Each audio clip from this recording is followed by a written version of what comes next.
All right, welcome everybody. Calling to order Tuesday, April 11th meeting. Madam City Clerk, will you do a roll call? Mayor Kaylee Clark. Here. Deputy Mayor Amy Lamb. Here. Councilmember Karen Howe. Here. Councilmember Kent Treen. Present. Councilmember Pamela Stewart. Here. Councilmember Ratuja Indapure. Present. Thank you. Councilmember Roisin O'Farrell. Here. Thank you. All right, Councilmember Indapure, will you lead us in our Pledge of Allegiance?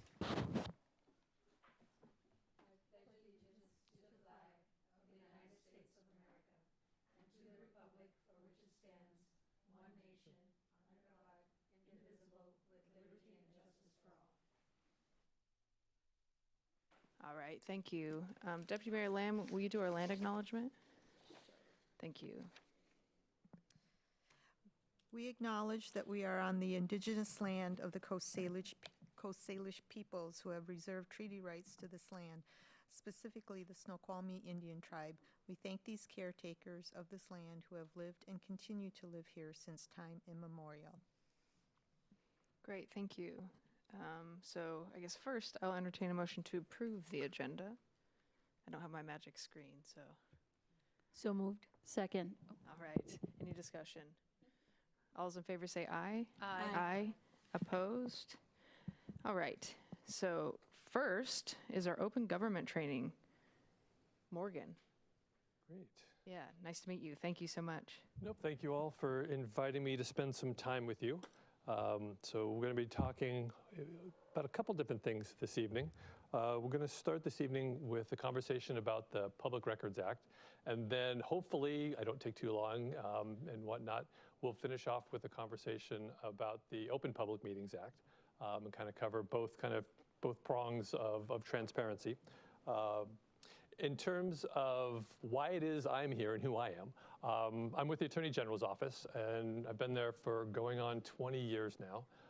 And about 5 years ago, got the opportunity to stand up what's called a local government consultation program for public records.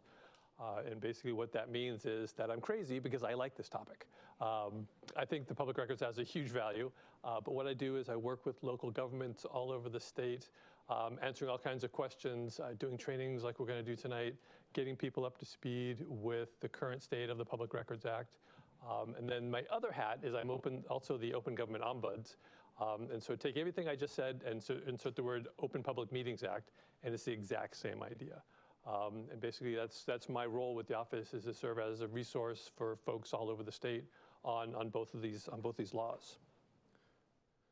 So where we're going to go this evening, first part of this is going to be talking about a little bit of history, a little bit of the significance of open government, and then we'll spend the majority of this first part really talking about the Public Records Act in terms of what its current requirements are, how we got here, things like that. And then, just because I am an attorney, I've got to throw some kind of disclaimer in there. The goal for both these conversations is to give you good information and help you issue spot when it comes to both of these laws. These are laws that change over time. The PRA is one of those areas that's heavily litigated. And so the courts are constantly giving us updates in terms of things we should be doing when it comes to the Public Records Act. It's also something that the legislature, every time that they meet in Olympia, if it's a long session, they tend to do a little more work than a short session. It's a time issue. But every year they make changes. Same thing happens with the OPMA. Last year we saw some bigger changes to the OPMA. I'm not anticipating any this year, but we do see some bills coming out this year. They're going to impact the PRA. And so that's the disclaimer-wise. Don't take what I say tonight as being true tomorrow, because we may get a court decision. But like I said, the idea is to help you issue spot, know when there's a time you should be calling your attorney and asking for legal advice. Sometimes that's the best thing you can do to figure out, what's changed, what are your obligations. A lot of people think that, the PRA is easy and whatnot. It's like all laws. There's gray built in there, and there's risk involved in it. And so you kind of have to work through those issues. And so sometimes, like I said, the best thing you can do is call your attorney, get that advice. As a starting point, when we start talking about the Public Records Act, and this is not creative writing for me. This is actually the introduction sentences of the policy provisions of the Public Records Act. The people of the state, when they created the Public Records Act back in 1972, we're explicit in saying that they don't yield their power, they don't yield all decision making and all accountability when people are elected to government, when they start serving in public sector as I do. Instead, they very explicitly said, and this is actually, you see the exact same language in the OPMA as well, this is a delegation of authority, but there's mechanisms and tools for staying accountable, for people being able to see what it is that we're doing in that public sector role. The Public Records Act is that opportunity to see the stuff, all the writings, to say it generally. And that's that's the starting point. How we got here in terms of Public Records Act is actually something that we did to ourselves, so to speak. If you went back to 1972, I was 4 at the time, so I didn't vote on this. But the Public Records Act actually passed by initiative, and it passed by about 72%. So it was one of those things that was hugely popular at the time.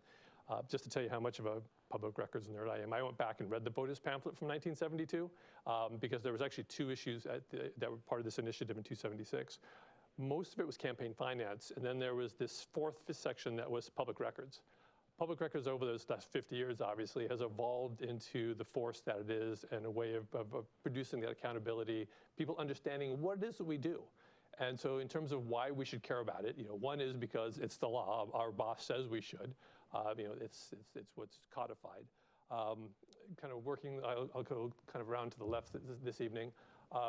Supreme Court Justice Louis Brandeis, back in the late 1800s, was dealing with some of the same issues that we're talking about still, in terms of how do we foster good decision making? What is the way to have kind of a higher level of decision making, taking the idea of what's best for me versus what's best for my community type of things out of the mix. And so he talks about the sunlight being the best disinfectant, which actually is pretty impressive if you think about what we've learned about UV and water and sterilization. It's kind of apropos.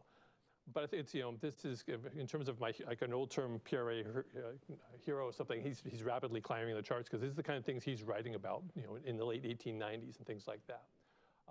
And that's what its purpose is that people get to see our decision-making processes in terms of what we're relying upon, the emails that we send back and forth to each other, the emails with staff and things like that.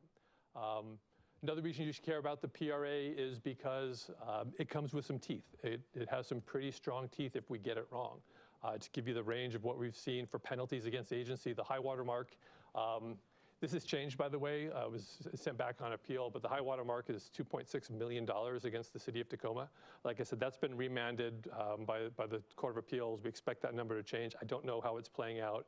But unfortunately for the city of Tacoma, they still have the high water mark. Before that, it was $1.7 million.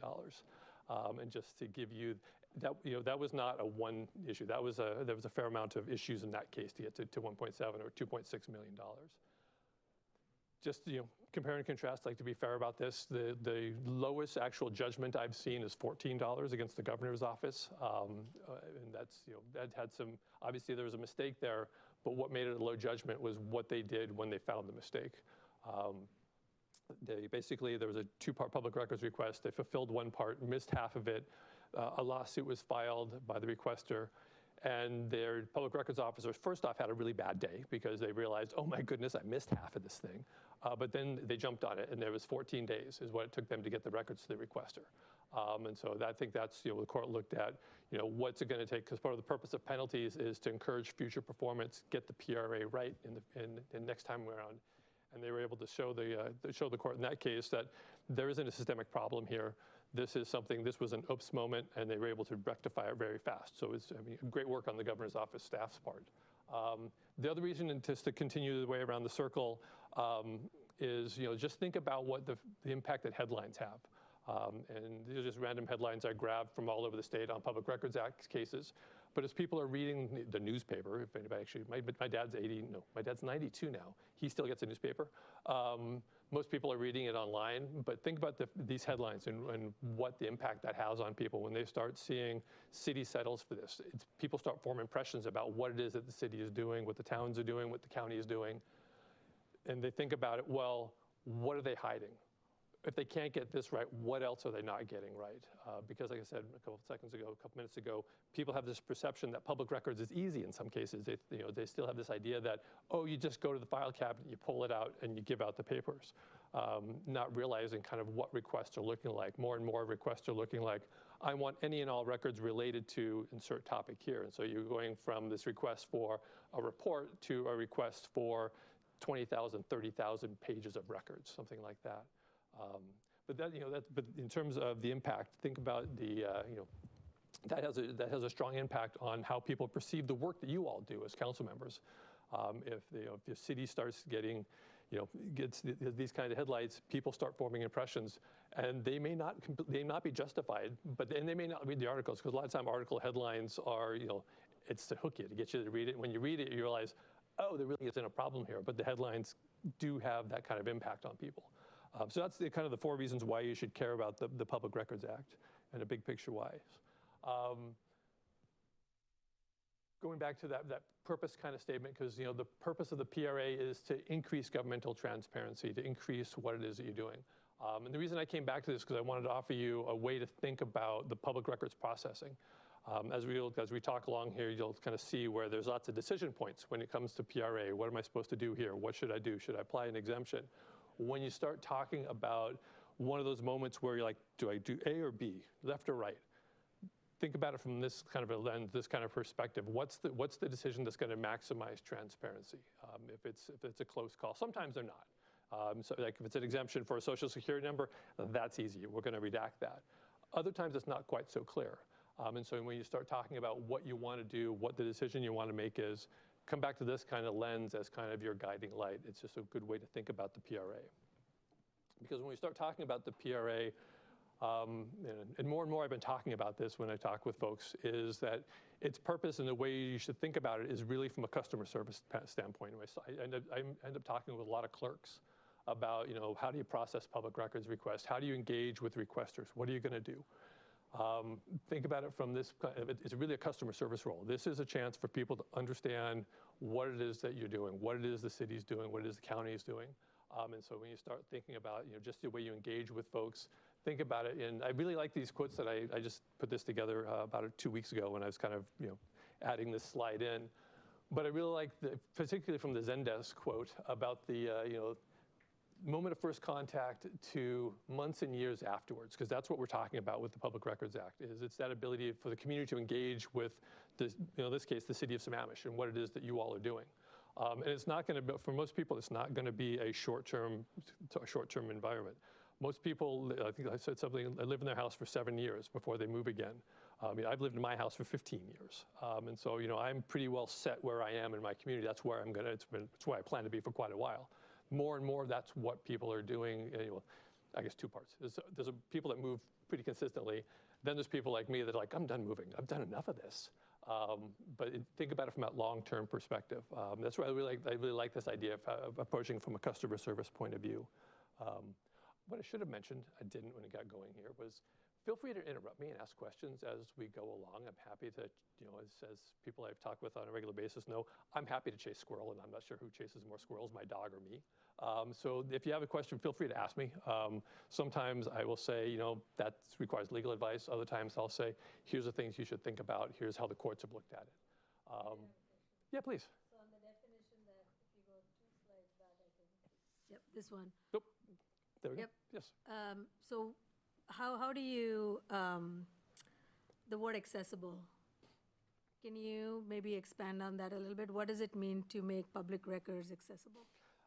In the base level of the PRA, it means that when people ask for them, we provide them.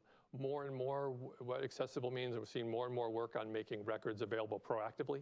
And that's really what I talk with agencies about in a technology point of view, is the more you can proactively put out, the better off your agency would be. If there's a hot topic issue in the community, build a part of your website that talks about that. I was talking with the city of Cle Elum a while ago, and there was a subdevelopment that was being proposed right around there. And they proactively built a whole part of their webpage to everything, all the meetings, all the notes, everything that happened with that subdevelopment, so the community could kind of educate themselves. And part of the reason I advocate for it is, one, it's great transparency. Also because it also minimizes and helps with the PRA. The more you put out there, the more people will, self-help when it comes to this information. If you have and things like that. So I think, so when it's talking about making it accessible, that's what we're talking about. Is different ways you can push that out there. But at its base form, it's, what do you want? Here you go. Thank you. I was just going to add, I think it's really interesting that the Public Records Act was passed in 1972. For context, that was during the Watergate scandal. No, actually, there's a great slide. I didn't use it this time. I have this great slide that talks about the trust in federal government. And there's this great graph that shows, coming out of World War II, what you expect people are trusting, what's going with the government. And then you see this trust in the federal government. It's just this long, it's basically about a 35, 40-degree slope down into the early 70s. And then after that, it's just all over the place. It depends on what's going on geopolitically. But you're right, literally months before we voted on the PRA is when the Watergate break-in happened. At the federal level, FOIA was passed in 1967, so just not that many years before we passed our PRA here. So there was a huge effort nationally going on for exactly these issues. It's a great point. So when we start talking about the PRA, I really come to like this picture, and I'm not going to take it out of my presentation for a while for a couple different reasons, because I think it gives a nice image of what it takes to get the PRA right. And I really like heavy timber construction. And I have no idea what part of the community, what community these folks are from, but it's obviously they're setting out with a purpose, and that's kind of the idea when we start talking about the PRA. It's not just one person's responsibility. It really does take the entire agency to get it right and to take advantage of all the resources you have, which is also why I like this picture, because on the left-hand side, you've got these two gentlemen up on the roof who they don't seem to fit. You got the gentleman in the yellow shirt and the light blue shirt. They're not wearing the hats. But this community's come together. They're making this happen, so they're taking advantage of all the resources they have to, in this case, put up this barn. The other reason I like this picture is because it's just a workers' compensation nightmare. Could you see? I mean, if this was an actual construction site, Ellen and I would shut this down in a heartbeat. There's not a single safety line anywhere on that. So if the risk manager's in the room, they're going, "Oh my goodness." So that's the other reason I like this. When it really comes to the local level, though, is it really takes this kind of an approach. When you start talking about public records, you want everybody in the boat trying to get down this river successfully with everybody in the boat. One of the reasons I really like it is you've got the public records officer in the back as the guide. That is your local expert. That's the person you should really turn to when you have a question. In terms of what goes on locally, that should be the person with the most knowledge and the most phone numbers to call for help. Because it does take a village to get this right. I guarantee that if your agency has a question and is being stymied by it, it's very unlikely that somebody else out there hasn't had a similar question, which is why the public records officer, I'm sure is a member of WAPRO, Municipal Clerks Association, takes advantage of those tools, calls your attorney, because you want to have those resources. But right there up front, you've got the elected leaders. You set the tone for what happens with the agency, and people look to you to see, okay, where are we going with this? And you can tell I tried to choose between my left and right side for executive leadership versus elected. And the elected officials are there, but not quite as excited. I think he thinks they're going to hit the boat in front. But the executive leadership is like, yeah, we got this. But in the boat, you've got legal, you've got staff, you've got manager. It takes all these folks to get it right. It is not just your public records officer's job. They are the ringleader of this. Like I said, they're your local expert. But that's what it takes to get the PRA. So when we start talking about where do we get the PRA, obviously there is this law, 4256. It's not exciting reading, but it's important reading. It really tells agencies, what's expected when it comes to the Public Records Act. The thing about it is, though, some of what we do is because the PRA says it in 4256, but we also have the courts, and it's kind of this mixed bag of expectations. Example of that, we'll talk a little bit about the search expectation. You'll find nothing in the PRA talking about searching and what the obligation is to search. That comes out of a court decision, which is why, within 90 days of you all taking office, you had to get PRA training and OPMA training. It's why every 4 years you have to get refresher training, because it changes over time. And so you kind of have to watch all these things. That's why your clerk goes to WAPRO and attends webinars, because these are things that are constantly evolving, and things we're doing now were not things we were doing 2 years ago. So I guarantee if I'm back here in 4 years talking with you all, I'll tell you something different. A lot of it will be the same, but we'll see some changes. So big picture wise, what does your agency have to do? Has to have a public records officer, and you have one, congratulations. Everybody, you have to have one. You have to have a public records policy, and The PRA policy is kind of the agency's playbook. It tells basically everybody what to expect. It's not a secret code. It's not something that is hidden from view. It's actually up on your website, which is great. You got a great website in terms of helping people make requests, make expectations, and things like that. I'm not going to ask you who's read the public records policy because I don't want to embarrass anybody, but you should read it. It really tells what to expect, what your agencies, how your agency approaches public records, who's going to do what, how to submit requests. Things like your fee schedule, what do you charge for records? You have the option of not charging for records, and some agencies waive charges for small requests. There's statutory default fees of 10 cents a page for scanning, 15 cents for photocopies, 5 cents for every 4 attachments. If you're producing the records electronically, this is the stuff that your agency has to address in terms of that nuts and bolts kind of planning. And when I got up here earlier this afternoon, I was sitting down at the market having dinner and was rereading your policy. And this is the kind of thing that's exactly in your policy. It tells people if they're how to submit requests. And if it's a big request, how do the city uses a category system where it's a 1 through 4. So if it's an easy request, it goes into the bucket 1. If it's a really difficult request, it's thousands of pages, going to take a lot of work and a lot of time, that's a category 4. And so it tells you how you're going to process what the expectations are for when people are going to get records. It's also where you establish what your expectations are of requesters. And not that you can have a lot of roadblocks in place, because you can't put impediments to people making records requests and getting records, but you can have reasonable expectations. Things like, if we ask you for clarification, how fast do you need to respond? If we tell you records are ready to be inspected or to be picked up, what time do you have to do that? And you can hold records, you can hold the requesters accountable to those type of things. Things like an index of records, or you've opted out of it. You have to make records available for inspection up to 30 hours a week.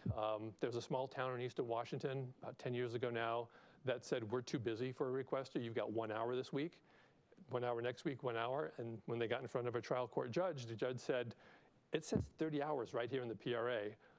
That's it. I don't have the ability to waive that because you're a small agency. So one thing to keep in mind when we're talking about the Public Records Act is the courts hold us accountable to specifically what's written in the PRA. If your best efforts might affect the penalties and something like that, but if you get it wrong, you will be held accountable to it. And whether the city of Sammamish is a good-sized city, it's not going to have we're a tiny jurisdiction kind of a shield. That's what happened with this Eastern Washington town, but they were still held accountable. It's a town of like 406 people, Mesa, Washington, and they end up with a PRA judgment of about $175,000. Which I still don't know how they afforded. That was more than their annual budget, I think. You have to have your customary business hours. When are you open for business? What agency, what business locations do you have? And then you also have to maintain a public records log. These are kind of the nuts and bolts that happens behind the scenes, but I wanted to give you a sense as to what's happening when you get a public records request. We'll talk about it a little bit more, but these are things you specifically have to do. Kind of digging in a little bit deeper to, I think, the more tangible information is, wanted to talk a little bit about, we're talking here to talk about the Public Records Act and what is a public record. And there's a definition in the PRA where you can read it. It's multiple lines. It's, like I said, not the most thrilling of reading. So instead, I'm more of a visual person, so I came up with this graphic. And so basically, you have to have something in all 3 of these buckets if you're going to have a public record. First off, it has to be a writing. And before you think, oh, great, we're just talking about paper, yeah, that was 1972 version. We don't spend a lot of time talking about what is a public record writing, because basically it's any way you can record some way of communicating. So this is what gets us, and this is why there are all the thumbnails on the screen in terms of, electronic records, Word documents. It can be pictures, graphic files, voicemail can be a public record. Databases, there are a lot of records we have now that actually never see the light of day. They live their entire life as zeros and ones in some computer someplace. It's still a public record. It's the way we communicate and record information. So people, basically what that means is people can ask for that. And the reason we don't spend a lot of time talking about this issue is because if we're arguing about whether they should get it, it means it exists someplace. And sometimes it's kind of arcane kind of stuff. There was a request from up in Jefferson County years ago now where somebody wanted the internet logs because their server recorded every internet site somebody went to. The county never looked at it. They didn't even realize it was there until I got the request. but it was there. And so that was a writing. They ended up having to produce it. Yes. So you mentioned, anything that is either recorded or used for communication. Yes. So with that, if you're writing notes for yourself, that counts towards public records as well? It would be a public record, but we'll talk about document retention in a little bit. And there are these things called transitory records that you save for just as long as you need them, and you can get rid of them. They don't have a retention value. But yeah, that could be a public record depending upon, if it's, we'll talk about a little bit more, but it very well could be.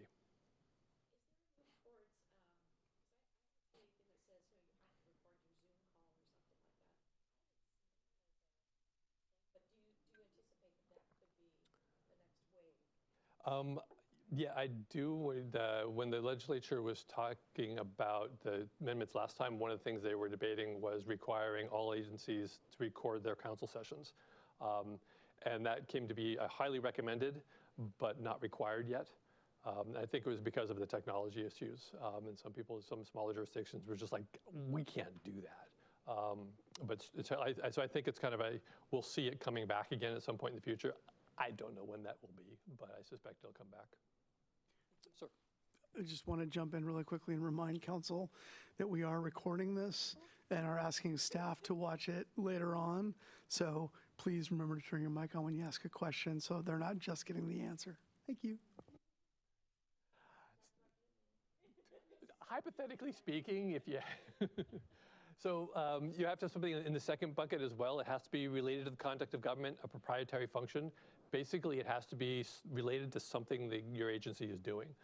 This was in front of our Supreme Court a few years ago with a case out of the University of Washington having to do with formation of a bargaining unit by professors. And there was an argument whether the emails were union business or whether they were related to the conduct of the University of Washington. And the court didn't go all the way to the answer, but kind of tipped their hand and said, the same way we look at public records and we try to get as much as we can in these buckets. So what's a writing, liberally construed. What's related to the conduct of government, what's a proprietary government function, again, liberally construed. They're going to try to put as much inside these buckets as they can. And so the example I use in this is commonly is I really like chocolate chip cookies.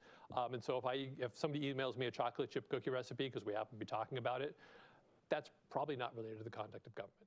That's probably just two employees having a conversation. Is my agency going to hold that back? Probably not, because it's not worth the conversation. But my chocolate chip cookie kind of addiction doesn't really relate to the conduct of government. But let's assume that that's all I did. And this actually came up in a case out of Spokane where, actually a case I handled in my prior life doing labor and employment work, where these two employees would come to work and they would email each other all day long. I don't know what they actually did for their jobs. And then one of them actually, one of the exhibits in this hearing was, well, it's 3 o'clock, nobody's here, so I'm going home early. And they didn't put in leave and that kind of thing. All the conversations they were having about their weekend unto themselves probably weren't a public record, but it showed that they weren't doing their job. They weren't actually doing what they were supposed to do, so it became part of the disciplinary packet. It was all a public record. So one of the takeaways I recommend is when you start talking about your personal life, do it in your personal devices, your personal accounts. Don't bring your personal life into public records because it's very likely the agency is not going to hold them back. There may not be an exemption for them. They might be taking on liability if they do. Most agencies I know won't go there. Okay, so I feel like I'm admittedly calling in for reinforcements asking this question. But lately, I've been having a lot of conversations saying to people, the agency makes the determination what's a public record, because we get sometimes, well, I have no public records. There's none. And I say, well, that may be, but if you got any hits on your search terms, you need to submit that, and we make the determination if it's a public record. So I would love to get your thoughts on that. I think it comes down to the record. It's hard to say definitively because what it comes down to, and we'll talk about this in a second. Actually, I'll just jump forward and talk about it now.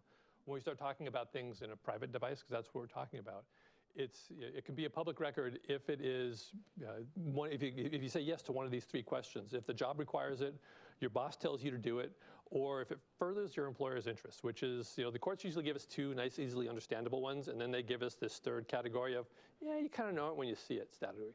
That's kind of what this third one is. And so it really comes down to what is the record, and how do you make that determination? And part of it is, you're talking about agency liability, so the agency wants to have be part of that conversation. Because if you start using your personal devices, then you're taking on the obligation to respond to those. If you're, I carry 2 phones for this exact reason, and I don't send email from my personal device having to do with work. I don't send text messages about work stuff, because it's the same idea as not putting personal records into work services. I don't put my work email, my work communications into my personal life, because then I'm taking on all that responsibility to manage it. I'm going to have to produce it if there's a records request, and do some. And there's this case with the Mark Lindquist, who was the former elected prosecutor for Pierce County.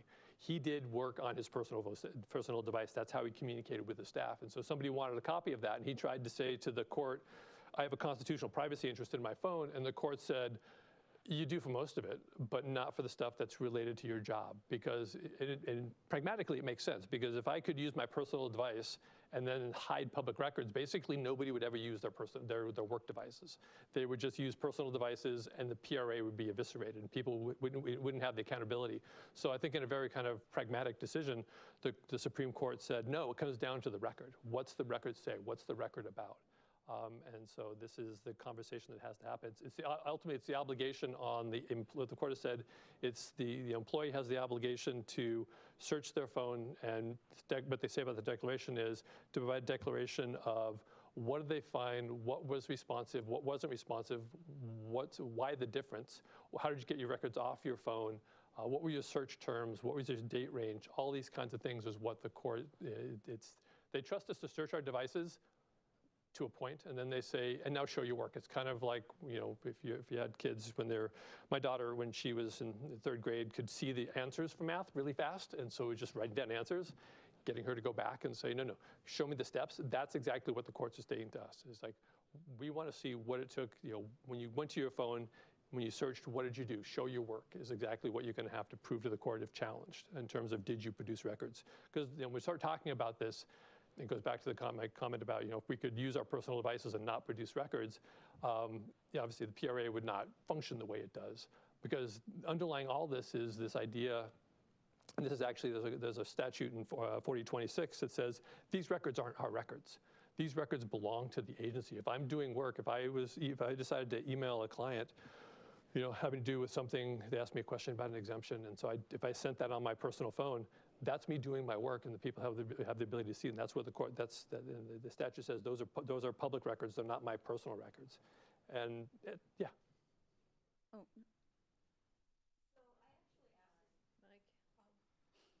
I forgot where we were. It's super easy. I do it all the time. I actually asked this question to our public records officer a couple days ago. And the question was, if I post something on social media that I attended a public event, a city event, and I took pictures there and I posted it on Facebook, which is totally open to the public, is that considered like a responsive record when somebody asks, that I submit all my communications? I'm going to give you my favorite attorney answer. It depends. And the reason I can't give you a concrete answer is a couple different reasons. One is I would want to see specifically what it was and what the request was, and I'd want to see what capacity you were acting in when you were there. Elected leaders have a personal life, they have a political life when they're running for office, and then you have a serving in office life as well. And so there are these factors and these tensions that come back and forth as to why were you there, what were you doing. If you look at the history of the courts, there's the Nissen case was the first one. Then there's 2 cases out of Puyallup and a case out of Clark County, and they really look down to who is the person, what are they talking about, what's their authority, is this within the scope of their authority, and kind of really dig into each record and how does it relate to what it is that they do. I guarantee it's tough to give you. That's why I gave you my first answer, the attorney answer, because it really comes down to what are we talking about, why are you there, what capacity, what hat are you wearing at that moment, and there's a lot of gray between those steps, and so that's why you really have to look at each record.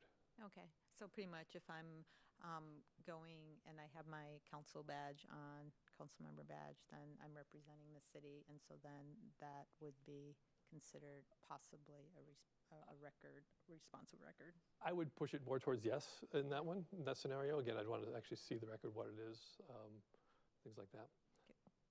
Can you go back one slide Of really course. quickly? I love the visuals. I'm also visual. So you only talked about the first two buckets, though. Yep, I'll come back to the third one in Okay. a second. But Carrie asked that question, so I decided to jump into personal records for a second. Excellent. 'Cause No, it's a I great just wanted to segue. make sure because I think again, I love the visual. And I think you were saying that you have to have, like, for it to be a public record, there has to be a little bit of paint in each Yep, you have each to of have the something buckets. in all Okay. three of these buckets. Okay. Yeah, which it's not the best graphic. I got to figure out because how do you get things in? Yeah, but it helps.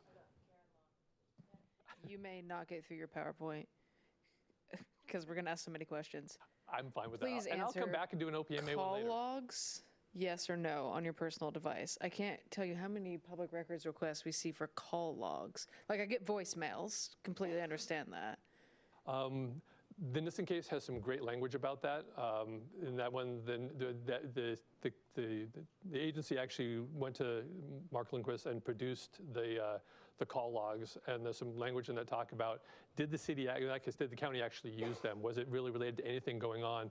And there's some good language in there that says, since there was no reimbursement, they didn't ask for them. That was between Mr. Lindquist and I think Verizon, maybe T-Mobile, I'm not sure. I'm going to go with Verizon. And they said since the county rather in that case, didn't actually use them for anything, it was really between him and his cell provider, probably didn't have to produce them. But So that's no? unless there's a reason why they're relevant. I was having this conversation. I don't know. I mean, I just feel like they've been happening on most requests now. It's like somebody put it one time and then Oh, we can at ask some for this. point it was like, no, you don't have to produce your call logs on your personal cell. And then I just got confused. I'm gonna see, just because I hate absolutes, being the attorney training in me, I'm gonna start from the no perspective, but it could be convinced otherwise, depending upon what's going on with the city, if there's a reason you're using it. But there's some really nice language in the Nissen case talking about exactly that issue. That's why I start with the no, because nothing in your example showed me that the city was actually using them for any purpose. It was, you're using a personal device, and that's not a record that the city is gathering, talking about. But I could be convinced otherwise if there was a different situation. One that came up, I was talking with somebody about recently, was what if it's a reimbursement and you're actually getting like a BYOD reimbursement for using your personal device? That could change the scenario. So to put something in the final bucket is it has to be something prepared, owned, used, or retained. Good way to remember this is the acronym POUR. So all the emails that are sent, you've prepared those. If you're sending an email to Carrie asking a question, you're sending that in your capacity as a council member, sending it from your city email address. That's a public record. You've checked that box. Let's assume the city was looking at buying a piece of property, and so you hire a geotech engineer to come out and do a subsurface evaluation of the property, historical use of the property. Do you want to buy it or not? And you get this report back from your phase one site assessment that says, that used to be a junkyard, and before that it had tanks on it, and you walk away going, nope, not going to buy that piece of property. You own that report you got back from your phase one. That's a public record because you purchased it. Same idea, but let's say it's between you and the fire department. Say Eastside Fire and Rescue is also looking at the same piece of property. They get their expert there first. They get their report, and so somebody from the city goes down and looks at that report at the fire station and finds all that bad information and says, okay, we do not want to touch this piece of property. That's just an environmental headache. If that record is used as part of that decision-making process, wherever it may be, it's a public record. And so if you get in that scenario, if you got a public records request for all the materials and all the writings that the city relied upon in not purchasing this piece of property, whoever, you're gonna have to go get that record from the fire department and produce it. You have to go track those things down. It came up, actually, this actually came up in a case out of Vancouver area where they were looking at building a gas-fired electricity plant. And so they went back to, I think it was GE. I'm going to go with GE. and looked at the schematics there and realized that they needed to change some of their design specs. They used that in making a decision-making process. They had to get that stuff from GE. It was a public record. It met this definition. And then it's anything you've retained. In a second, we'll talk about records retention. Everything has a lifespan when we talk about public records. If you've saved something for too long, if you've retained it, even though you could have gotten rid of it, if you get a Public Records Act request for records, you retained it, it's a public record, you need to produce it. I'm sorry, so the slide was about personal devices. So you kind of gave a lot of examples that might be on like our city devices, but that means that when you say prepared, that means if you type a text, you type an email on your personal device relating to any city business, then that would be a public record. That's where the scope of employment test comes in. So that's why this little bucket is dumping paint into the big bucket. So if you're looking at your private device, if that record was created because your job requires it, your boss told you to do it, or furthers your employer's interest, it answers the question of whether it's prepared, owned, used, or retained. So if on your private, if your personal email account, you sent an email to the city manager from your Comcast.net account, asking a question about, where do we stand on repaving Main Street down here? Because it looks like that's in the midst of a project. That's going to be a public record.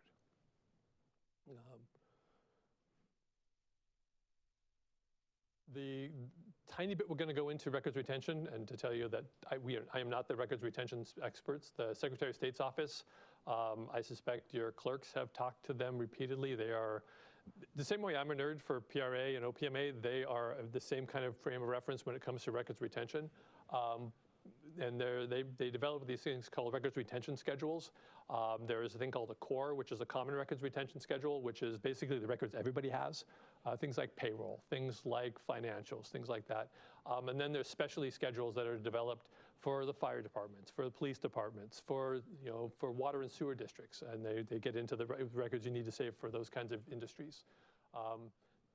The takeaway from all of those is that tells you exactly the minimum length of time you need to save records. And my advice to folks is, for like council, like for you all, your records have actually a pretty long retention schedule for a lot of what it is that you do. But you should understand what it is that you have to save and for how long. And then keep it for precisely that long. And at the end of that time period, make a decision. Either intentionally keep it because it's something that's unique, you want to save it for some reason. I talked with an engineer a little while ago who'd worked for an agency for 25 years and had 25 years worth of calculations for engineering stuff. For buildings and permits that had been issued, the building had been demolished, a new one built, it demolished, and they were on their third one, and he still got the stuff from the first building. It's like, I'm pretty confident you can get rid of that stuff. But he was, no, I might need this someday. Is not why you should save records. Make it conscious. Make it a good decision. A lot of what you have, you should destroy at the end of that records retention period. The records retention schedules are your license to get rid of stuff. And then there's another group of stuff the Secretary of State's office will take from you. Things like council meeting minutes and whatnot. There's an interest in those. And the reason I recommend following this, and there's a correlation between the Public Records Act and the records retention, and the more you have, the more you save.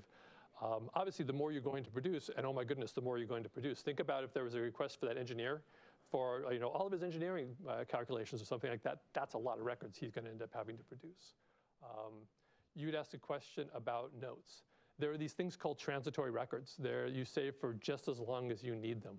I have a to-do list that someday I hope to finish one, but that's transitory. When I don't need it anymore, I can get rid of it. My sticky note that says, reminds me to make a phone call in the morning. When I make that phone call, I can throw it away. I don't have to save everything. I was talking with a gentleman who does laserfish at the WMCA conference about a month ago. And they just finished a project with an agency and discovered through that process that about 70% of the records the agency had were things that they didn't have to keep. They were either past retention or they were duplicates. Duplicates is another transitory record. You don't have to keep multiple copies of the same thing. So they discovered that 70% of their stuff they could legitimately get rid of and make their world down to a 30% bucket. So great for them. But that's as far as I'm going to go into records retention because they are really the folks that talk about, and they will help you through that process. But you should really live, let records live their life cycle and then get rid of them. I do want to mention, though, that let's assume you're one of those things where you have a record that you should have gotten rid of, could have gotten rid of, but now you get a public records request. You cannot get rid of that record. You are now obligated to save it. You have to produce every record when you get a request that exists at that time. What happens if you don't is, first off, PRA penalties are probably going to be rather large. And the second is, as elected officials, it could be the basis for a recall petition. There's currently a couple of these going, 3 of these going on in the state that I can think of where it has to do with OPMA and PRA violations. So that could be the repercussions of getting this information wrong. Wanted to give you a flavor of, I'm going to talk about each one of these in a little bit of detail, not a whole lot, going to hopefully give you what you need to know as the elected officials about how this works. But every public records request should follow this exact same process. We talk to people all the time about having a repeatable, defensible system, a repeatable, defensible process, because we're obligated to treat all requesters the same. They may not get the same records, but we have to give them the same opportunities, the same pathways, basically. And it all starts off with, we get a request. Somebody says, I would like a copy of whatever it is that they're interested in. And then we send out something called a 5-day letter, which basically is an acknowledgement that we received their request and lets them know what's going to happen next. And I'll give you the 5 options for that in a second. Then the agency looks for records. This is the place where people, I think, underappreciate what it takes to produce public records. There's still this mindset that records are perfectly organized, perfectly indexed, and I can go find them whenever I want. I can just open the filing cabinet drawer. Reality is a little bit different. If anybody's looked in their network drives, sometimes they're rather frightening. And think about my example with the agency that had 70% of the records they could have gotten rid of. It means somebody wasn't managing records, but that's all things that had to be searched and kind of worked through. And then the other big thing that happens with records is somebody's got to look at all these records. It's not that you pull it out of the filing cabinet and just hand it over. Somebody has to go through and look at every single page and look for sensitive information. Spoiler alert, employees put their social security numbers in the weirdest of places. It's amazing where they show up, but somebody's got to find that kind of stuff. Then the easy step is typically production, which is somebody say, okay, requester, here's your first installment, or here's everything you're getting because it's a small records request. It's one of your category 1s or category 2s.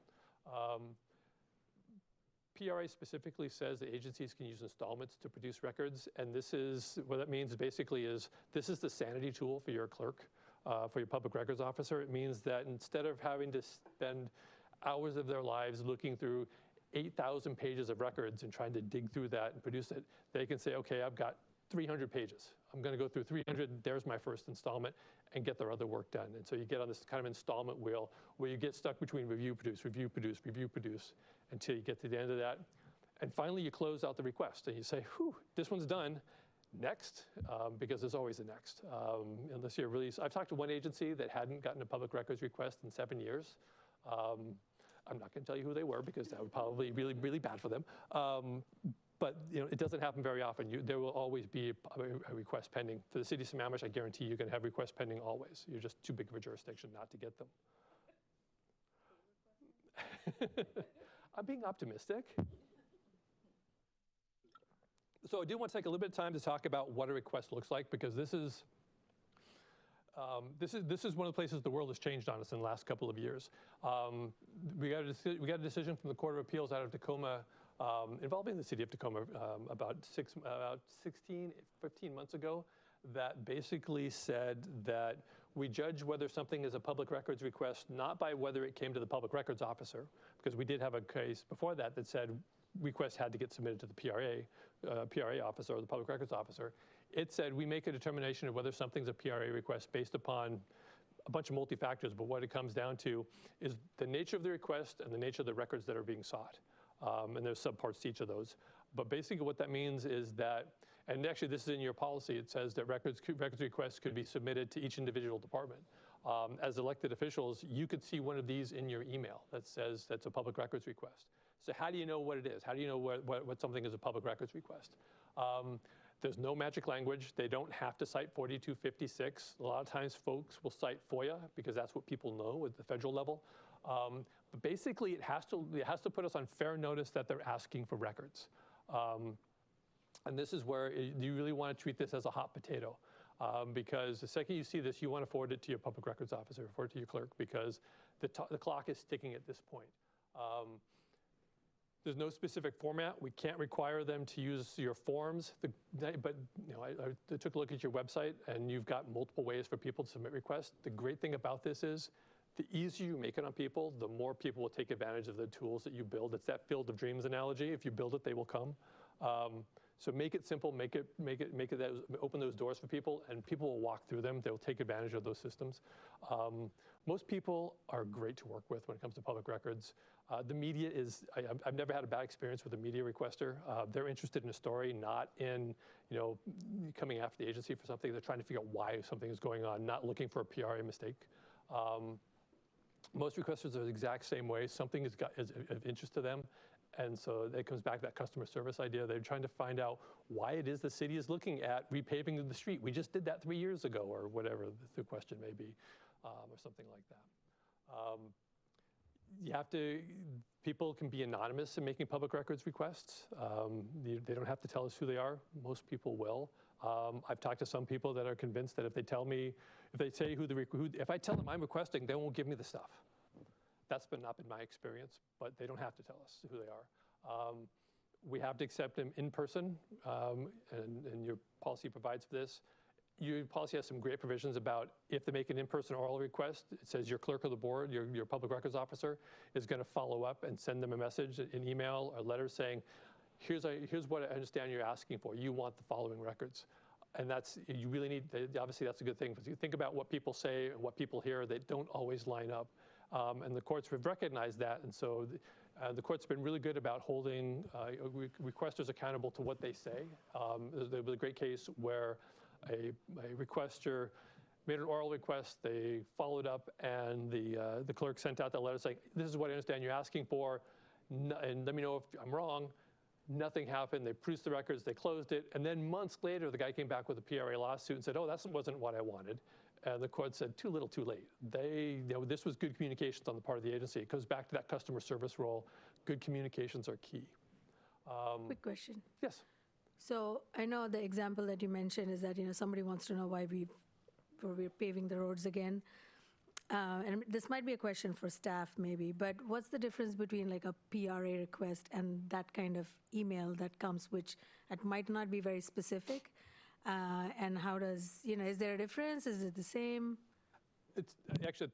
My example could have been better honed, because the PRA says that people get to see the records. They get to see the memo that, say your public works department sent a memo to the city manager saying this is why we're doing it. They get to see that record. If there was an email from somebody saying, why is the city doing this? What was the city council thinking? Those aren't requests for public records. That's an information request. Then you get into this kind of a gray area between, it's an information request, but we have this record that answers the question. My typical advice to folks is, if you got the record that answers the question, just give them the record. Don't, that's this good customer service piece. But there is, but you don't have to be a mind reader, and you don't have, the public record says, you get to see what we've got. We don't have to explain it. You can read it the same way we can, and whatnot. Let's see, we'll talk about that. One issue that commonly comes up is, why do they want this? My comment to you is it doesn't matter. The courts don't care, you shouldn't care. This is about, it's really a binary kind of a question along the way. Do we have a records request? Yes. Do they want records? Yes. What do they want? They want this. Do we have it? Yes. Give it to them, unless it's exempt. What they're going to do with it? That's, there's some folks out there that, there's been some litigation recently that's challenged our requesters' motivations in making public records requests. And so in the course of litigating that case, the agency tried to ask a bunch of questions about this. And the court basically tried to do what's called discovery in a lawsuit. And the court said that discovery is improper. It doesn't matter because it doesn't answer the question of what you did as the agency to get it right. Why this requester wants them, I don't care. What did you do as an agency? Once you got that piece of paper that says, I want identifiable records, did you meet that obligation? That's what matters. And there's a slight nuance in this in terms of, yeah, question? So does the requester have to be a citizen of the United States, or can it be a foreign entity as well? There has been no restrictions. I haven't seen one come from outside the U.S. I'm sure they're there. I've seen ones from all over the U.S. come to various agencies. There's ones that come. There's a group in Texas that requests a lot of contracting information from the state, from agencies. I know of one jurisdiction, and I can't remember which one it was, that their court said, nope, it's only for state residents. But that's not the way ours is written. No court has said that, so they could be anybody. And part of it makes some sense. I was talking to a colleague the other day talking about fishing licenses. People buy out-of-state fishing licenses all the time, so if they want information about catches, why isn't that not relevant to them? Why should they be excluded? Thanks. What's interesting, so while the requester's motives don't matter, every once in a while their identity will. And so why we have to treat all requesters the same doesn't mean they're going to get the exact same records. And we'll talk about that with exemptions a little bit in just a second, because the interpretation of neutrality is everybody gets the same process. We don't look in terms of making a decision about what records you're going to get. We might ask you who you are if there is a specific exemption.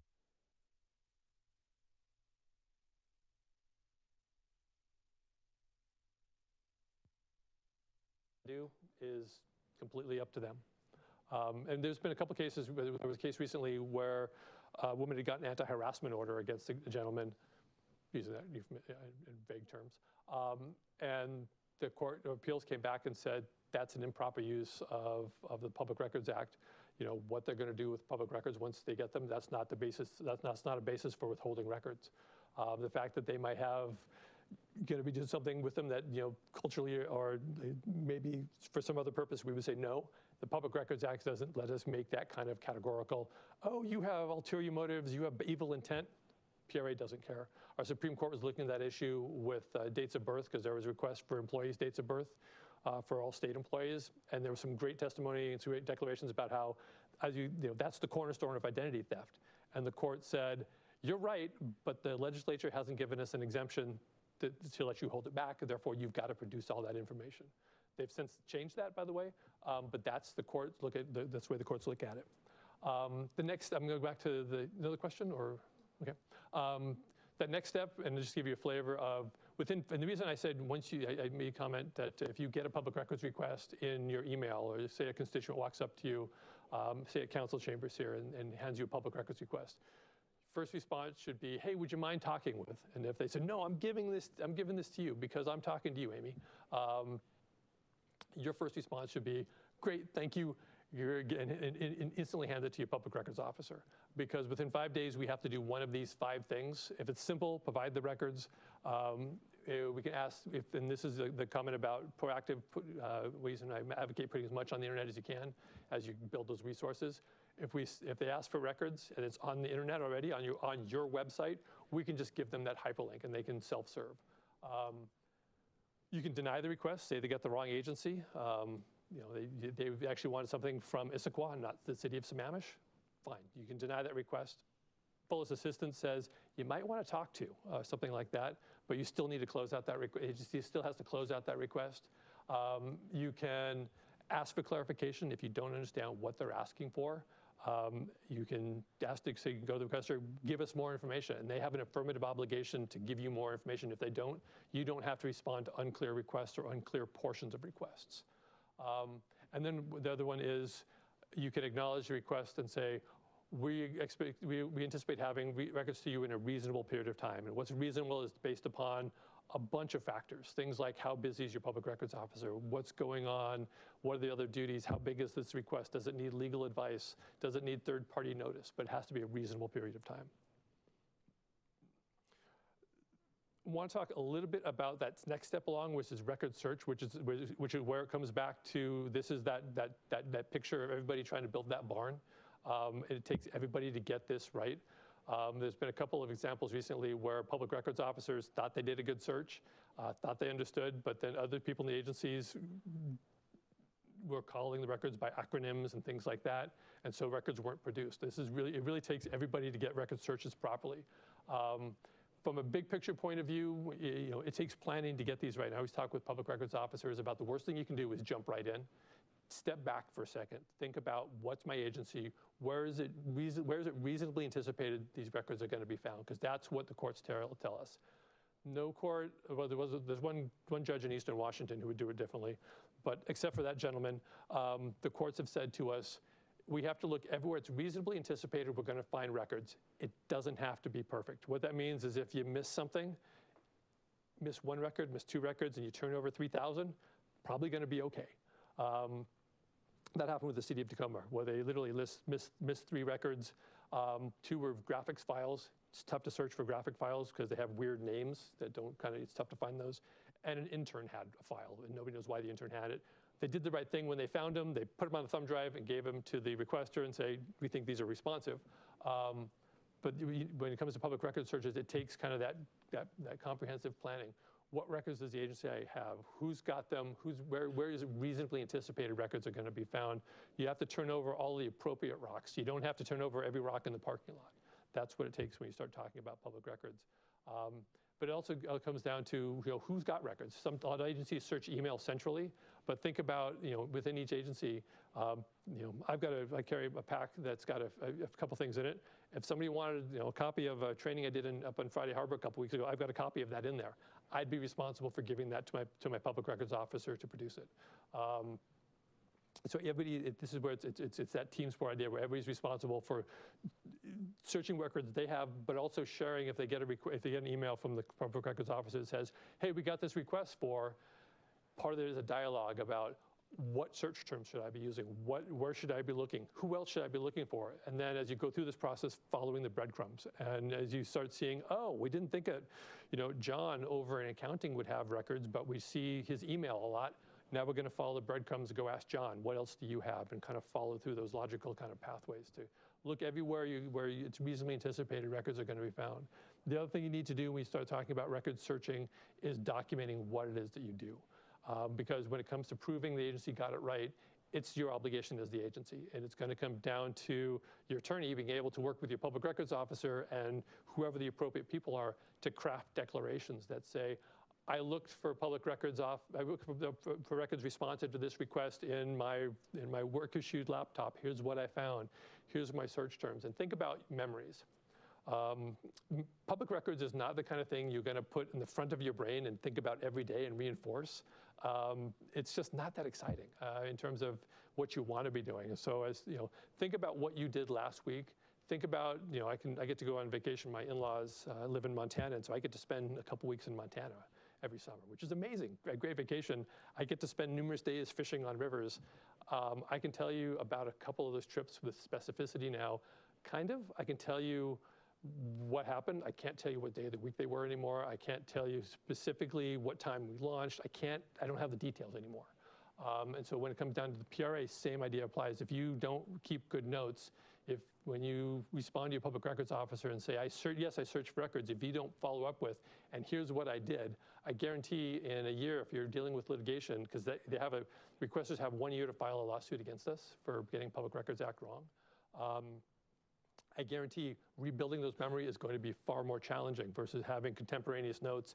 It doesn't have to be the War and Peace kind of, and then at 10:52 and 55 seconds, but the general parameters of what you did so that working with the attorney, you can rebuild that history because you've got to show the court you got it right. That's the expectation. Things like, who, what, where, when, why.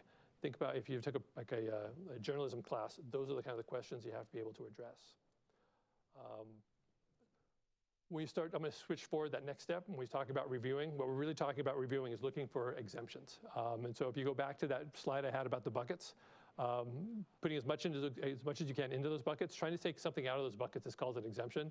And it's kind of like going in there, filling it with a fire hose and going in with a teaspoon and trying to pull something out.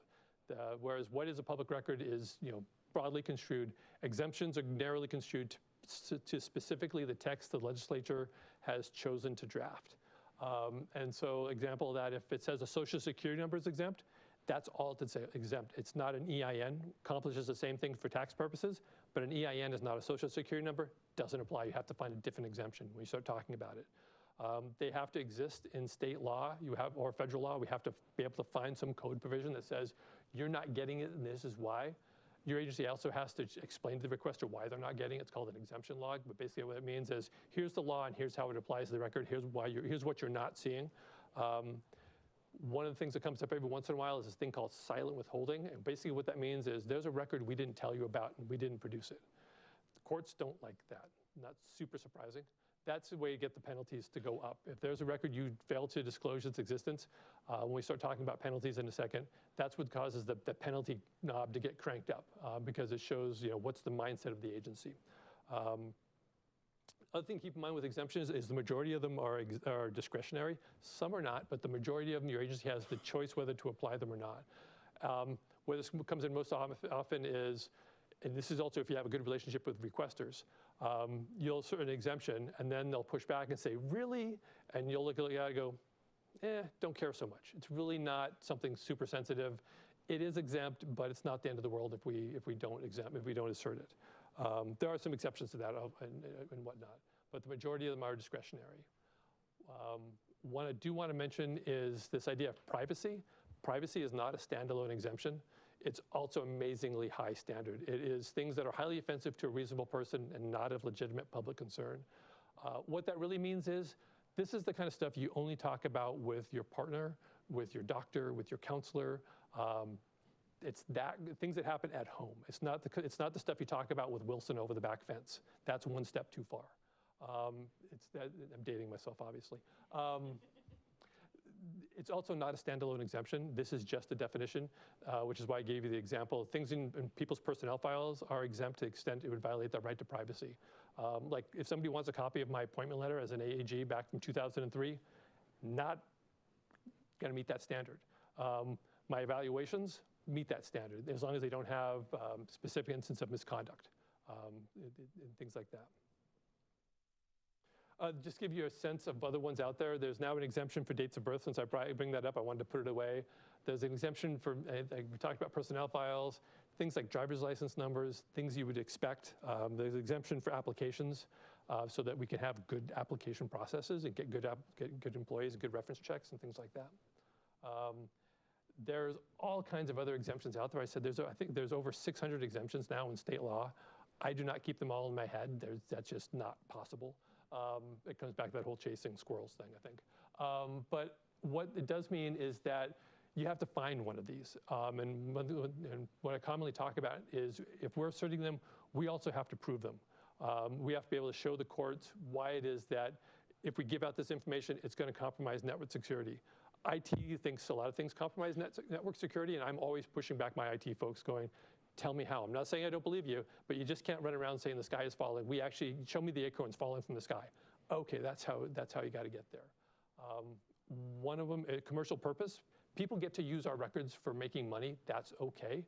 There is an exemption for lists of individuals. So if somebody wanted a list of all the agency staff, if they're going to make money off of that list, then we can't release the list of those names. But generally, people get to use our records to make money. That's one that's commonly this perception out there that they can only use it for altruistic purposes. Nope, they can do it. I used to be on the other side of this. I used to actually do phase 1 site assessments, and I used to rely on lists of stuff from the Department of Ecology all the time in doing my work. But just to give you a sense of what the exemptions are out there. I'm not going to spend a lot of time talking about production of records, but basically what that means is your agency has a process for how it's going to produce records. It has a plan in place for emailing them out if it's going to do that, using FTP sites for releasing records, and basically, the only real takeaway from this, from a leadership point of view, is if you have questions, ask your PRO how you're doing it, because you've got a process in place. But it also brings back to one of the few places we have to really engage requesters in this process. We can charge for installments or charge for records 10 cents a page for scanning, 15 cents for photocopies, 5 cents for every 4 attachments. It's not a lot of money. People get to always inspect records for free. So if they want to schedule time to come in, that's always free. All the staff time it takes to find records, to redact them, that's a cost of doing business. The fees you get to charge are for the actual feeding them through the photocopier, the postage it takes to put them in the mail, that kind of thing. But that little bit of investment, having folks, and it's happened countless times. Yeah. I just want to add to this point that it is so much staff time. As you know, this is a unfunded mandate, right? And I just think it's somewhat noteworthy that the courts and the legislature are exempt from the PRA. The courts are exempt, but the courts are exempt because they're separation of powers, and so they have their own rules. They get to charge staff time, by the way. Individual members of the legislature are subject to the PRA. From a couple of years ago, there's a decision involving I can't remember the case name. This blank case name that says individual members are now. But it's a cost of doing business. It's a cost of transparency. Is it glamorous? No, but I think it does serve a good purpose to be able to see what it is that we do. Yeah, I just wanted to bring that up only because it is obviously a huge amount of staff time to respond to these. And it's worth looking at, though, because I'm starting to see a little bit of tension building in some of the decisions, looking at the question, are agencies properly staffing their public records processes? There was a case that just didn't go so well for Yakima School District where their public records officer was completely underwater, had no training, and kept asking for help. And management said no to 10 separate requests, even though they had a $200,000, two with some zeros after. I can't remember how many commas there were.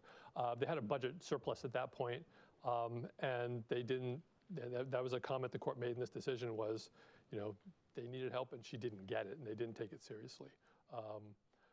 Squim School District, they've stopped doing this now, but for a while, every month they were getting reports from their public records officer, the status of how much staff time and where do they stand on public records, because they were trying to get a sense of, do we need to staff up for this? And I talk with public records officers all the time about, be prepared to ask for assistance and be prepared to back it up, because that's what it's going to take. Show how bad the backlog is, how much time and be able to show how, not just running around saying the sky is falling, but really throwing acorns and really be able to show the decision makers, the city manager, why it is that we need to prioritize some money this way. I know the city is using, is it Next Request or GovQA? neither. Neither, okay. No, we have our own kind of homegrown system. I saw the link in there is why I was thinking about that. Sometimes software helps, and sometimes it's a tough pill to swallow to say it's worth investing some money in it's IT, because when you really start talking about public records, it's about having a good, repeatable, defensible system that has checks and balances built in. Software helps accomplish that. I'm done with my sales pitch for that. So interesting that you mentioned that people can request data. So for example, can I put in a request for all the email addresses of an HOA or all the email addresses where our survey went to? Can I ask for that big list from the city? Yeah, you can. If the city had a list of all the HOAs within the jurisdiction, yeah. Even if that lived electronically, there's a case out of Seattle that says if we can extract that out of a database with minimal effort, minimal programming, with a little bit of work but not a lot, we have to produce it. There's been a change in the PRA that says if it's going to take us a lot of programming to do it, then we can do a customized service charge, and you can actually hire somebody to write the code to do it, and then you have to engage in kind of a conversation and whatnot. But yeah, you even if you've never used the records the way that this person wants them, if it's living in a database someplace, this case out of City of Seattle says, yeah, you have to produce it. And I can use it for my personal use. Yeah, and I think that's the difference between a list of HOA. Well, the commercial purpose says a list of individuals, which is an AG opinion that says that's a list of real people. Email addresses, typically not real people. I'm a little bit squishy on that one. Like my email address at the AG's office is morgan.damerow@atg.wa.gov. I don't know what to do with that currently. But email addresses are not names. They're not names of real people, generally. You had a question or a comment in the back? Yes. So I was wanting to clarify about, say that you were wanting to produce a record for HOAs. It's in a database, but there's not an actual list. Wouldn't that be like creating a record to fulfill that request? And it may or may not be. That depends. Answer I gave earlier. It comes back to what does it take to extract it. If it's just a matter of extract, I can pull it into an Excel spreadsheet. That's not creating a list. And that was precisely the issue in the Seattle case, where they were talking about what does it take to produce it. Does it take a lot of work to pull the data out? Because you're right, we do not have to create records for a public records request. Sometimes we will, but we don't have to. It's basically the records that exist as of the day that we get that request. It's not future records. It's what's in the filing cabinet today. That's what people get a copy of. Talked about fees. One other thing to talk about is agencies can charge a 10% deposit for records, and more agencies are doing this for really what I think probably like your category 4 record requests that are huge. You can request a 10% deposit. Again, it's a way of encouraging a little bit of investment in the process, and it causes people to think about, do I really want this or not? Do I not? Most requesters really want records, and so it's not an issue, and whatnot.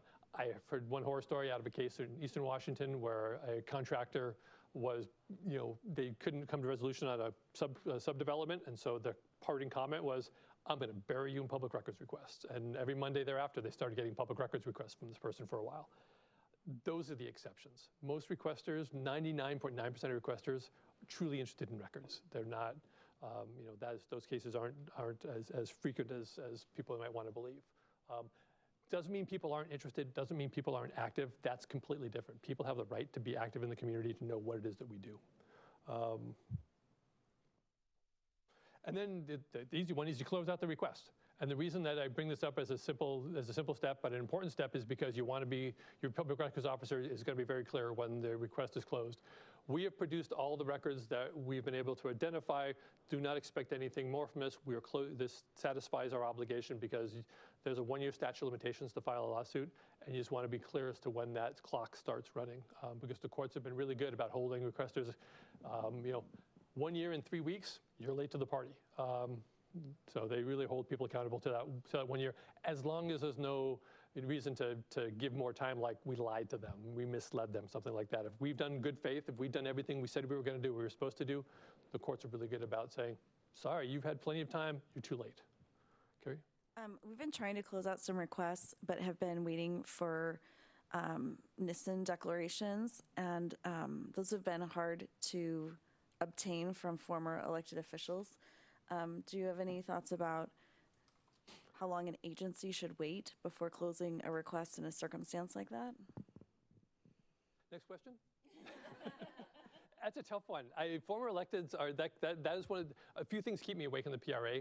One is former electeds and former employees that you don't know where they are, but you think they may have records. I'm talking more and more with people about proactively, when people are exit interviews, getting stuff back from them at that point, because when I leave and move to Arizona and living off grid, good luck finding me, even though I might have a box of stuff in some shed someplace.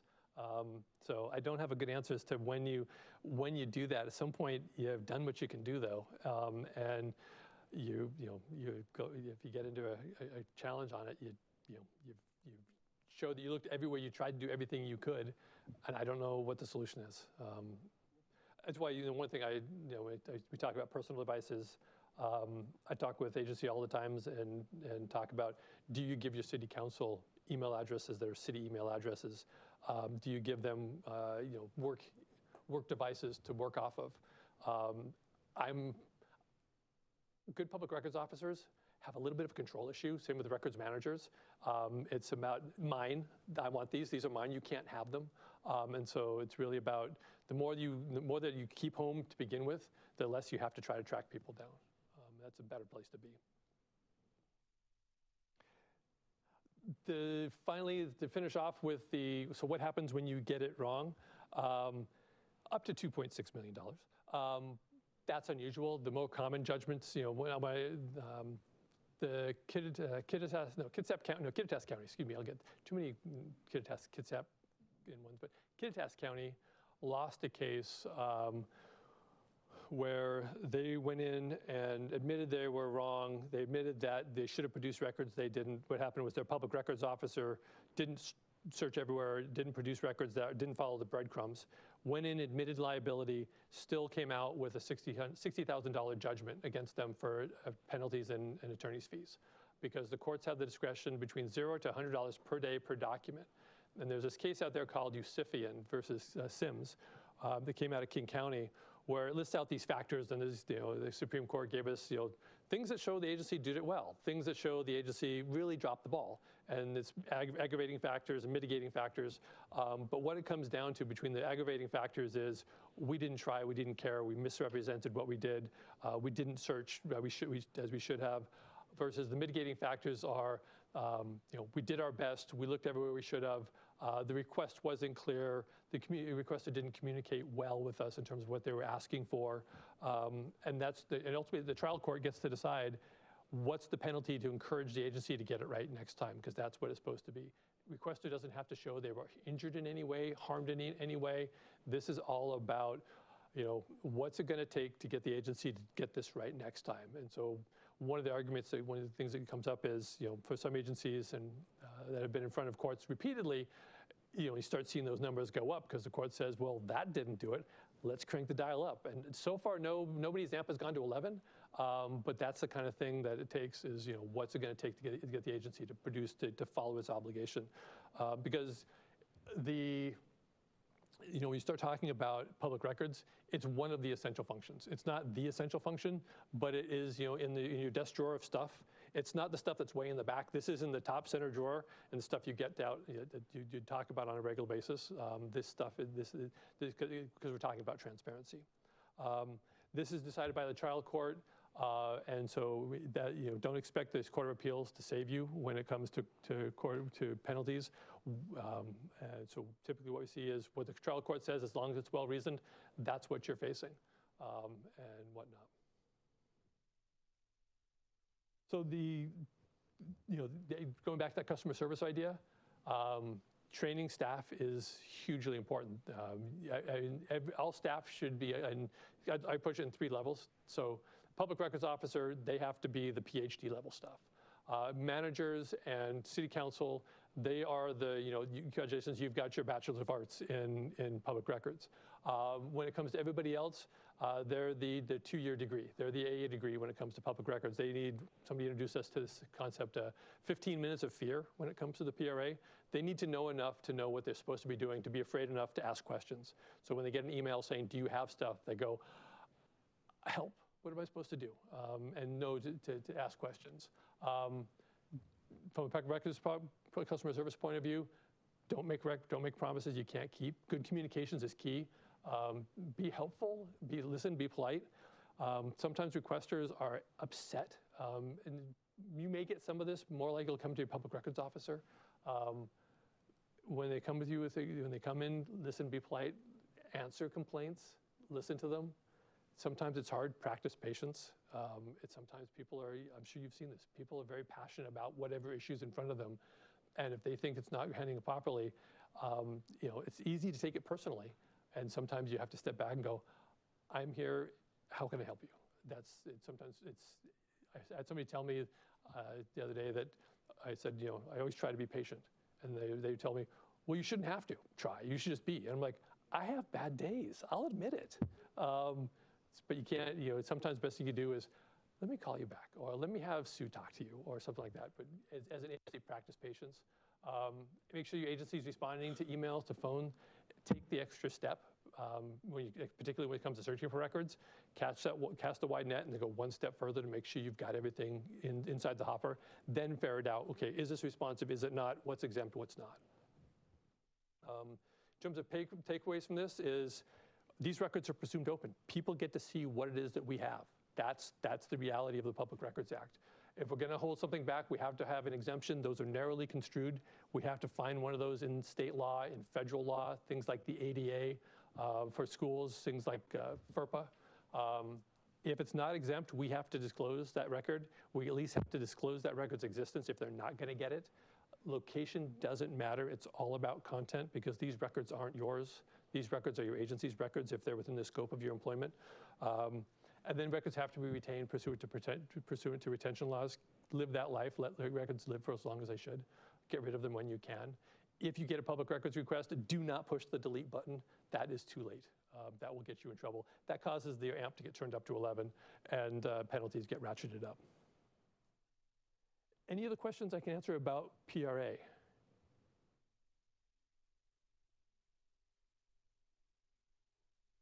And then, Hey, I'm trainable.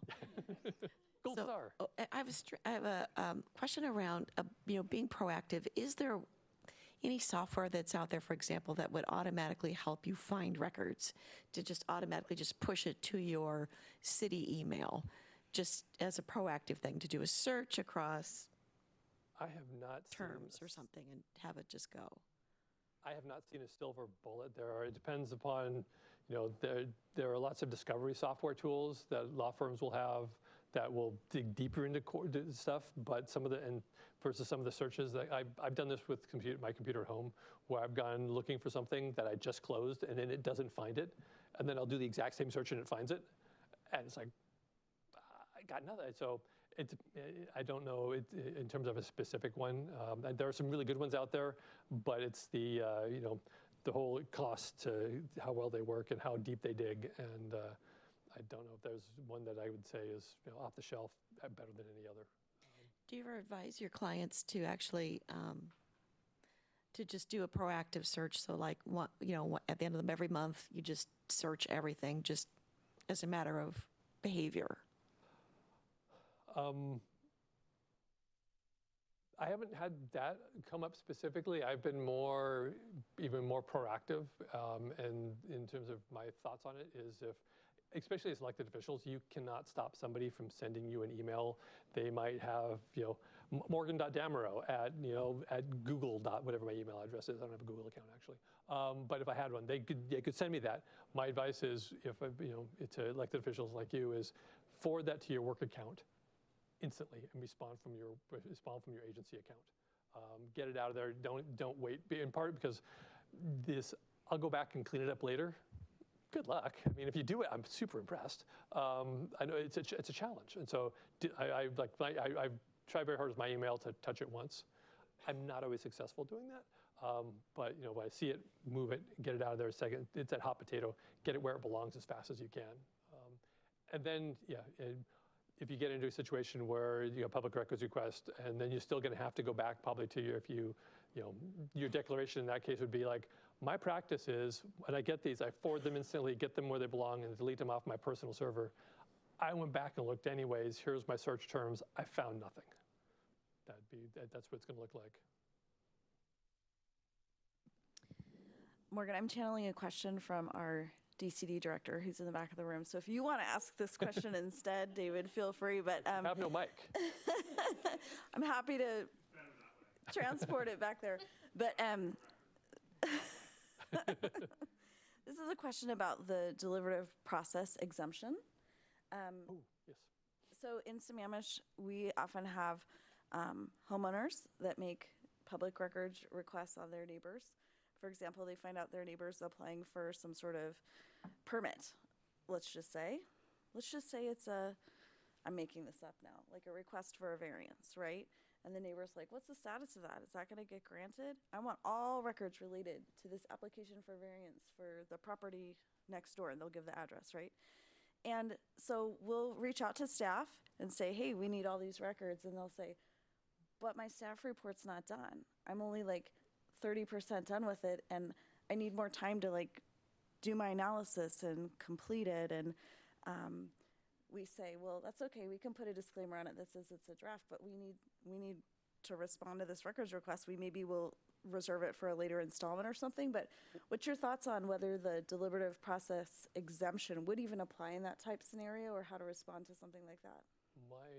My suspicion is, not being fully committed to the answer, my suspicion is that it probably wouldn't apply because there is this thing called the deliberative process exemption, but as the courts have interpreted that, it applies to policy level decisions. So things that you all would review as council members. So like, for example, where to site a homeless shelter? Yeah, if you're looking at something like that, that could possibly be one. If you're looking at annexing an area, trying to decide if you're going to do that policy level stuff, that's where the deliberative process would come into play. Implementation, there is no such thing as a draft exemption. It kind of gets morphed into that kind of, people say it that way. It only protects the policy level decisions, and only as long as you're thinking about the policy. Once you make the decision that says, yes, we're going to, or my goodness, no, what will we think? We're not going to. that exemption vaporizes. And there's no such thing as you've made the decision now, and now everything is subject to release. The other thing to be aware of with the deliberative process exemption is that it only protects records as long as, in that deliberative process context, if, one of you went out in public and said, oh, this is, we're considering this, I just reviewed this, and you make some reference to some of the stuff, then you're probably waiving that deliberative process for the things that you've talked about. You've just put this out into the stratosphere for people to know about, and so now that deliberative process exemption isn't going to apply to that pot of stuff you talked about. But it doesn't. But you're exactly right. It doesn't apply to routine, run-of-the-mill. Once or the implementation of those policies. Let's say it's you made decisions about what it is for your building lots and whatnot. What you're talking about is all the implementation of that. It wouldn't apply to that kind of stuff. And so, I think this is where good communication comes into play with requesters, and you can say, this is the records as exist as of the time of the request. This is not our final decision. All the PRA says is we get to apply exemptions to records, but this is where that customer service comes in and say, but let me give you a little bit of information so that you don't think we're done here, and say, by the way, this is just, this is 1 out of 5 steps. We haven't reviewed our process. We haven't completed our review process, yes, but this is what we have. And you still, you have to produce it. That's where taking that extra step helps. Yeah. I had a question connected to that. So if we have a record that is still under review and we know that we'll have future installments, is it like to silently withhold a record if we could provide it in that first installment, but we know the review will be completed in the second installment? Should we still be providing it in the first because it is available now? It's that depends answer. I never advocate for burying a record. Obviously, that just doesn't play out well. Know how you're going to produce a record, but say that the requester actually asked you to prioritize that record, I would probably produce it. I wouldn't, put it into a second installment. But at the same point, I don't have a problem with, if you start producing records, is to, some records are easy to produce and some records take a lot of work. And so you kind of mix the bag and you say, okay, here, I'm going to produce 150 pages of stuff I can get through quickly. And because it's this 50 pages is going to take a lot, I've got 500 pages that are really difficult. I'm going to do 50 pages at a time at that and kind of normalize your workload, something like that. That's how I would approach it, but I wouldn't, the other problem you have, though, is that the review isn't finalized, therefore the record didn't exist as of the day the record request was made. And so technically, that record isn't responsive. Doesn't mean some agencies don't give it out anyways, because they know it's coming, and it's like, or you can communicate. There's also the opportunity to communicate with requesters, and I've seen this done effectively a lot of times, and say, we're not done with this yet. It's going to be, it's still being reviewed. No final decision has been made. Do you want to withdraw the request and get back to me in 6 weeks or 2 weeks or whatever the time period is? Sometimes requesters will say yes. Other times they'll be like, no, but give me a little bit. Or you can always talk with requesters and engage with them. Like I said, most requesters are really good to work with. And that's where the rapport comes in, because the other thing that happens if you build that rapport with requesters is if you get an exemption wrong or you think they think there's a mistake, they'll just call you and say, hey, I'm missing this thing. It says this, but that doesn't make sense. And then you realize, oh my goodness, I just completely messed this up. Versus them going, ha, now I've got you. The relationship is key, and most requesters are great to work with.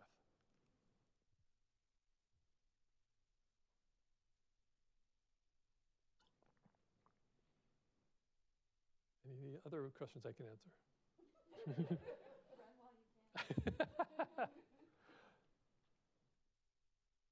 So that took, you want to take a break for a couple of minutes? I know I've been going since 6:30. And by the way, I can go for hours. We'll wait till this portion I think is done before we break. Yeah, I'm done with the PRA. Are you doing something else? I'll give you the option since this went a little longer than I think we were planning on. Oh. I saw the agenda had a couple other things on it for the agenda. I'm happy to come back and talk OPMA. I try to respect people's time. I'm also happy to keep going, but this is about what would be best for you, because I know you had other presentations. I would love to keep going, especially if we're going to be like moving or anything else. Keep going. Okay. Do it. Yeah. Okay, I guess we'll take a break. 5-minute break.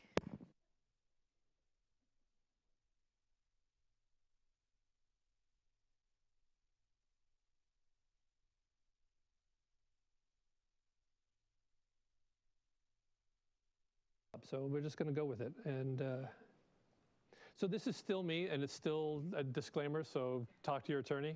Disclaimer is exactly the same. So yeah, already moving faster here. But basically, anything I can do, same idea with helping with OPMA, asking as a resource. We started talking about the PRA. I said that you'll see this language again, and this is exactly what the legislature has done. When they going from 4256 back when it was 4217, and then 4230 when we're talking about the OPMA. Sometimes creative writing is great, and other times I tell people don't reinvent the wheel. And that's exactly what the legislature went to when they were updating the OPMA and whatnot. And the PRA, it's the exact same language, that exact same idea, that people don't yield, all the decision making, everything to us working for government and as elected officials. They say to us, go forth and carry out this mission, but you're still accountable to us. You still answer to us. And whereas the PRA says we get to see everything that you are communicating, all the records you send, all the emails, all the reports, everything like that, what the OPMA says is that the people get to see what's going on. One of my former colleagues used to talk about it in terms of people get to see the sausage being made, which I really question whether that's a great analogy. And sometimes I think it really is. But that's what the OPMA says. They get to see everything that goes on in terms of the discussion. If you went back to 1968 and talked about OPMA, all people got to see was the final vote. And then 1971, the legislature changed the OPMA, and there was, I think, a realization that really what informs the decision and how we get to how it informs is the process. It's that discussion, and so that's what we're talking about. But when you start talking about the OPMA policy, historically, what it's been is this requirement that your deliberations as a governing body occur in this kind of a setting where somebody could come into the room, sit down, watch you have your discussion about whatever the topic of the moment is. Should we repave? Is it a homeless issue? Is it expansion? Is it a city park? Whatever the issue that's currently in front of you is. The one thing we've seen a kind of a move forward on in expectation-wise, and this is why it's underlined on the screen, in the 2022 legislative session, it's gone from being a purely requirement for a spectator sport, so to speak, where people get to watch you all having those discussions, to now there is an added expectation, added requirement of this is a two-way street. They get to share, have a moment at meetings, at regular meetings, to share their thoughts with you and say, this is what we think you should pay attention to. This is how we feel on this issue. A lot of what we saw in the changes that came out of the 2022 legislative session were actually things that were kind of put in place in the time of COVID, basically. And it was kind of realizing that there was some good that comes out of these processes, and some good things happen because of the remote technology, the remote participation tools. But what we see now is, and this is one of those places where talking about a change that's really not a lot of difference, is that while it might be an affirmative obligation, there's now a requirement in the OPMA that says you have to give an opportunity for folks to share their thoughts with you on these issues at regular meetings. My guess is you were probably doing it already. You probably had public comment already. So this is where a lot of people are like, oh my goodness, and then they're like, oh yeah, we've been doing it for 15 years, no big deal. The rules have changed a little bit, so we'll talk about that, but this is now an expectation within the OPMA. And so in time, we'll start seeing the courts kind of looking at these issues, I think, in terms of how agencies are accomplishing that. So basic requirements for the OPMA are not different than when you all took office and took your OPMA training, whether it was 2 years ago or 4 years ago, whenever that was. Basically, the meetings of a governing body of a public agency, governing body is a multi-member body. Let's take city council here. That's an easy box to check. Obviously, the city of Sammamish is a public agency.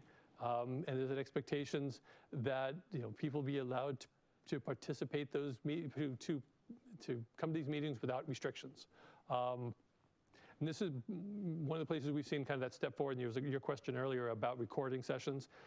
We've seen kind of a future kind of idea where, looking at what we've been doing for the last 2 years, 2.5 years with COVID, there's an encouragement for agencies to continue to use the exact same tool we're using tonight. I think it's Zoom we're using this evening, or whether it's Teams, or whether it's the GoTo platform. There's a city on the coast that actually has a radio station, and so they're able to broadcast their stuff. And that's how they have also been able to encourage participation.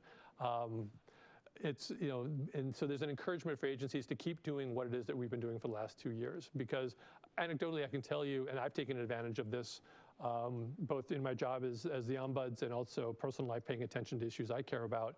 I've been able to watch meetings in real time while standing at my kitchen counter chopping onions for dinner and watching having my pad in front of me and watching a school board meeting. Really exciting stuff, and when you're cutting onions, by the way. But it's an encouragement that we keep using those kinds of things.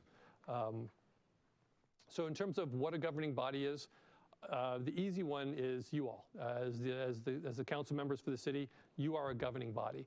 It could go deeper than that if you have committees and subcommittees acting on your behalf, if they're taking testimony, public comment, if they have delegated authority to make decisions on your behalf, if they serve in some kind of a gatekeeper function. Let's say that there was an art commission and they get, in order to be put forward for consideration, they had to go through this art commission, and that was what weeded out the finalists. They have some delegated authority. They're subject to the OPMA because they're making decisions on your behalf. If they're purely advisory, if they are purely, here's what we think, and then you can do whatever you want with that, very likely not subject to the OPMA. So that's kind of the distinction between them. It's very fact specific, so when we start talking about committees and subcommittees, it's a great time to have a conversation with the attorney about, hey, is this group subject to it or is it not? Which side of the line are we on with this thing? But it can go deeper than that. I think I'll stop there because obviously you are the governing body. You're subject to the OPMA. That's an easy one. Again, something that's unchanged in the OPMA is that the meetings at which you all take action, those have to be open to the public. We'll talk about what action is in meeting. What a meeting is not anything specific. What you call it doesn't matter. You can call it a work session. You can call it a board retreat. It's really about what it is that you're doing. You can call it an actual meeting. Great, that makes it easy to identify. What it really comes down to is there a quorum present? So basically, there's 7 of you. So are 4 of you talking shop? Are you taking action? Meaning, are you doing something that the city council is addressing? One nice thing about this: simply receiving information is not a public meeting. So if you would just get an email that says, here's information, that's not a public meeting. Where you have to be super careful is, oh my goodness, I have the respond button. There's the respond all button. Nothing good comes from the respond all button. If I could change one thing in all these email programs, I would make that button go away. Because think about it, if Amy sent Kent an email, that's 2 people not over the quorum line. But let's say Amy sent it to everybody, and then Kent responds with respond all. Bingo, we now have potential action going on because you're having a conversation. If you said, oh, here's what I think. And we'll talk about that a little bit more in just a second.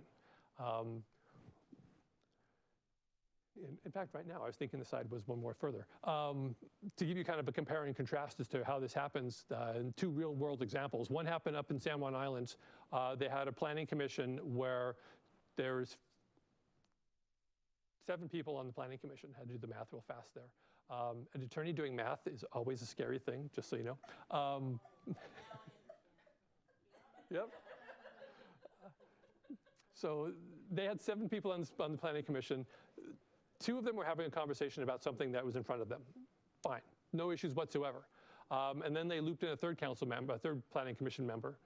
If that's where it stopped, they would have been fine. But what they didn't realize was that the 3rd council member also had been talking with a 4th council member, and through the email chain had gotten looped into this, had gotten this set of emails, this set of conversations.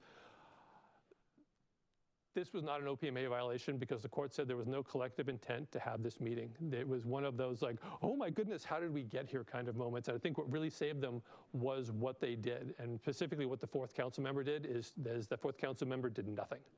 Didn't engage, didn't respond, and the other 3 did nothing else as well. They all realized there was 4 of them. All of a sudden, they'd put their toe into across the line, and they're like, "Nope, got to stop." So the court, when this came in front of the judge said there was no collective intent to have this meeting. This was one of those oops moments, and they did exactly the right thing, and they backed out and it didn't go any further.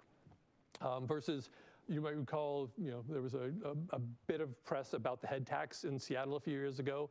It passed on a Friday afternoon, and then on Monday morning it vaporized. And so there was lots of questions about how did this happen.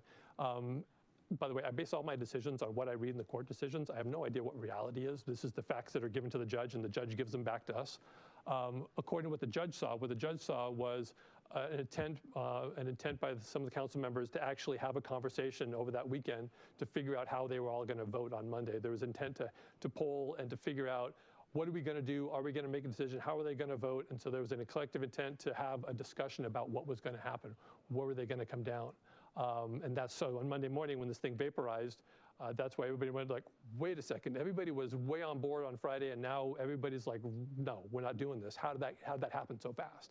And so what the court said is that because of that conversations, some of which happened through their staff, it wasn't literally the council members standing there saying, oh, what do you think, council member? Oh, what do you think? It was, hey, staffer, go find out what this council member is. And so it kind of happened through this serial kind of idea.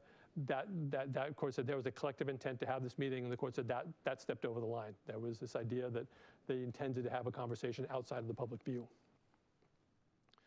So to the idea, it has to be, quorum, has to be, in your situation, at least 4 of you having some kind of conversation, whatever you may call it. These can happen via email. It can happen on social media.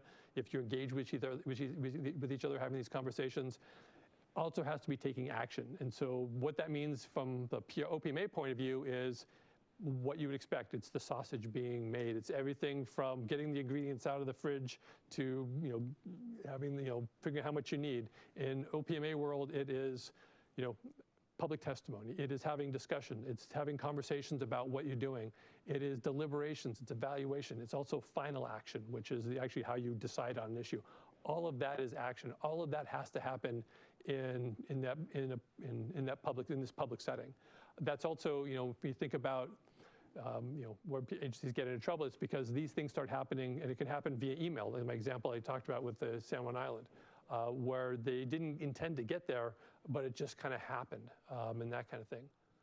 So you always have to be cautious of it, especially when you're sitting as council members. Doesn't mean you can't talk to each other. Doesn't mean you can't be friends, but you have to pay attention to it from 2 points of view. Is one, don't talk shop, and then if there are 4 of you at a community event, maybe you shouldn't all sit together. Maybe you should, talk to other peoples, and engage otherwise, because sometimes the perception becomes reality, and then you're fighting this, and you may not have intended it, but people start questioning. So, and not that I'm telling you there's specifically something wrong, but you just got to kind of think about that perception piece as well. Sometimes you do get in trouble. This happened with over in Yakima, where City Council went to a Chamber of Commerce meeting as a panel, and there was a quorum. They were talking about issues that were facing the City Council. They had a meeting problem because they didn't notice it. They didn't do the proper requirements. That cost them $16,000. Yes. So then, because we got campaigns coming up, so if 4 council members are sitting on a dais debating something, do we have to notify that then if it's campaign related? That's Sitting on the dais? if you're saying Not the dais, but on a panel, Yeah, or sitting on standing on a stage. that is one that troubles me. And this is my comment earlier this evening about you have 3 lives. You have your personal life with your family and your friends. You have your political life where you're running for office, and then you have your actual sitting on council. And how are you wearing at that moment? And I don't know what the proper answer is. It's going to be very fact specific in terms of what it is. Is this a candidates forum? Yeah, candidate forum. Which makes it a little bit different than if it's just an open session to have a conversation with City Council about issues. So it's going to be very much dependent on how it's set up. It does make me nervous. I think that I think in some ways all attorneys are a little bit like a small chihuahua, a little bit nervous by their nature, and just they see things that go. And part of our job is to be afraid of things and to warn you about them. I don't have a good answer for you in terms of whether that's a violation. I really want to see exactly what was going on, but it causes me concern. So we could just notify it. I've seen a number of agencies do that. we don't want any problem with this. We're going to notify this. We don't think this is, but we're going to tell you we have 3 council members having this thing here open for, and that kind of thing. Thanks. I've also seen agencies go exactly the other way, where saying this is not, and they disclaim it, and they're not taking agency action. I don't know which is better of the two, but their councils have helped them in that way as well. Well, because there's no action being taken on a candidate forum. I want to say yes, but I don't know specifically. I mean, there are some actions, but there's not like action. We're not voting on anything. We may be discussing the same issue. But action is broader than just the vote. Action is the deliberations. And so are you... Okay, so the best practice, what's best practice? Because the other day we went to Sarah Perry had a little thing, kind of surprised it on some people. And so out of support for the mayor, several council members showed up, and then I just stood in the doorway because it was clear. I mean, we didn't publicize that, but there was 5 members there, but we were just receiving information, and then I got the hell out of there because. If you didn't talk to each other, you can be social. You can go to social events. You can do other things. Once you get elected, it doesn't mean you've got the scarlet letter or you're now typhoid Mary and nobody can talk to you. But it means is you have to be cognizant about what you're doing. And so, like your scenario, if 4 of you were at this event, I wouldn't talk to each other. I would not. All 4 of you sit around. You also have to watch for serial meetings, which is somebody ends up being the shuttle between them, or a wheel hub, where one person polls everybody. It's just don't talk shop is my best advice. And when you get to political events, if you schedule 3 out of 4, break them up. Don't cross. It's that nervous Chihuahua thing. Yeah, keep under the threshold line. You just get bad press. You get bad press, but that's all right. And it's not. I will admit I don't have perfect advice for you, and I don't have a good answer between. And partly because my guess is at some point we will see some developments between personal, political, and this, but I don't have any good things to point you to, and so that's why I can't point you. I learned long ago not to tell you what I think the courts are going to do, because I've stood in front of a judge with a case I thought was really solid and walked out going, wow, that hurt. And judges do their best, but they don't always see it the same way I do, and I don't know that means which one of us is wrong, but the judge gets the final say. So, yeah. All right, so I'm going to do the Jeopardy thing, and I think the answer is going to be it depends, but I'm going to ask anyway. So how about on social media, if a council member makes a post or makes a comment about policy type stuff, does it matter if it's an open or closed group? Does it matter if others comment? If one person comments, I'm assuming that's just distributing information and everyone else is receiving it.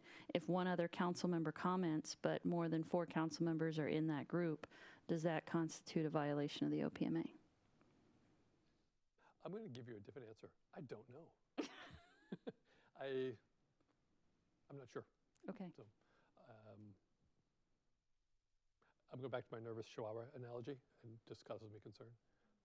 But I want to see exactly how it played out. Okay. Any other questions I can avoid?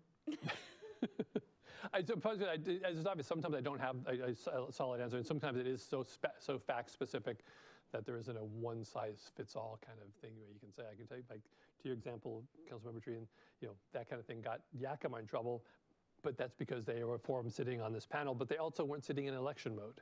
They were sitting in there, they were sitting as council members there. So I think facts make a difference. The thing to also think about, talking about action, obviously the final step of that is final action.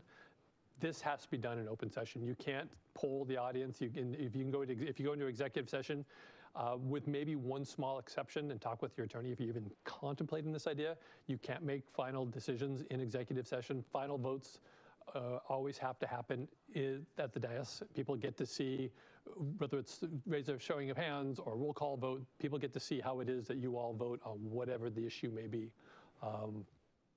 And like I said, secret ballots aren't allowed. I talked with an agency a while ago where they had a really pressing issue with good intent.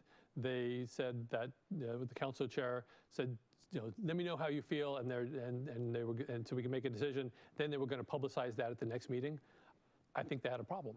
I can't remember who that was I was talking with, but I think that they took either they did a secret ballot or they polled ahead of time, is how that's going to be characterized. So when you start talking about the final decision, and final decisions aren't necessarily a final vote, it is a consensus. It's you make a decision, so you have to watch out for, so we're all in agreement. I was talking with somebody a while ago, and a city council someplace came out of executive session, and they came into open forum again and said, while we were in executive session, we decided this.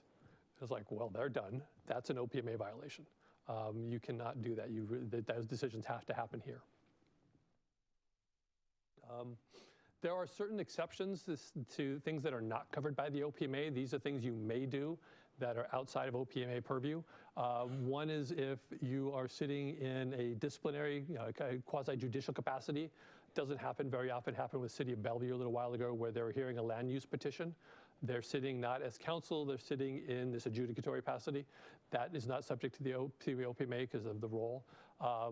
Things that are subject to the Administrative Procedures Act, which is a separate rulemaking process, it specifically says that's not subject to the OPMA. There's some recent litigation on that. Collective bargaining is also not subject to the OPMA.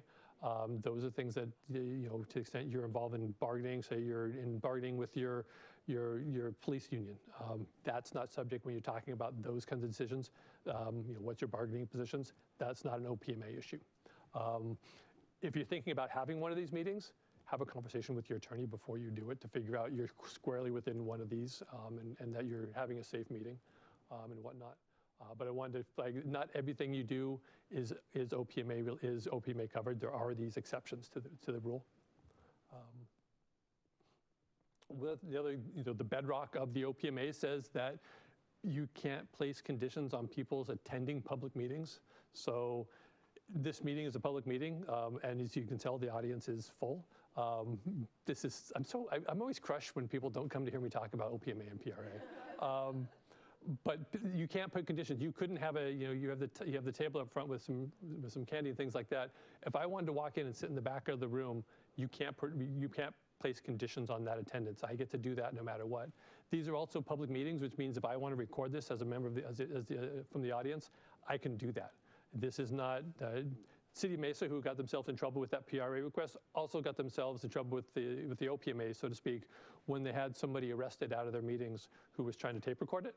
These are public meetings. People get to record. There's nothing happens here that they can't record, as long as they're being respectful. Obviously, if somebody in the back of the room all of a sudden runs up and is like right here in the front and they got their phone in your face, that's not, you can control the decorum. You can get reasonable rules for how people behave, but you can't say you cannot record. These are public meetings. This is another one of those encouragement things coming out of OPMA. You're encouraged to continue to use Zoom as long as it's no additional cost. You can't, you have a membership kind of thing where you have to buy a membership to insert company here. It has to be a publicly available forum. You can set generally applicable rules to maintain the orderly conduct of your meeting. I always caution people to be cautious with this in terms of, but you can, when it comes to public comment, I think you can require people to sign up. They may not give you their real name. I don't know that I care all that much. What matters is, who are we going to hear from next? You can put time restrictions on, you have 3 minutes is what I'm seeing from the shot clock. That's reasonable, and that's historically what we've been doing. We also see language in there about health and safety to the extent that we need those again. Hopefully it's be a very long time before we do. You could put reasonable restrictions in terms of, separating chairs or masking. Some of this was some of the stuff we saw from the governor's proclamation in 2028 in terms of, just how to maintain public health and safety. Again, I've talked about this a lot, so I'm not going to go in any more, any greater depth other than you're doing it already, which is great in terms of that. Though I will comment on the other encouragement is to record the meetings and to make these available online for at least 6 months. Doesn't change the records retention requirements. That's the core thing I talked about. You still have to save those for, I don't remember the numbers, some X number of years. You still have to retain them. But there's encouragement to keep them online. And I tell you, I've taken advantage of these when I've gotten calls from the community saying, hey, the city of Bothell did this at the meeting. I think there was a violation. Oh, let's go back and watch it. Yeah, okay. It helps, and it really does help inform people and whatnot. The new requirement that changes nothing, it does change the way we implement it a little bit, is we are now required to take public comment at every regular meeting. And I'm going to stop there for a second and say the legislature chose to use the word regular. I don't know exactly why. I've got some suppositions. One is that, say you're having a work session and it's really just so you can brainstorm, that would be a special meeting. Because it's not the ones that happen because it's it's like the second Tuesday of the month. And that's my best theory as to why. But at every regular meeting at which final action is going to be taken, you are required to accept public comment one of two ways. Oral, which is what most people are doing. And most people front load their meetings with that. And that's the second agenda item on any meeting agenda is, what do you want us to know about? Every once in a while, I'll see agencies saying, except for this item, because it's a hot topic, we're going to take public comment on that issue when we're having that discussion. If you're taking oral comment, you have to be able, unless it's you have difficulty to accomplish it, basically an obligation to reasonably accommodate people. If they have a disability, if they have difficulty attending the meeting, or they have transportation issues, you have to work with them to be able to provide oral comment. If you're using Zoom, obviously you pretty much have a tool right there. Some people don't have that kind of bandwidth, and so I've seen agencies using literally voice phones and just putting on speakerphone by a microphone. You have an obligation to accommodate people as best you can. There's some language in there that says you can limit comment to items not on the agenda. Talk with your attorney about that piece of it. That causes me a little bit of concern in terms of most agencies I see are just, it's open mic moment. What do you want to share with us? And what do we need to know about? But you can put guidelines in place, like we talked about, 3 minutes. And you can have people sign up to make public comment. They might give you a false name. Do you care, is my opinion. I saw one agency that was using numbers, and as people want to make public comment, they would take number 1, number 2, just so they could manage the people attending. Doesn't mean that if you're taking, it doesn't mean that I saw one agency where this person got up, made 2 minutes of public comment, and then said, now for the next minute, I want you all to think about the bad decision you just made on this issue. And the council chair was like, moving on now. You can put reasonable rules in place, and it's still your meeting and things like that. The other option is written comment, and you can choose whichever one of these you want. If you're going to take written comment, you can put reasonable rules in place. So they say written comment has to be submitted by 5 o'clock the day before so that your clerk of the board can distribute it all, because it does have to be distributed to all the council members, all the governing body. And that should be something in the opening colloquy. If you're doing written public comment, your council chair should say, or in this case, your mayor would say, and we received written comment from 15 people that's been distributed to the council as of 4 o'clock this afternoon, just to get it documented. That's if you're doing written comment. And the reason I mention that is because, as we're talking about, the auditor's office pays attention to the nuts and bolts of things. And so if it says you have to do it, they're going to want proof that you did it. And that's so you want to make sure that's on the record someplace. Yes. We sometimes have our folks who give public comment mention their address. Is that something that we just do it in Sammamish, or is that required? It's not required. No, Okay. some people just volunteer that. They also volunteer how long they've lived here, where their kids have graduated high school. None Okay, of that's so the required. address is just, okay, optional, because I feel like sometimes we prompt them to give the address, so I just wanted to be clear. And It used to be a requirement for public comment, and we changed it to just say whether they live, like what city they live in, so people aren't giving their actual address. But some people probably don't know that we've updated that, and that's why they continue to provide their address. Good, Carrie, it's your. I was just going to say, we don't require their address because that could be construed as placing a condition on their participation, and we don't want to do that. And I've seen some council chairs or mayors, when they're starting the public comment, say, we're going to take public comment. We have half an hour set aside for this. I'd remind people that this is a public setting, and please do not share information that is confidential or privileged unless you want to. And just kind of remind people, and then people will do it anyways.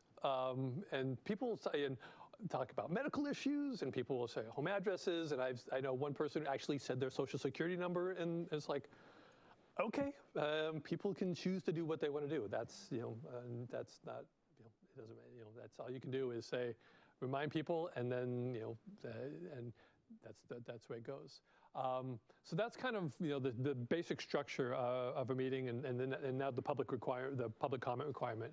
Within the within the OPMA, there are roughly 3 kinds of meetings. One is the regular meeting, and those are the ones that happen because that's what your charter says. That's what your rules say. They say every second Wednesday of the month we're going to have council meetings. Those are regular meetings. They have some, they happen because rules say they do. They have some very specific requirements. For some very small jurisdictions, they don't have to do this. City of Sammamish is way too big. So you have to have your agenda available online. I saw the meeting for the special meeting out there. I suspect you're doing the exact same thing for regular meetings. Basically, what it says for the agenda is, what are you going to do? What business are you going to transact? Nice thing about it is, you can change that agenda. It doesn't mean that you are, once that agenda is published, that's what you have to do with. Sometimes it happens ahead of the meeting where an agenda item gets added, so they post an updated agenda as soon as they can. More commonly, what I see is that there will be a motion to approve the agenda, and a council member will say, I'd like to make a motion to add this item to the agenda for this evening, or to move this from the consent agenda to the regular agenda portion of the meeting, so we should have a conversation. There's a second, there's a vote, it happens, it gets approved, it doesn't, that's okay, you can change the agenda. I always am super cautious with my boards and commissions about why, and I always ask the question, do you really need to? Is there a reason we can't hold this over for 2 weeks? Sometimes yes, sometimes no, because of the appearance. Because if what you deal with is vastly different than what the agenda says, people start wondering what's going on, and it's like, oh, it's a shell game. What's my commission doing? What's my city council doing? So I always recommend staying as close as you can. But there may be reasons you have to add something. The other thing about it is if you get the agenda wrong, that's not a reason to overturn your actions. Somebody asked me recently, so then why don't we just post gobbledygook and then do whatever we want? And it's because of the other transparency issues that it's just not going to play out well, and it's going to cause huge issues for you as you try to do your business, because people are not going to trust what's going on. So try to post your agendas as best you can. But if you get it wrong, that doesn't mean that it's necessarily going to mean you have an OPMA violation. It's your best guess as to what you're going to be doing when it comes to regular meetings. The next kind of meeting is a special meeting. And these are basically every other meeting you have. I suspect this evening was a special meeting. It's not something that normally happens. And so these can get called by your presiding officer. They can get called by a majority of the council, which begs the question, how do we do that without having an OPMA violation? Because it says we can. There's some specific notice requirements. You have to give written 24 hours notice to the council members or the governing body of that meeting. And it's kind of what you would expect. Where's the meeting going to be? What time is it going to happen? What's the business to be transacted? Has to be posted the city hall. And then if you're going to have the meeting remotely, wherever that meeting is going to be held. And so the basic idea is to let people know that you all are going to be present talking shop. And so they know whether they should attend or not. Also needs to be posted online on your website. If you have a standing request from the media, you also have to give it to them. Those don't exist very much anymore, but something to watch out for. I see it more in Eastern Washington, where you have smaller jurisdictions with a small local newspaper, something like that. The thing to watch out for with these meetings is whatever you put on that agenda is the only thing you can take final action on. So if it's not on that agenda that you post and say, we're meeting for this purpose, you can't add something. There's a jurisdiction in Eastern Washington that 3 of their board members are facing a recall petition because they added an agenda item to a special meeting, put it through to final action, took a vote, and then it was kind of a parade of horribles after that. They're facing this recall petition on that issue. So with regular meetings, you can add something to it and you can take final action. Special meetings, you can't. You're stuck with whatever is on your agenda, and it makes some sense. If you're meeting because you need to for a specific purpose, that's why you're meeting. That's why you're getting together. Yes? So we have this weird thing where we have a regularly occurring special meeting. So as you called this a special meeting, however, we plan to have a meeting for the first 3 Tuesdays every month. It's just that the first and third Tuesday are called regular meetings, and the second Tuesday is called a special meeting. So is it really special if we plan for it? Oh, everybody's special. It may not be. If It's called a study session, but that's not really a thing, right? No, it doesn't matter what you call it. But if it's in your rules that say you're going to have this meeting every third, Every second. every second, then it's probably a regular meeting. Okay. Okay. Thank you. I made an assumption that may not be true. I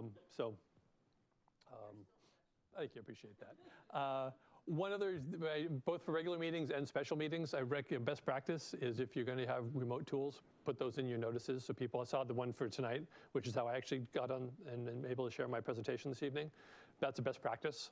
Just it shows you're complying, it shows you're trying to be transparent. Not a specific requirement, but definitely where you get a gold star. There is the third kind of meeting. These are emergency meetings. In my 25 years of practicing law, I've never done one of these.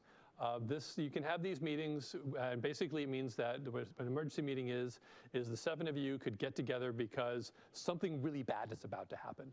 Either there's going to be a significant loss of property, injury, death, something like that, where if we don't meet right here, right now, there will be no tomorrow. Earlier this year, the town of Lind was facing wildfires, and about a year or 2 years ago now, Malden, 80% burned. That's what we're talking about, where if they didn't meet right then and right there, there would be no town left. That's why I chose the graphics I did. Think about Mount St. Helens erupting. The wildfires are a great example. That kind of thing, where it's got to be right here, right now. Another example in another jurisdiction was a boil water advisory because they had contaminated water. So that would be obviously potential injury, damage to persons. But yeah, there are interesting things that come up that necessitate an emergency meeting. Yeah, that'd be a great one. If we don't tell people, we don't meet right now, some people get really sick or whatnot. So it makes, I definitely category with that. Just be cautious of them. Courts have said economic loss is not sufficient. Just because a school not being in session for 24 hours, all that means is they're going to lose 1 day of summer. That's not sufficient. Like I said, 25 years, I've never done one of these. A couple of my colleagues have, but it doesn't happen very often. There's this fourth hybrid thing. I'm not sure what to call these yet. The legislature gave us the ability to have remote meetings. And it's a codification of what we saw with Proclamation 2028 from Governor Inslee. Basically, the agencies have the option to holding either a meeting with nobody present and doing it all via the way we were doing it via Zoom, or doing a hybrid where some of the public or all of the public is excluded, and then you all get to be present. There are some specific requirements for that. There has to be a declared emergency, and then the agency, I don't know exactly the mechanics of that because it says the agency, and it doesn't say the governing body, has to determine that it can't hold a meeting in person with reasonable safety, with the public in attendance.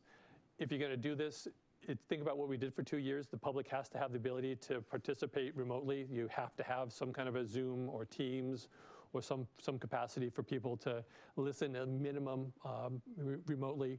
And you also obviously have to tell people how to do that. You have to put in the notice requirements. We're having this meeting remotely because of this issue. If you want to listen, www. Is how you get there. One thing we've been doing for a very long time is that, and this is all based upon your rules, this doesn't mean that individual council members can't attend remotely. That's to say that this meeting was scheduled. Well, it was scheduled tonight, obviously, but one of you was scheduled to be on vacation in Hawaii, and so you thought a great way to spend 3 hours of your vacation in Hawaii was to participate in this meeting remotely. If that's consistent with your rules, that's specifically written into the OPMA now, where you can have those remote participation. I've had some meetings where the entire board has participated remotely. There's an AG opinion from 2017 that says you can do that, that's okay, but you still at least have to have a physical location where people can come in, see the screen, see all of your faces up there on Brady Bunch fashion, so to speak, and be able to to hear the proceeding. And so, I've done this and I had a clerk of the board sit in an empty room with a screen and had nobody be there. But you do need to do that. You still have to have a physical location. There is an exception for agencies that did this before March of 2020, but I don't think you probably qualify that. If you think you might, Carrie can talk with you about it. You do have the ability to go into what's called executive session, which basically is the antithesis of the OPMA. Is basically you get to exclude and have a conversation outside of the public view. There are very limited exceptions or reasons you can go into that. They're specifically in the OPMA under 110. Those are narrowly construed, and you have to make sure you fit whatever reason you're going in. Getting advice from your attorney. That's when you can go in. Your attorney actually has to be part of that meeting. It has to be for the purpose of actually getting legal advice. It has to be because there's an anticipated liability or an anticipated lawsuit, something like that. But that's one of the reasons you can go in.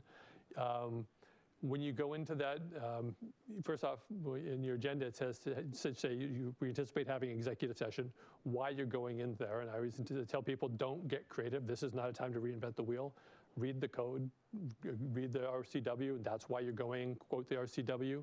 When you're going into executive session, have your presiding officer announce we're going in for this purpose. Again, don't be creative.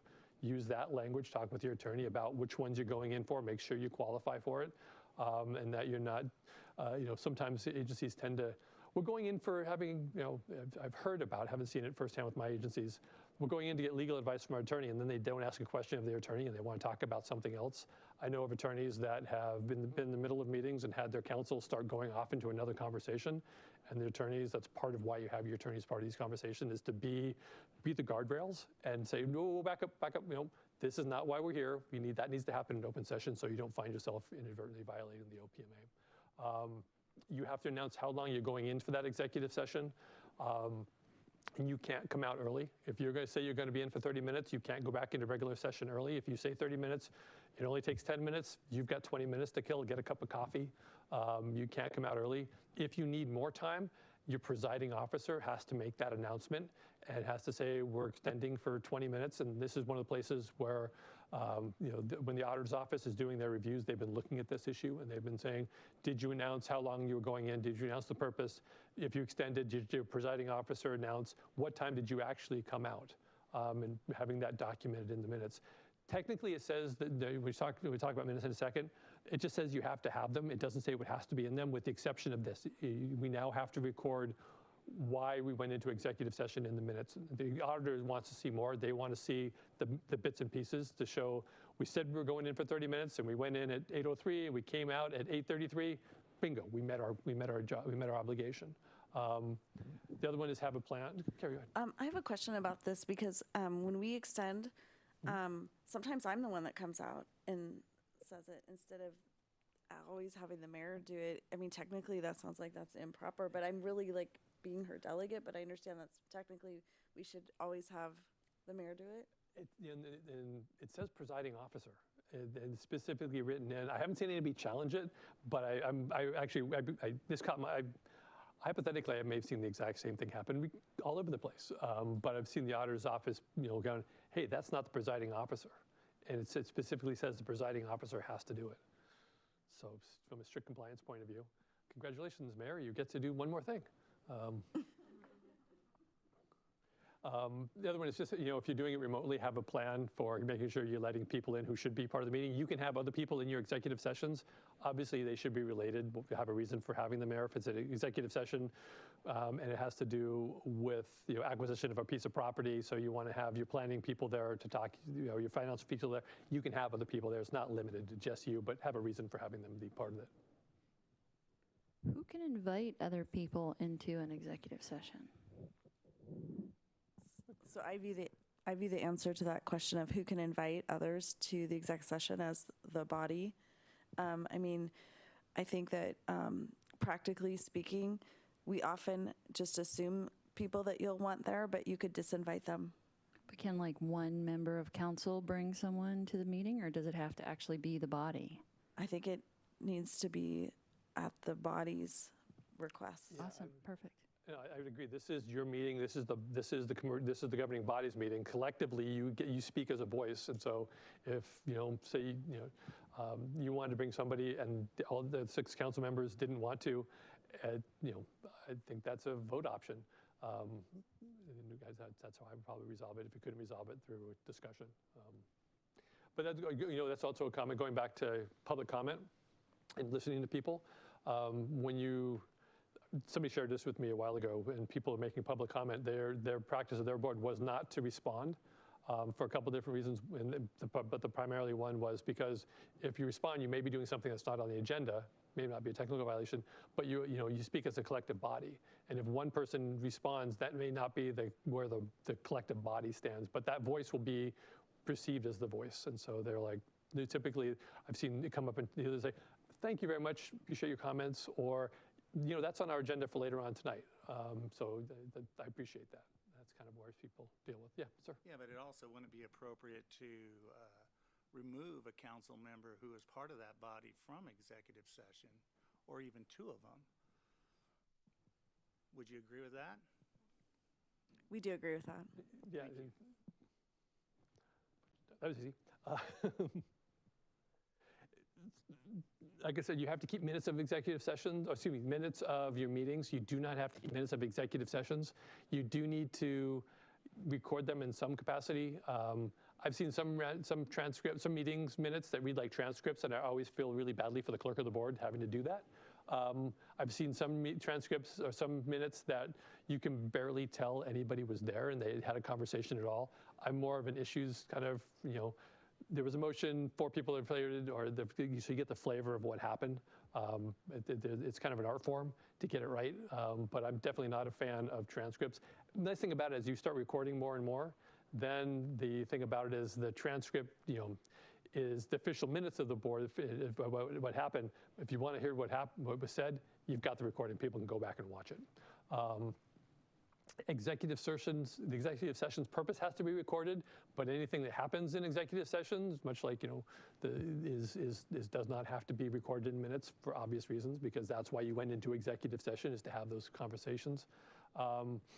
Again, I also recommend in the minutes, if you're using online tools, I think is the best practice, have the minutes reflect that we use this tool. If you happen to notice, how many people took advantage of that? Is it working? It just shows that people are participating. Have a plan for interruptions and disruptions. I commented a while ago that you can have reasonable rules for the maintained orderly conduct of your meeting, and built into the OPMA is a hierarchy of how to do that, and it's kind of what you would expect.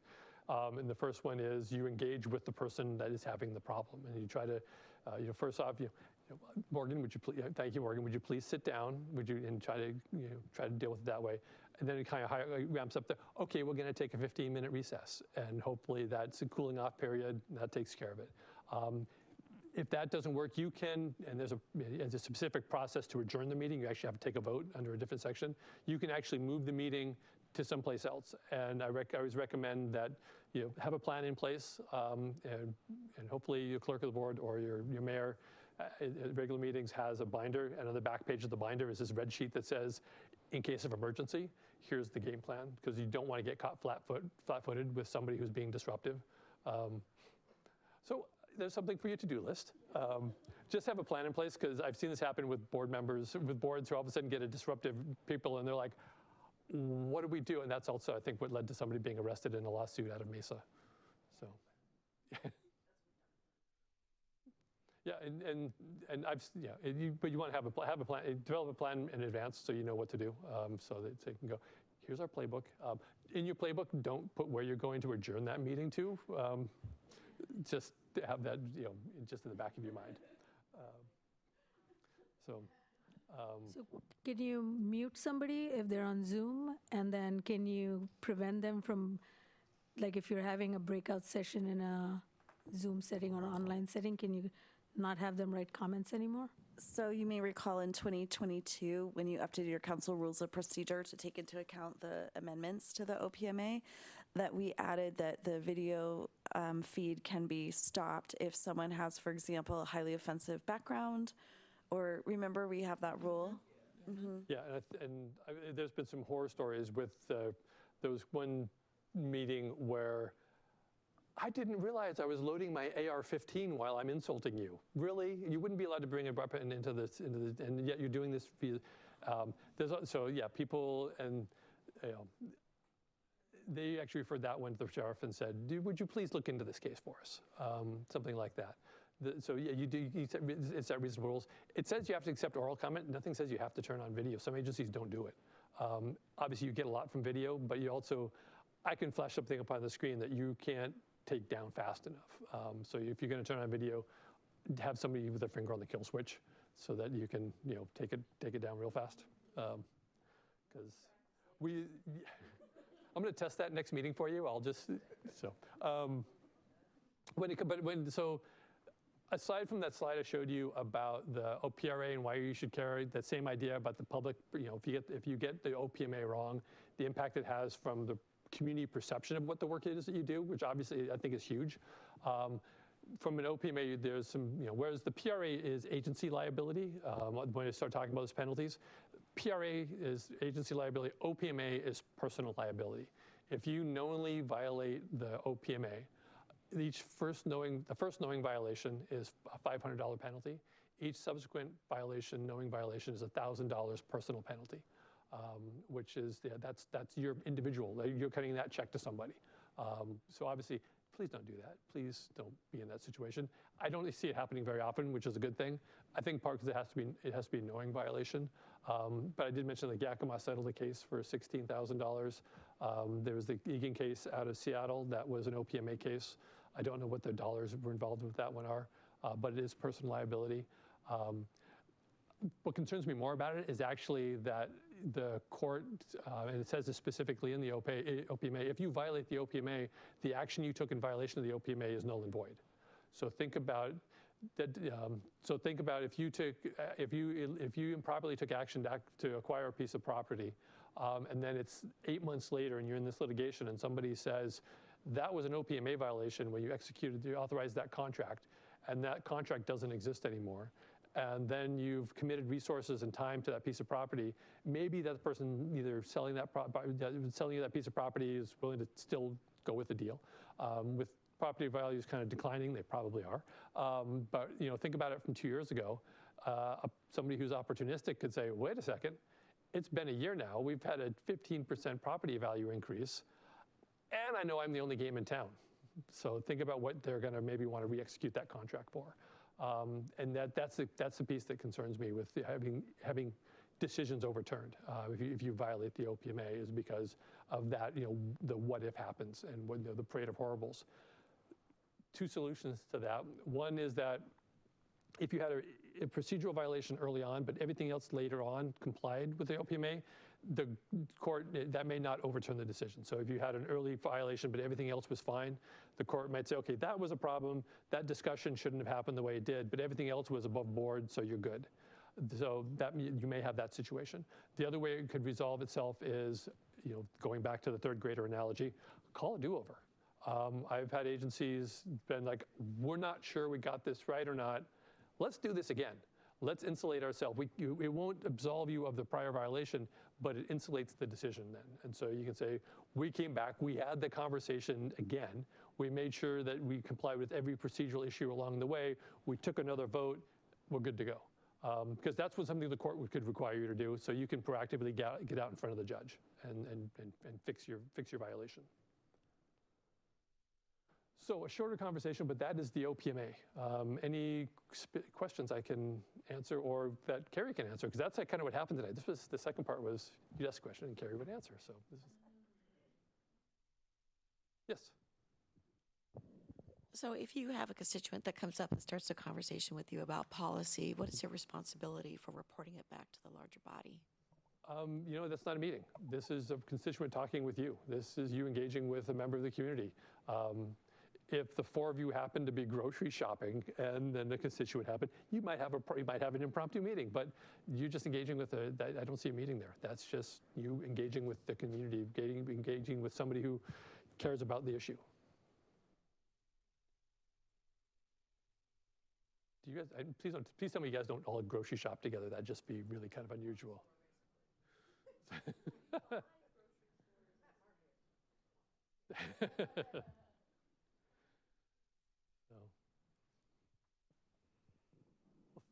Great. Well, thank you very much for inviting me to spend time with you this evening. And for asking great questions. And I enjoyed talking with you all. Thanks for being here in person from Olympia, Morgan. Thank you. Thank you. Yeah, thank you. So when we have questions, you, Morgan? You have a further question right questions, now? follow up. No, I'm just thinking Oh. follow up. Like as I sleep Go on ahead and this, email me. Email you. Cool. Yeah. But now we have Morgan's. I will provide information. A lot of times I will, Yeah. if I get information from you, I would say, here's some resources and here's some Call questions to talk Carrie. with your attorney about, or here's a line of questions, here's the issues you need to be considering. Great. How the story ends, I tried very hard not to go across that line. Yeah. I just like having resources. Yeah. Yeah. Okay. Are we moving? Are we staying? What are we doing? We are moving. Okay, so what do we need? 5 minutes to adjust? Or do you need longer to move this stuff? Okay, so 3 minutes. 3 minutes, yeah. All right. Welcome back, most of council. Do we have enough here yet? No. One more. All right, we got 4. We got a quorum. Okay. Next is our Sammamish Plateau Water District sewer, wastewater comprehensive plan update. So David, are you presenting first? I'll go ahead and open it up here. Awesome. Yeah. Great. Good evening, Mayor. David Pyle, Department of Community Development. And as council members return here, we'll go ahead and start our next topic, which is the presentation by the Sammamish Plateau Water and Sewer District regarding the Sewer Comprehensive Plan, also known as the Wastewater Comprehensive Plan. With us this evening, we have Jay Regenstrife, who is the systems planner for the district. With us also is Jackson Dove, who's another systems planner and engineer with the district. I do appreciate Jay and Jackson waiting in the wing while we heard that very thorough review of OPMA and PRA. Very helpful for us all to remember those things. And so what we're going to do is Jay will be providing a presentation on the status of the Sewer Comprehensive Plan or Wastewater Comprehensive Plan, and then we'll have opportunity for any questions from the council or any additional clarity that you might be seeking.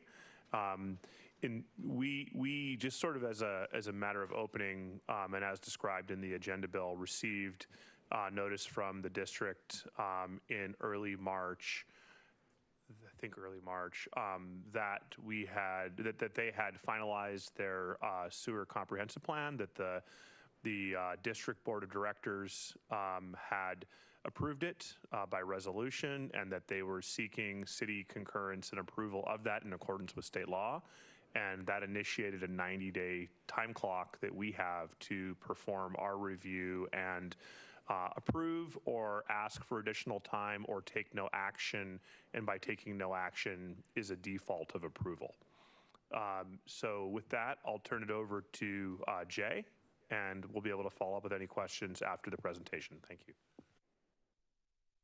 Okay, so I'm going to try sharing my screen here. So hopefully this will all go incredibly smoothly. And you can see that, I assume, at this time? We can see it. Thank you. Okay, great. Thank you, David, and City Council persons for the opportunity to talk with you about the Sammamish Plateau Water and Sewer District's Wastewater Comprehensive Plan. And Jackson is also here to help back me up if you come up with questions that I can't answer. The need and purpose of a wastewater comprehensive plan is for the Sammamish Plateau Water and Sewer District to address the district's planning needs for wastewater collection and transmission for about the next 20 years. And this plan was prepared in accordance with the provisions of WAC section 173-240-050, and it's called a general sewer plan. And we do use wastewater and sewer comprehensive plan interchangeably. And we do update this plan on a regular periodic basis. King County currently requires the plan to be updated every 6 years. For a system such as the district's, which is still growing, the updates provide us with an opportunity to reflect the growth of the system that has occurred since the last plan, and also to adjust our future planning to match any land use planning changes. And so completing a plan of this size, a full update, requires a couple of years. And once it's completed, plan approval is requested of the King County Council, the City of Issaquah, the City of Sammamish, and the Department of Ecology. So presentation of the plan with detail would take several hours or probably even a couple of days. So I'm just going to provide a very brief outline of what the plan includes in the following slides. And then towards the end, I'm going to focus on areas where the city may have a greater level of interest, particularly with our growth projections for the sewer system. So the district's corporate boundary covers about 29 square miles. And on this figure, it's the area within the red line and highlighted in yellow. Our sewer service area is smaller. It's approximately 20 square miles, and it's all located south of the Redmond Falls City Road. And there are portions of our water service area that obtain sewer service from Northeast Sammamish Sewer and Water District. Other areas that are outside the sewer boundary are rural, and we're not allowed to provide sewer service in those areas. Whoop, sorry. Sticky mouse here. The sewer service area is split into 13 sewer basins, and these basins are used for the analysis and also for scheduling and tracking maintenance activities. They're based on how the system flows. Each basin discharges at a specific point into the next downstream basin. Now, our system, when we were preparing this plan, included 159 miles of collection sewer, 561 grinder pumps, 21 lift stations, and 16 miles of force mains. All of these figures are just a snapshot in time as our system continues to grow. For instance, we now have 587 grinder pumps, and we even have 22 lift stations. We recently added another lift station onto the system. So analysis in the plan is based on the existing sewer usage data, and then that is projected into the future. So we start with looking at sewer use in the district, and that's measured by looking at the water used by our customers. So the water going into each house, multifamily building, and non-residential building is measured. We look at these three different customer types, and you can see that we're very heavily single family. Single family accounts for 89% of our accounts and 69% of our equivalent residential units. So equivalent residential units are how we are able to compare water use between different types of customers. And an ERU is an equivalent residence. So it's a single family home served by a 3/4 inch meter, which the majority of our single family homes use. So our multifamily represents 9% of our accounts, but 24% of our ERUs, because several of our multifamily buildings use larger meters. And then non-residential is about 2% of the accounts and 7% of the ERUs. The district uses AMI meters, and that means automated metering infrastructure. So these meters provide data on how the water is used on an hourly basis throughout the day. And so from this hourly data, we can build what we call diurnal curves, showing how water use changes throughout the day. And diurnal curves are vary based on the type customer you are. Some of our basins are very heavily residential, a few are heavily commercial, and most of them have a mixture of both. We've got two different diurnal curves shown here. The residential use diurnal curve is shown in blue. And so this has low use overnight with a peak happening in the morning when people are getting up, and then a lull when they might be at work or at school, and then again an evening peak during the dinner time hour and kind of when you're doing dishes and perhaps laundry and stuff like that in the evenings. And this contrasts with a non-residential diurnal curve, which is again low use overnight. And then it's peaking during the day when businesses or schools are open, and then it goes back down low in the evening. So we take all of this data and combine it by basin. So each basin has an average diurnal curve for that specific basin.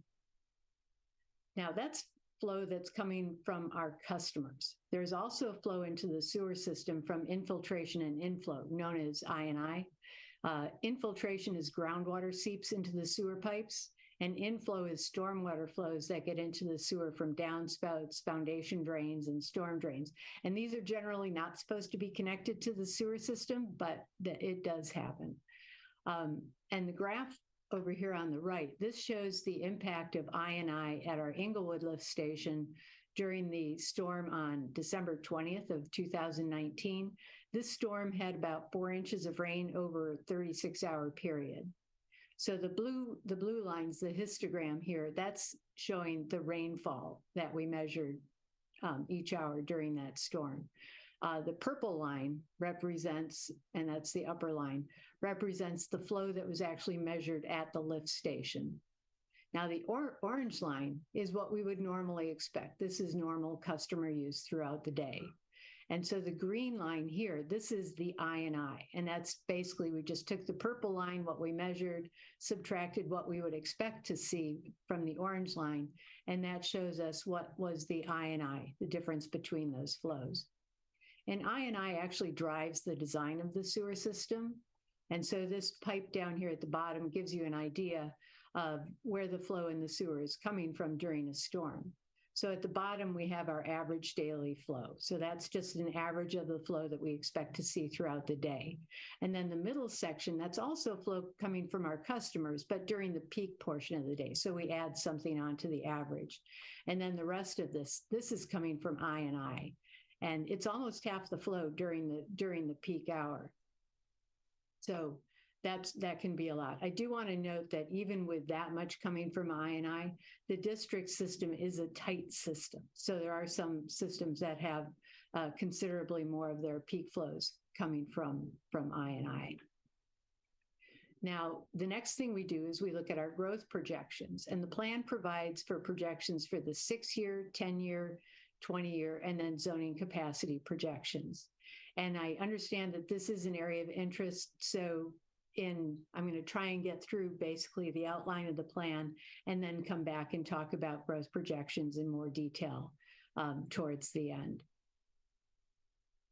But for our system analysis, we take all of the data that we have about our customers, their water use, the I&I, and the growth projections, and we feed that into a model. And the model is used primarily to identify deficiencies, both in our existing system and as we grow into the future. So for the gravity system, we look for surcharging, and we also look for low flow rates when we have slow velocity in pipes. Surcharging is when the sewage starts to back up into a manhole. So you expect it to stay in the pipes, but sometimes when the flow gets high enough, it'll start to back up into the manholes. This doesn't necessarily mean there's any sewage leaving the system. You can back up a little into the manhole and you're not actually getting to the top of the manhole system. In our 2019 model, we had 5,400 model segments, and the model showed 49 of those had deficiencies. When we took up to zoning capacity, or our ultimate growth, and put that into a model, number one, we expanded the model, so it had 6,576 model segments, and 96 of those showed deficiencies. So for our existing system that already exists, it means that now we've added on additional growth over those years, and so that's why there are more that have deficiencies. And that 96 segments with deficiency, that includes the 49 from the 2019 model. When we looked at our lift stations and force mains, in 2019, we found that one of our 21 lift stations had a deficiency, and that's our North Lake lift station. And at zoning capacity, we predicted that 3 lift stations would have deficiencies. And so now that we've identified deficiencies, we can address those through projects to improve the system. And 2 projects that we'll be talking about in a couple of slides that are currently underway in one form or another will take care of many of these deficiencies. So 27 of the 49 current gravity system deficiencies will be cured by these 2 projects, and 37 of the 96 future deficiencies. And the one existing lift station and 2 of the future lift stations that show deficiencies will also be taken care of through these projects. And it's our interim improvement projects that are currently underway, and a King County project called the Sammamish Plateau Diversion Phase 1. And we'll be talking about that briefly in just a little bit. So now that we've identified the deficiencies and we're looking at what can we do to cure those deficiencies, that starts to form the basis for our capital improvement plan. We also have projects in our capital improvement plan that are to respond to operation and maintenance needs. As our system ages, we have capital replacement projects that will be identified through our asset management program. And then, of course, we're adding some new projects just for growth. And these projects may be installed through a capital improvement project, and this would be a project that is district-driven and funded, at least initially. It could be installed through a developer extension agreement. These are developer and property owner-driven and funded projects. It could come in through a neighborhood-driven project. That would include utility local improvement projects, or we also have a neighborhood sewer program that might be used. So this map here shows all of the projects that we currently have in our capital improvement plan. And no, you're not expected to be able to see them on the map.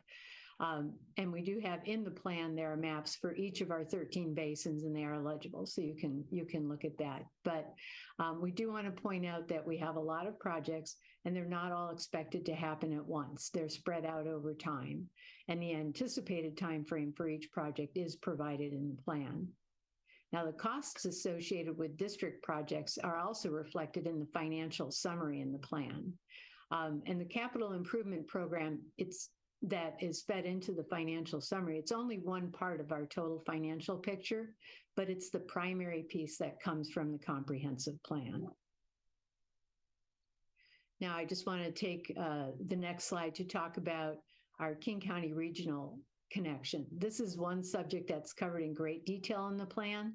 And the district reported to the city on this in both 2021 and 22, I believe. So we want to bring you up to date on the status. So the first part of this is what we call the Sammamish Plateau Diversion Phase 1, and it's shown here by this yellow line. We used to refer to it as the Northern Diversion. This is a King County project. There's a lot of history behind this project, but basically in 2021, work resumed on the Sammamish Plateau Diversion Phase 1.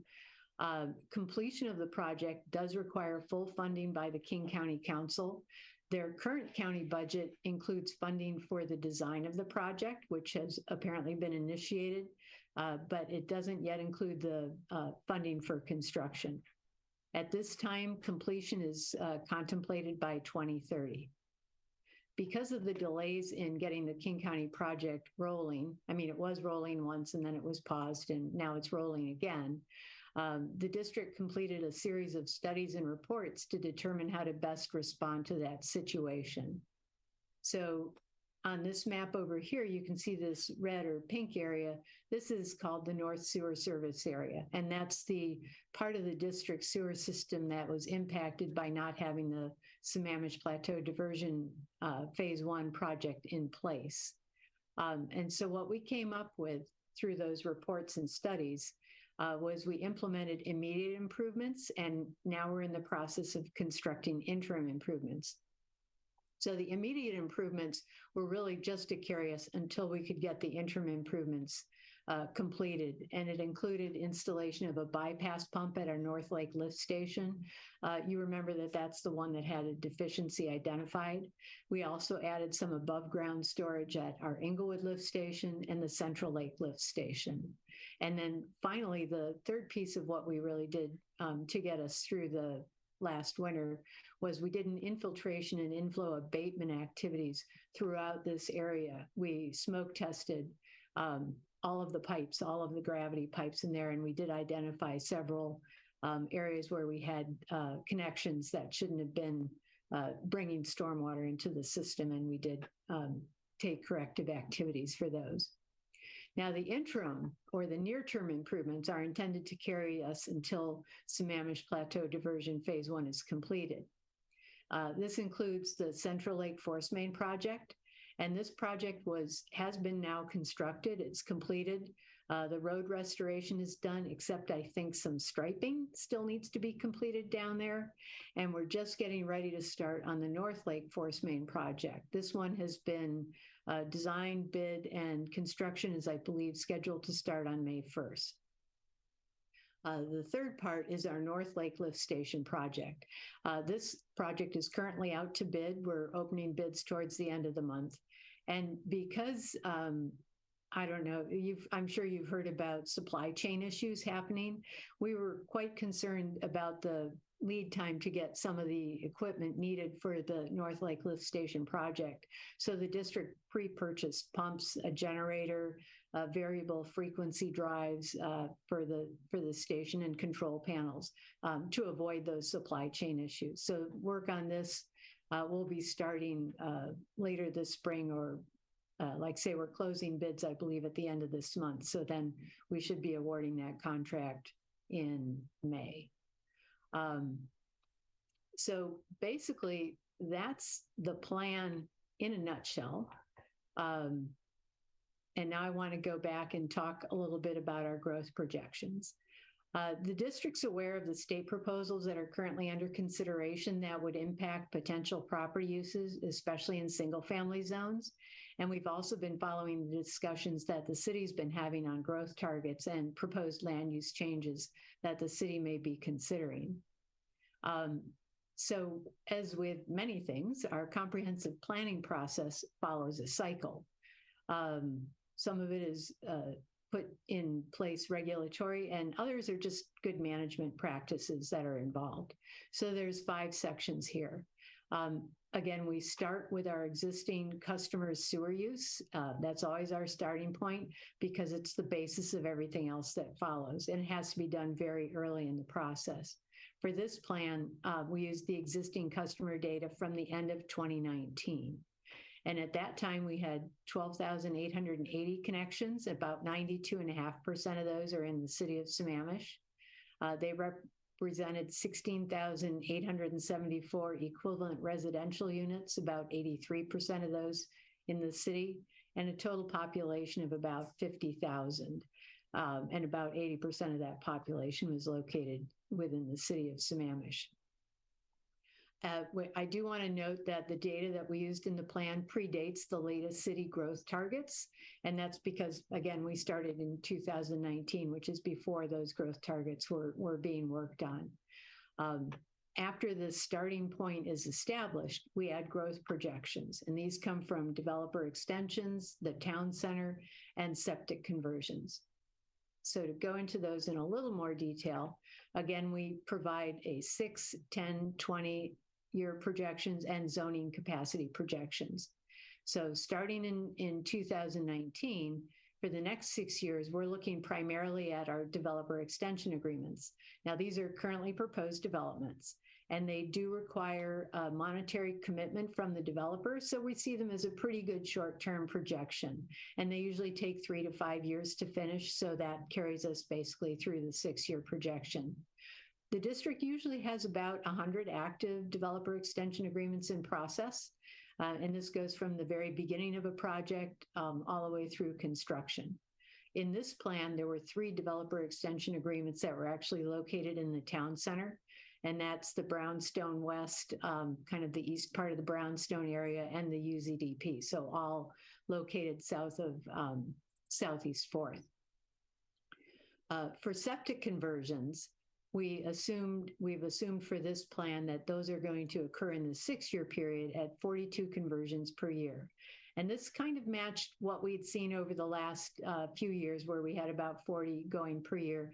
And we also considered how many lots actually had sewer that were on septic, actually had sewer available. So an extension wasn't required. They could just simply connect to the sewer at any time. So this resulted in an average growth rate through those 6 years of 1.5%. Now, if we back out the developer extension agreements, so we're just looking at the average growth rate if we back out the town center and the septic, and so we're just looking at developer extension agreements, we had a growth rate of about 0.73%. And so we take that 0.73% rate and we extended it into the 10 and 20-year projections. So that did not have septic, and it didn't include the background town center growth. And so after we've extended it at the 0.73%, then we add back in the septic. And the septic conversions we're adding at about 50 lots per year for the 10 and 20-year projections. And that's because septic systems will continue to get older, and we also have more sewer available for them to connect to. And then finally, we add back in the town center. For this particular plan, the town center is assumed to be built out by 2035. Every time we start a comprehensive plan, either water or sewer, we check in with the city to see what the projection, we should use for completing the town center. And then we look at we've estimated the total equivalent residential units that would be located in the town center based on the number of residential units and the amount of commercial space allowed under the town center plan. We also tried to assume full use of incentives and TDRs. Now, of course, these are estimates, but we have to use something. So we try to be on the conservative side for that. So then for properties that are not already developed, such as the Met Market area, or those that are not included in current DEAs, we take the rest of that growth and apply it linearly, for the period leading up to 2035. And that resulted in an addition of about 105 ERUs per year through 2035. So that resulted in an overall growth rate of about 1.5% until 2030, then dropping to 1.2% until 2040. And that's because at 2035, the assumption of growth within the town center stopped. Now, the next big estimate that we're looking at is the zoning capacity. And so for the zoning capacity, we do have to use the current zoning. This is what we have to do to meet concurrency requirements. We can't assume something that doesn't actually exist yet. When we applied our zoning capacity practice, we came up with a total number of ERUs of just under 28,000 and a population of over 92,000. Now, to get to zoning capacity, we start by determining a theoretical maximum development potential for each lot or each area. And this is simply taking the area and multiplying it by the underlying density that's set by the zoning. Then we refine that number and modify it looking at specific property information, such as, is there already existing development on that property, and is it likely to remain and not be changed in the future? Or is there already a proposed development on that property? And so we have an idea of what's going to happen there. And then we also look at topography and at sensitive areas, because there are some properties that are very heavily impacted by one of these things. And so we have to take that into account, and it would reduce the actual level of development available on that. Then we take those numbers and we further refine it for jurisdictional-based factors. For instance, the city of Sammamish uses a net area for determining density, whereas the city of Issaquah uses a gross area. So we have to look at those a little bit different. And there is subjectivity that goes into this. But for an overall long-term figure, we think it's not bad. And we know that we're going to be refining and updating this many times before we actually reach zoning capacity. And while we predict a year, it's just a number. That's all it is.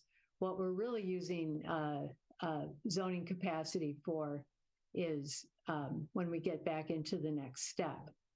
And so as we get back into our planning cycle, we're looking at our system analysis. And this is, again, we've talked about using our model to look for deficiencies, but we're also using the system analysis to say, when we're designing new facilities, what do they need to look like? How big do they need to be? And sewer facilities are frequently designed for the zoning capacity. So that's why we want to have that long-term growth predicted. So we know, okay, how much growth or how many customers are we trying to build this facility to eventually serve? Now, most of our pipelines have life expectancies of more than 100 years. So we really are looking to try and not replace them during that time. Of the 159 miles of sewer mains in the district, 135 miles, or almost 85%, are 8-inch diameter mains. And that's the smallest pipe that we allow. And it's probably the size pipe for most of them that's going to be required for zoning capacity. So even having, looking into things, when you think of a sewer system, it's kind of like a tree with branches and twigs, and most of the length is on the outer reaches, and that's where the smaller pipes are going to be used. A major zoning change will probably impact the larger facilities more than the majority of the collection system mains. Facilities such as lift stations may be built initially for their zoning capacity if we think that the area that they're serving is going to, grow pretty quickly.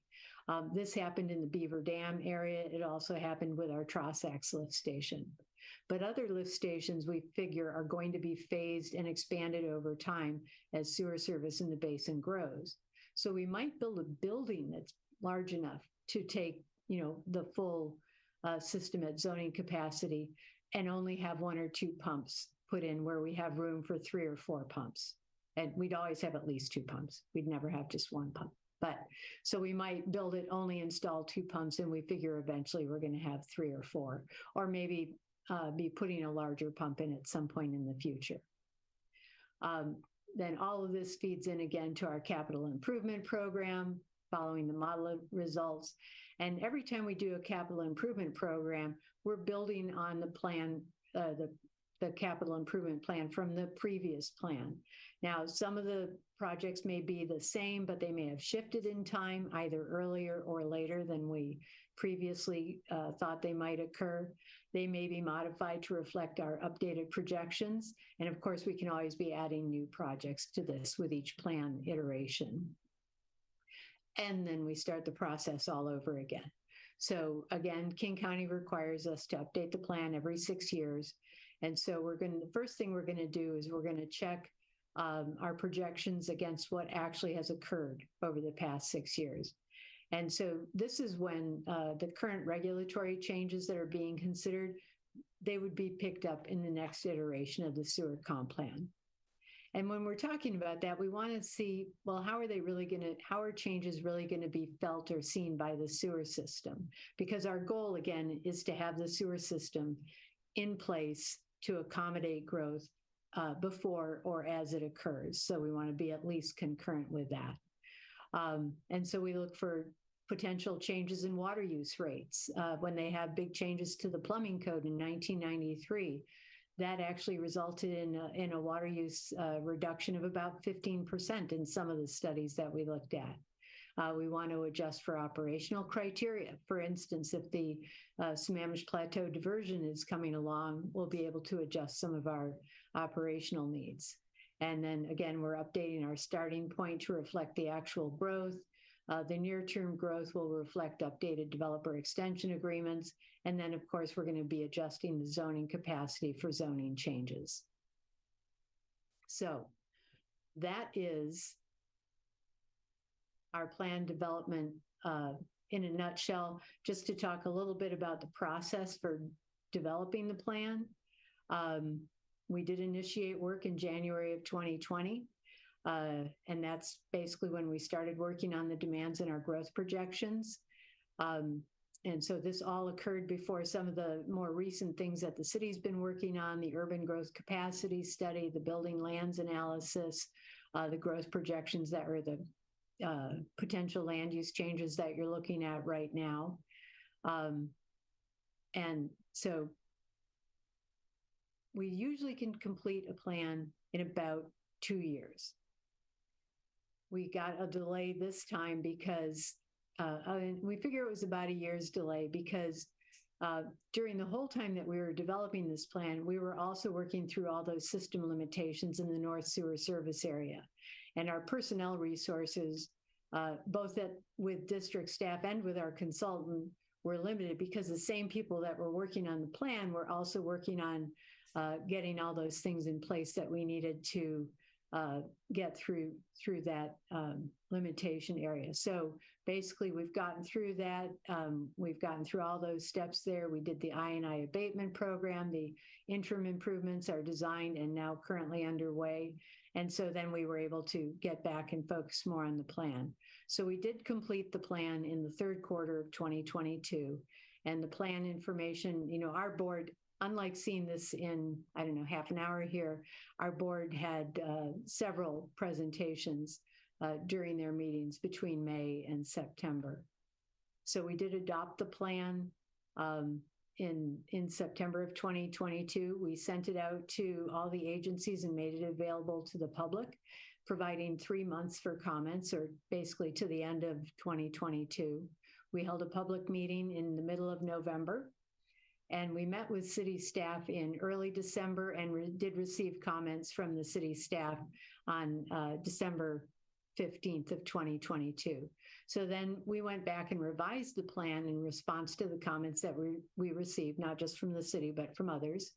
And then the board adopted the final plan on March 6th of 2023, which again, as David noted, we sent out to the approving agencies few days after it was adopted, requesting that the different agencies provide approval. We do need to get approval from the city of Issaquah, the city of Sammamish, King County Council, and also the Department of Ecology. So that brings us basically to today's presentation. And then after we've obtained the agency's approvals, our board will adopt the plan for the third time, and this will be the final approved plan. And then we start over again in 6 years. So I just want to bring up one other thing that I was chatting a bit with David about. We have been following the discussions on the growth targets and the proposed land use changes that the city may be considering. And so once those discussions have reached conclusion and you're getting in, to completing your 2024 comprehensive plan update, the district will look at areas where there may be significant changes proposed, either from the state legislature or just from the city. And if we determine that these changes are going to have substantial impacts to the district system and capital plan, we can take action on those. But as with any zoning or land use change, the time between when it's adopted and it actually gets implemented and the changes are felt, it's likely to take a couple of years. And we actually think that this will work well to dovetail into our next sewer comprehensive plan update, as we'll be able to see how the changes that are being made available are actually being put into practical use. And an example that we have of this happening is when the city adopted the town center plan. That was a big change. It increased the anticipated ERUs for that small area by 1,250 ERUs. So that was a big increase. But it's taken some time for it to be implemented. So we've had time to actually react to that and bring our plans into, to reflect that updated zoning in that area. So I want to thank you. I can either stop sharing at this time, or I can leave it up if you think you'd like to refer back to any slides with your questions. It's up to you.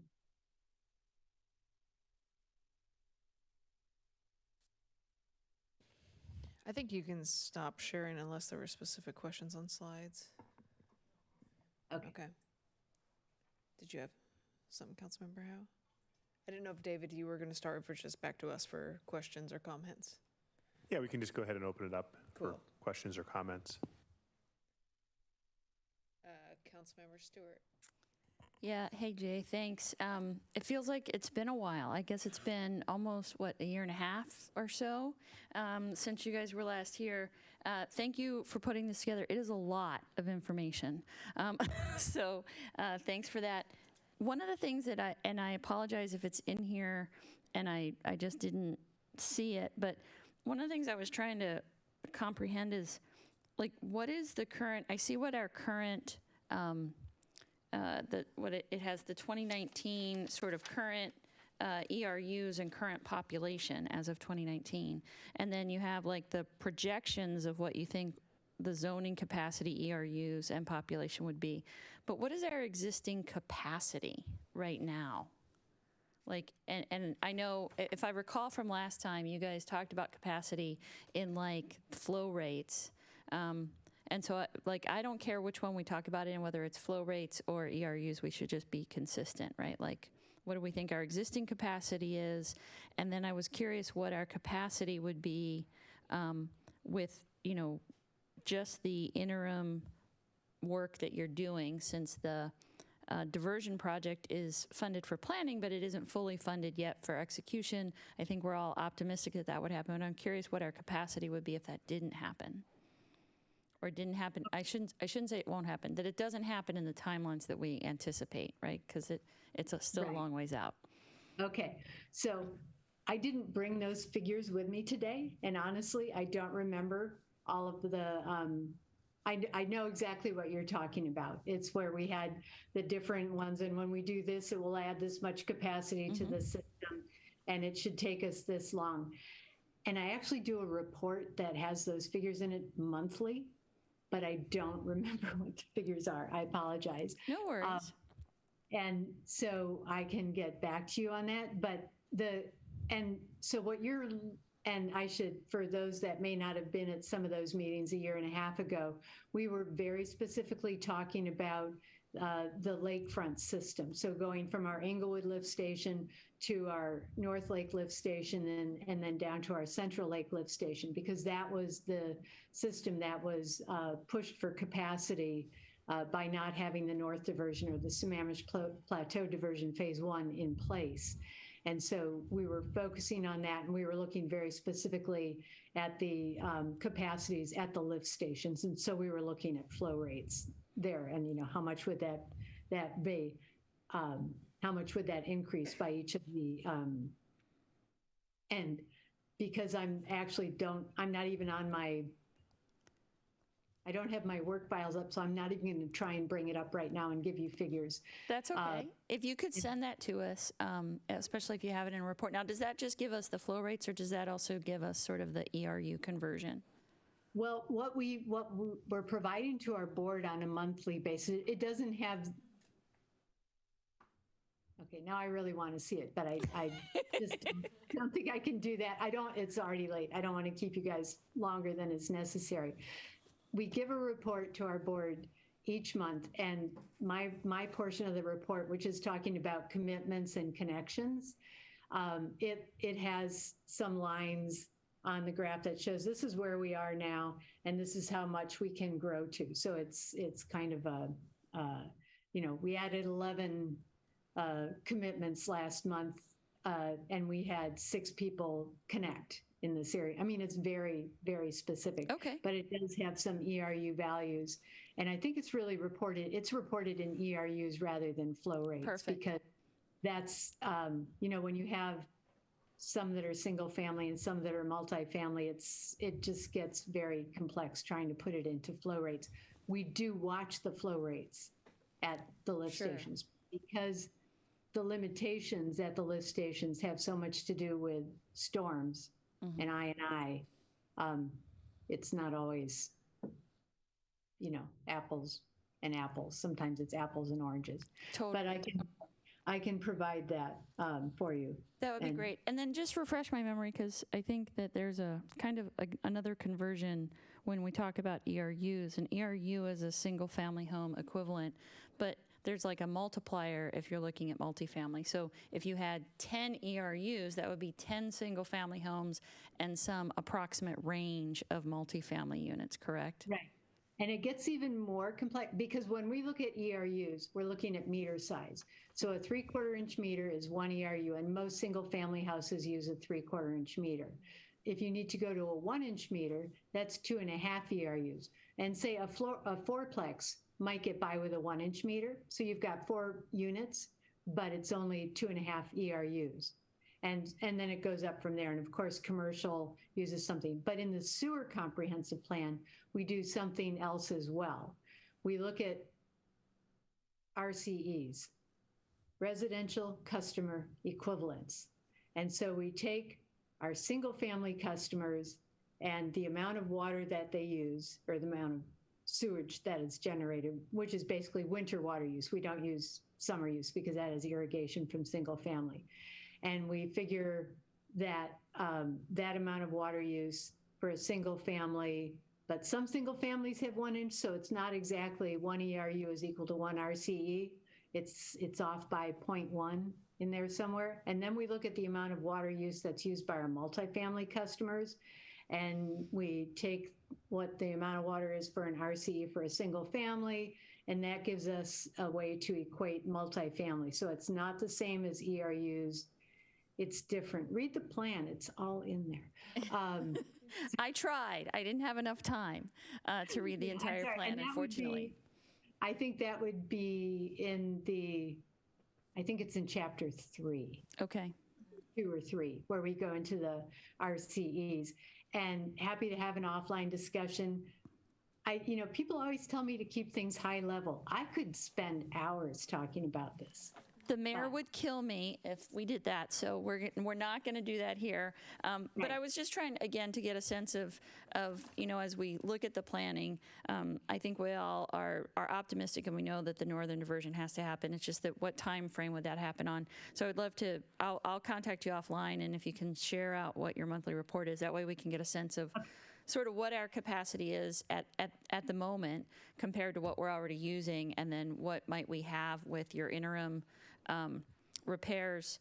I think that would be super helpful. And then you already kind of talked about it a little bit, but so we have to approve this plan now, and then in a year and a half-ish, we're going to approve a new comp plan, and we already have new countywide planning policies that have already been approved by King County. So I know that the timing's always off, but how do we reconcile that with approving this plan, but it's based on the old countywide planning policies, even though there are new ones that have been approved, and then we're going to approve a new comp plan?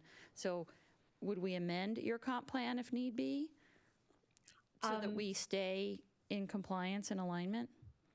Okay, so I don't think it's necessary to do an amendment. Amendments are not usually done just because land use, and we also have City of Issaquah, who's going to be updating, is always updating their stuff as well. And the King County Comprehensive Plan gets updated. So we're always, every time we do a comprehensive plan, we look to see what is the current comprehensive plan that's in place.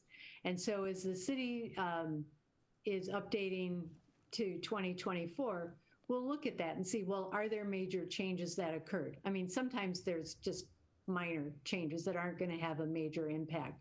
Now, I know you've got the growth, I can't think of the right Growth targets, yeah. Growth targets, thank you, that are coming up, and how those are going to be applied. And like I say, we are paying attention to that. And so we're wanting to, when those have been figured out and finally adopted, we will look at those, even though we're not in a comp plan situation that we're currently updating. We'll look at those to see what difference we think that's going to make to our system. Because if we're working on a project, for instance, that we're trying to build something to meet our zoning capacity, is this going to make a major change in the zoning capacity or not? And if it is, then we want to say, okay, is it going to really change our design? And so what we would likely do is a study, not a comprehensive plan. This is a big plan. These cost a lot of money. They take a couple of years.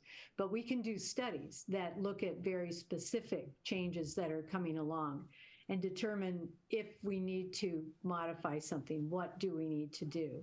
If it's making a existing capital project a little bit bigger, well, that happens all the time. We have several plans or projects included in the comprehensive plan, but they're not fully designed. They're the planning level project. And when we actually go to build that project and you get into the detailed design, then you're going, okay, now we're looking at the very detailed stuff. And if something has been updated in that time, obviously we'd be adding in those updates. And also, when you've adopted a new zoning layer, something like that, it doesn't happen overnight. It's not that, oh, we can do this and then it's there the next day. They still have to go through planning, permitting, building, all that, which also actually will probably, our next comp plan will probably not be a bad time for bringing in all this stuff, especially if it allows us to see, well, how is this actually being implemented? What does it really look like? You know, it said that they could do this, but what does that end up looking like? You know, and what kind of units are they actually putting in here? If it's residential, or what kind of commercial are they putting in here? I haven't heard anything about you adding an industry, which is something that could be a real change for us because we have one industrial customer in our whole district. So, but I'm not certain I'm so worried about the timing difference because it gives us time to actually see how it's being implemented.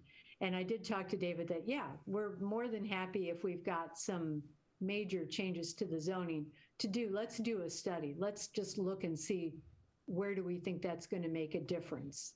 And are there projects that are coming up for construction that we really need to be paying attention sooner? Or is a project that's further down the line that we'll be able to wrap it into the next plan and we have our consultant that has our model, and we ask them Sorry, to do I just need to interrupt for just 1 second. We need to extend our meeting. Sorry. Councilmember Howe, will you make that motion? I have no idea how long this is going to take or the next I move one. that we extend for 45 minutes. Second. All right.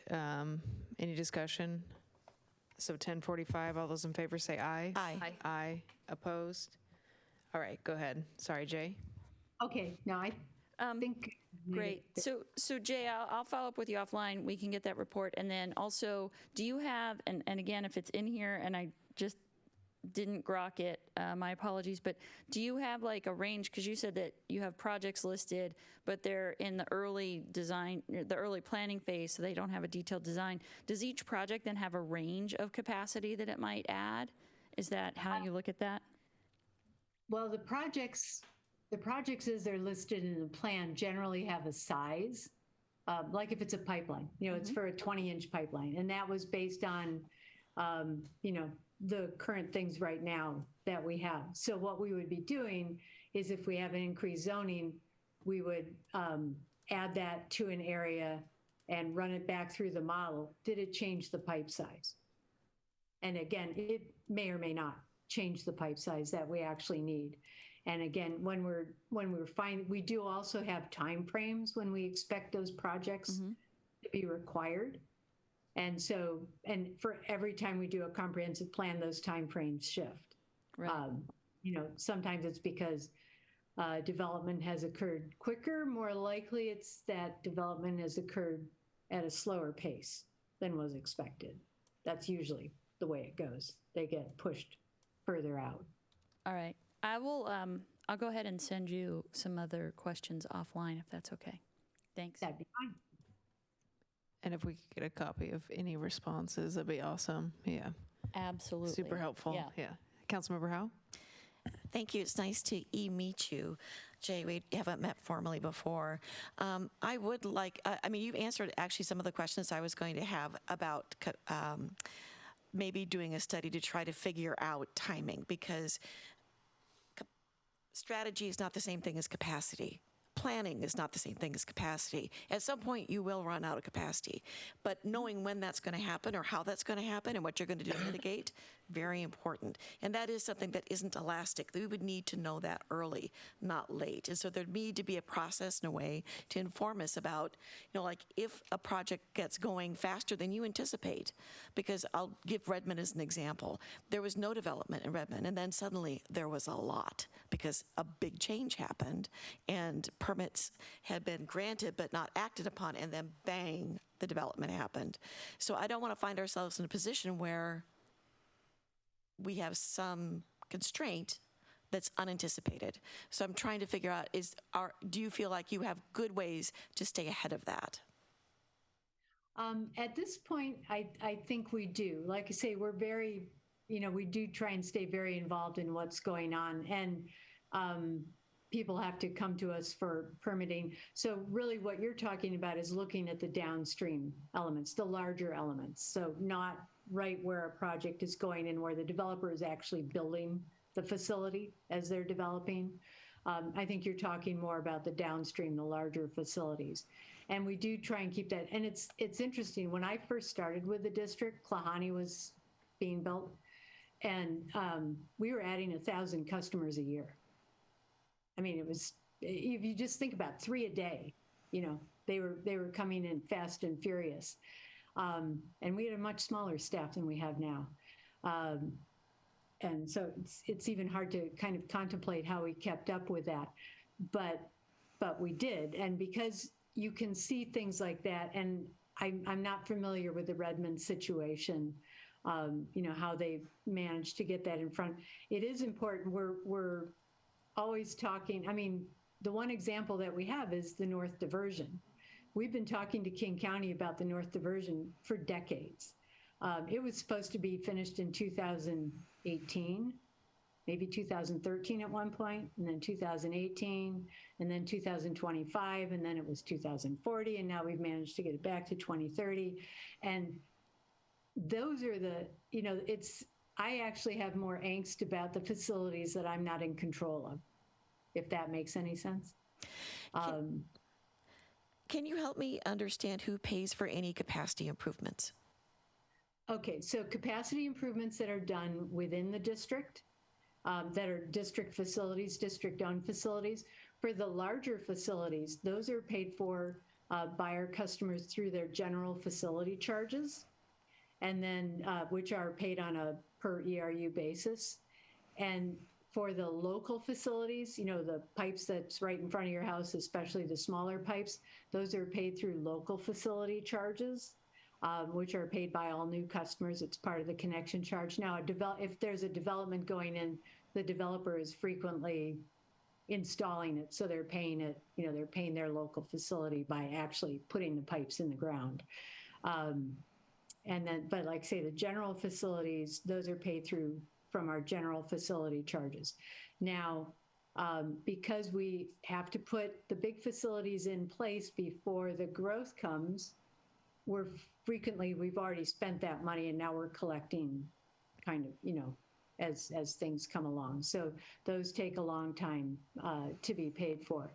The King County facilities, those are paid for by the King County Wastewater Treatment Division, and everybody that connects to the system, they pay a capacity charge, although that may be more focused on their treatment plant facilities. I'm not sure how broadly that charge that's collected is spread, you know, to pay for their capital improvements, but that comes out of King County funds. Now, every bill that you pay if you're a sewer customer has a King County component to it.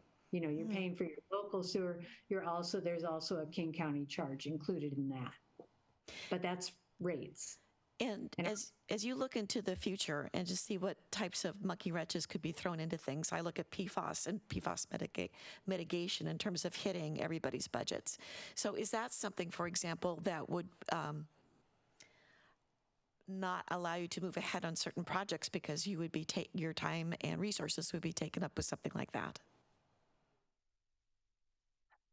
On the wastewater side, you know, I know the county's dealing with all kinds of things on the treatment level that are coming through with regulatory issues. One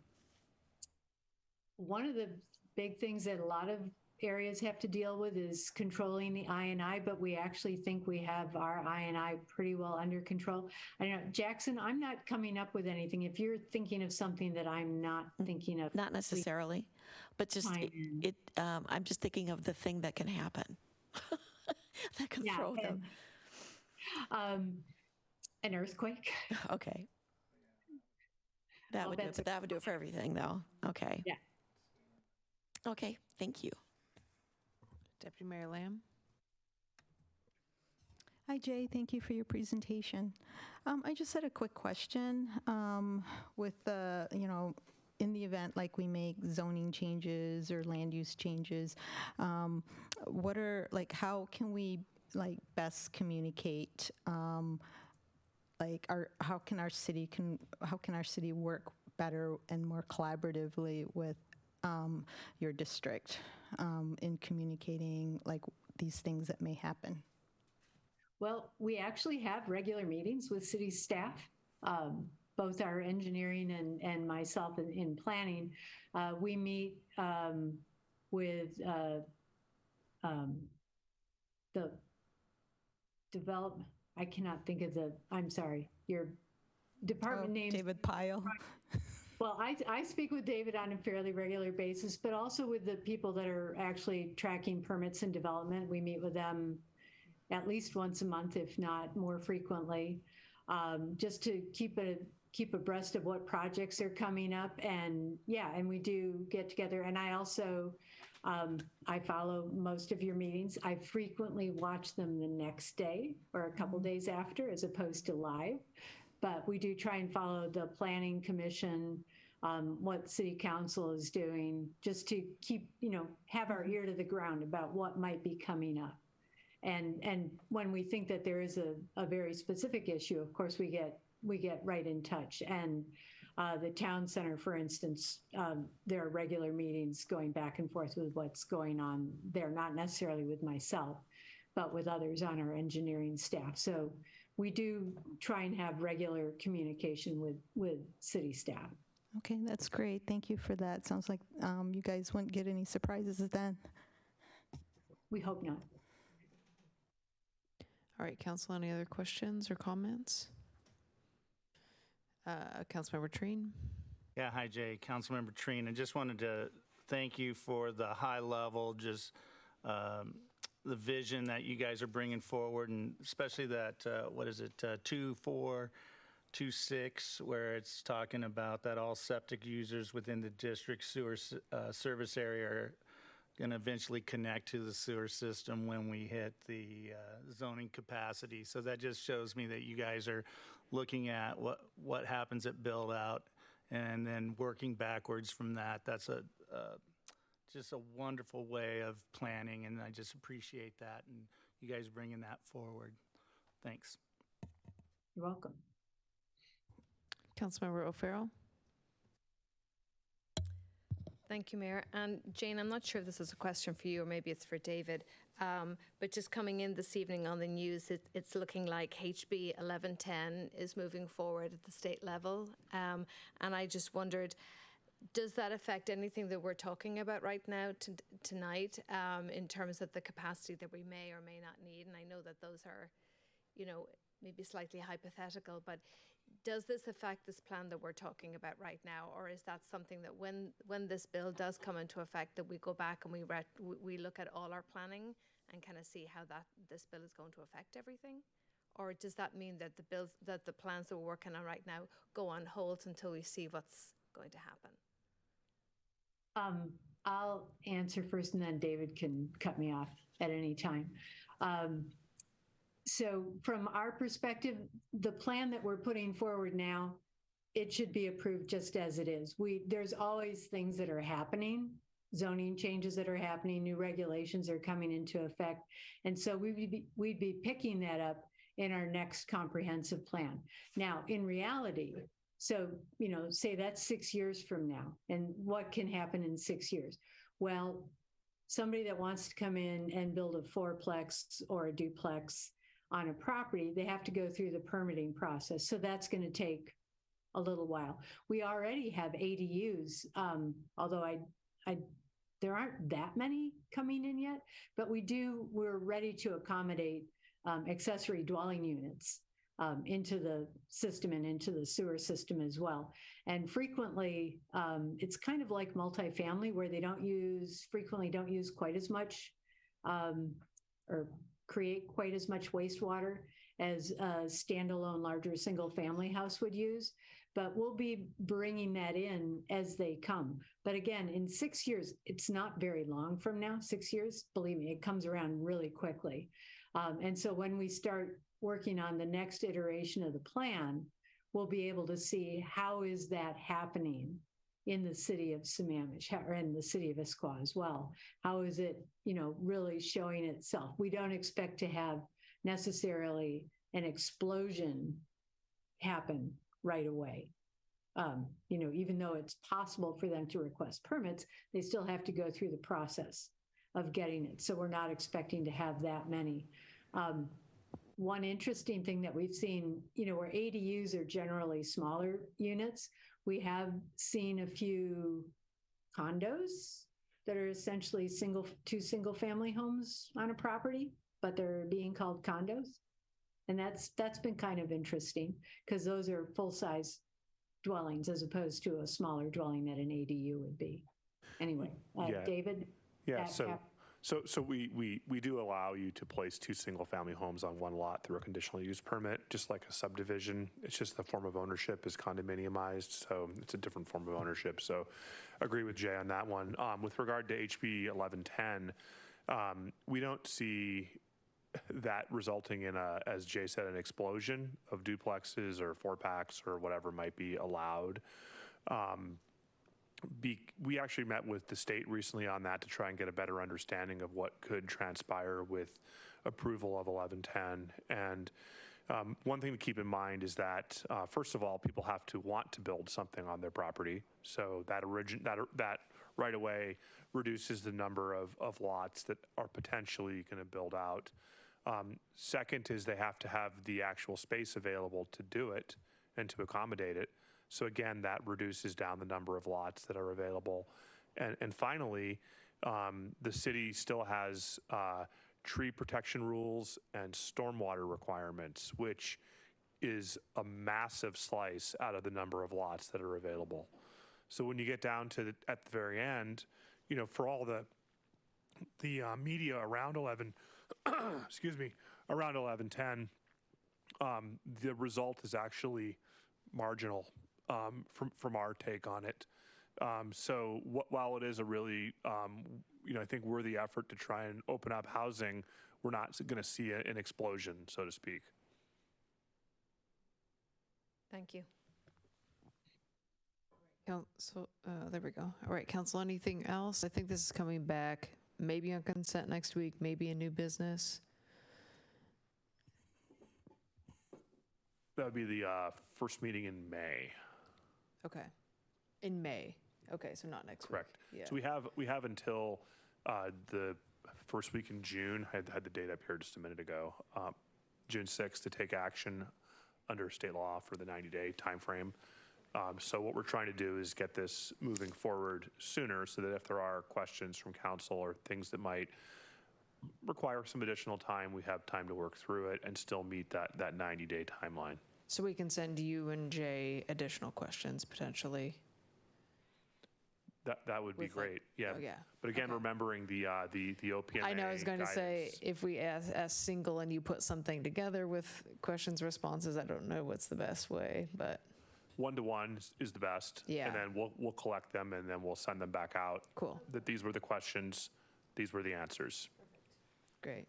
Councilmember Stewart, did you have something to add? Yeah, I just, like, I'm glad we have time, like, we don't have to approve it in May, because I think, like, I know I have a lot of follow-on questions. I think there are other questions. I'd love for us to be able to get those answers, and not feel like we're rushed to provide approval on May 2nd. So I don't know if we want to adjust kind of how we frame that on May 2nd or wait and see what we get, but there's not a lot of time between now and May 2nd to get all our questions in and get them all answered, and then still be able to continue try to digest the entire plan. So.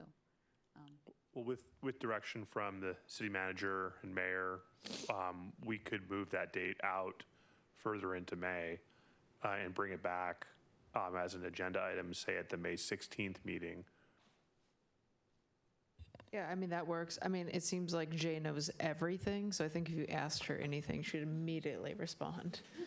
But. Yes, but I still haven't read the 47,000 pages of the plan yet, so I'm still working my way through that, so. You don't have to read all the appendices. Yeah, I was going to say.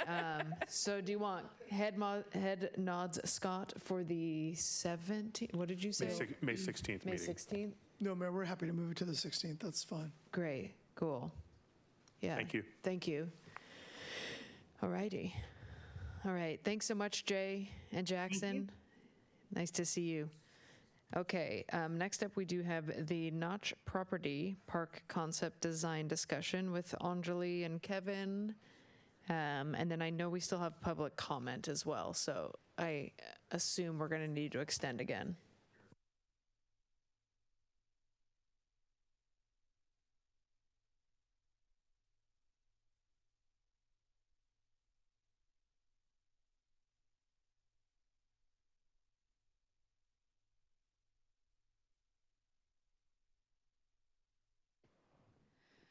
evening, Madam Mayor, City Council, Mr. City Manager. I'm Anjali Maya, Director of Parks, Recreation and Facilities.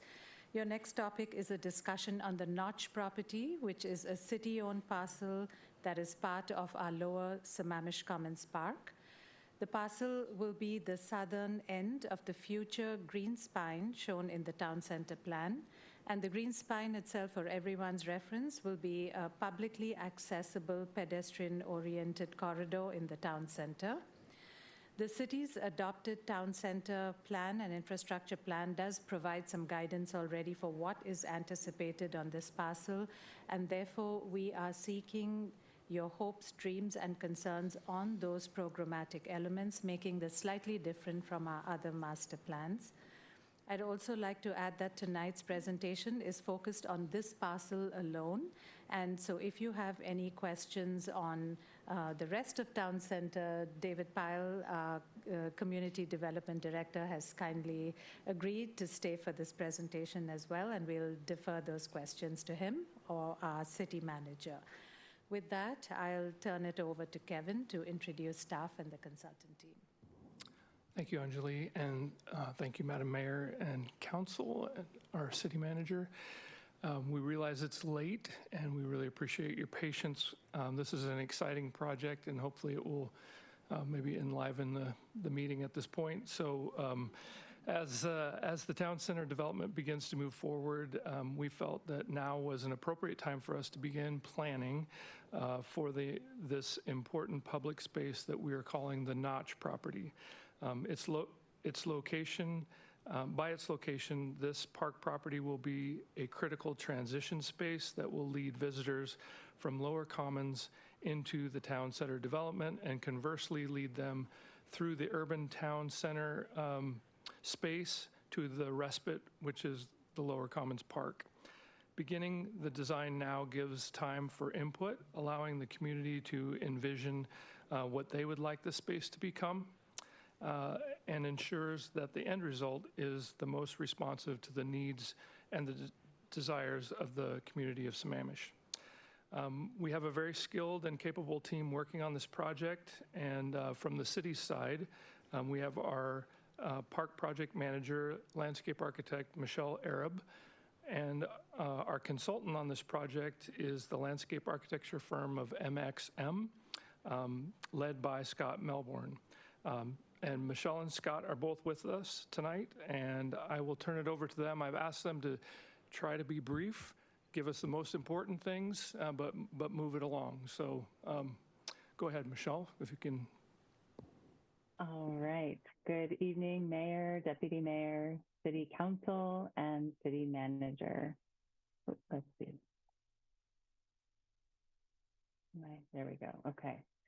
Tonight we'll discuss your hopes, dreams, and concerns for the new park at the Notch property as it relates to the parameters established in the Town Center Infrastructure Plan. I'll review the project background and timeline for concept design, and then I'll hand the presentation over to Scott, who will walk you through existing conditions and site investigations before leading our discussion about the park program. And I'll conclude with next steps. We'll begin by reviewing the project context and background. To help orient you, here's an aerial photo showing the location of the Notch property in red. It's located within the city's core, south of Southeast 4th Street, and extending north from Sammamish Commons, which is outlined in red. While the Notch property is City of Sammamish parkland, it falls within a different zoning area than the Commons. The 1.37 acre site is a part of the civic center of the town center sub-area. Surrounding the Notch to the north, west, and east, as shown in blue, is the core mixed-use area. To the south is Sammamish Commons in the civic center. The Notch's zoning and guidelines developed in the town center infrastructure plan have provided the initial framework for the site's design. Because of the work already done, this project will start with concept design instead of the typical master plan process.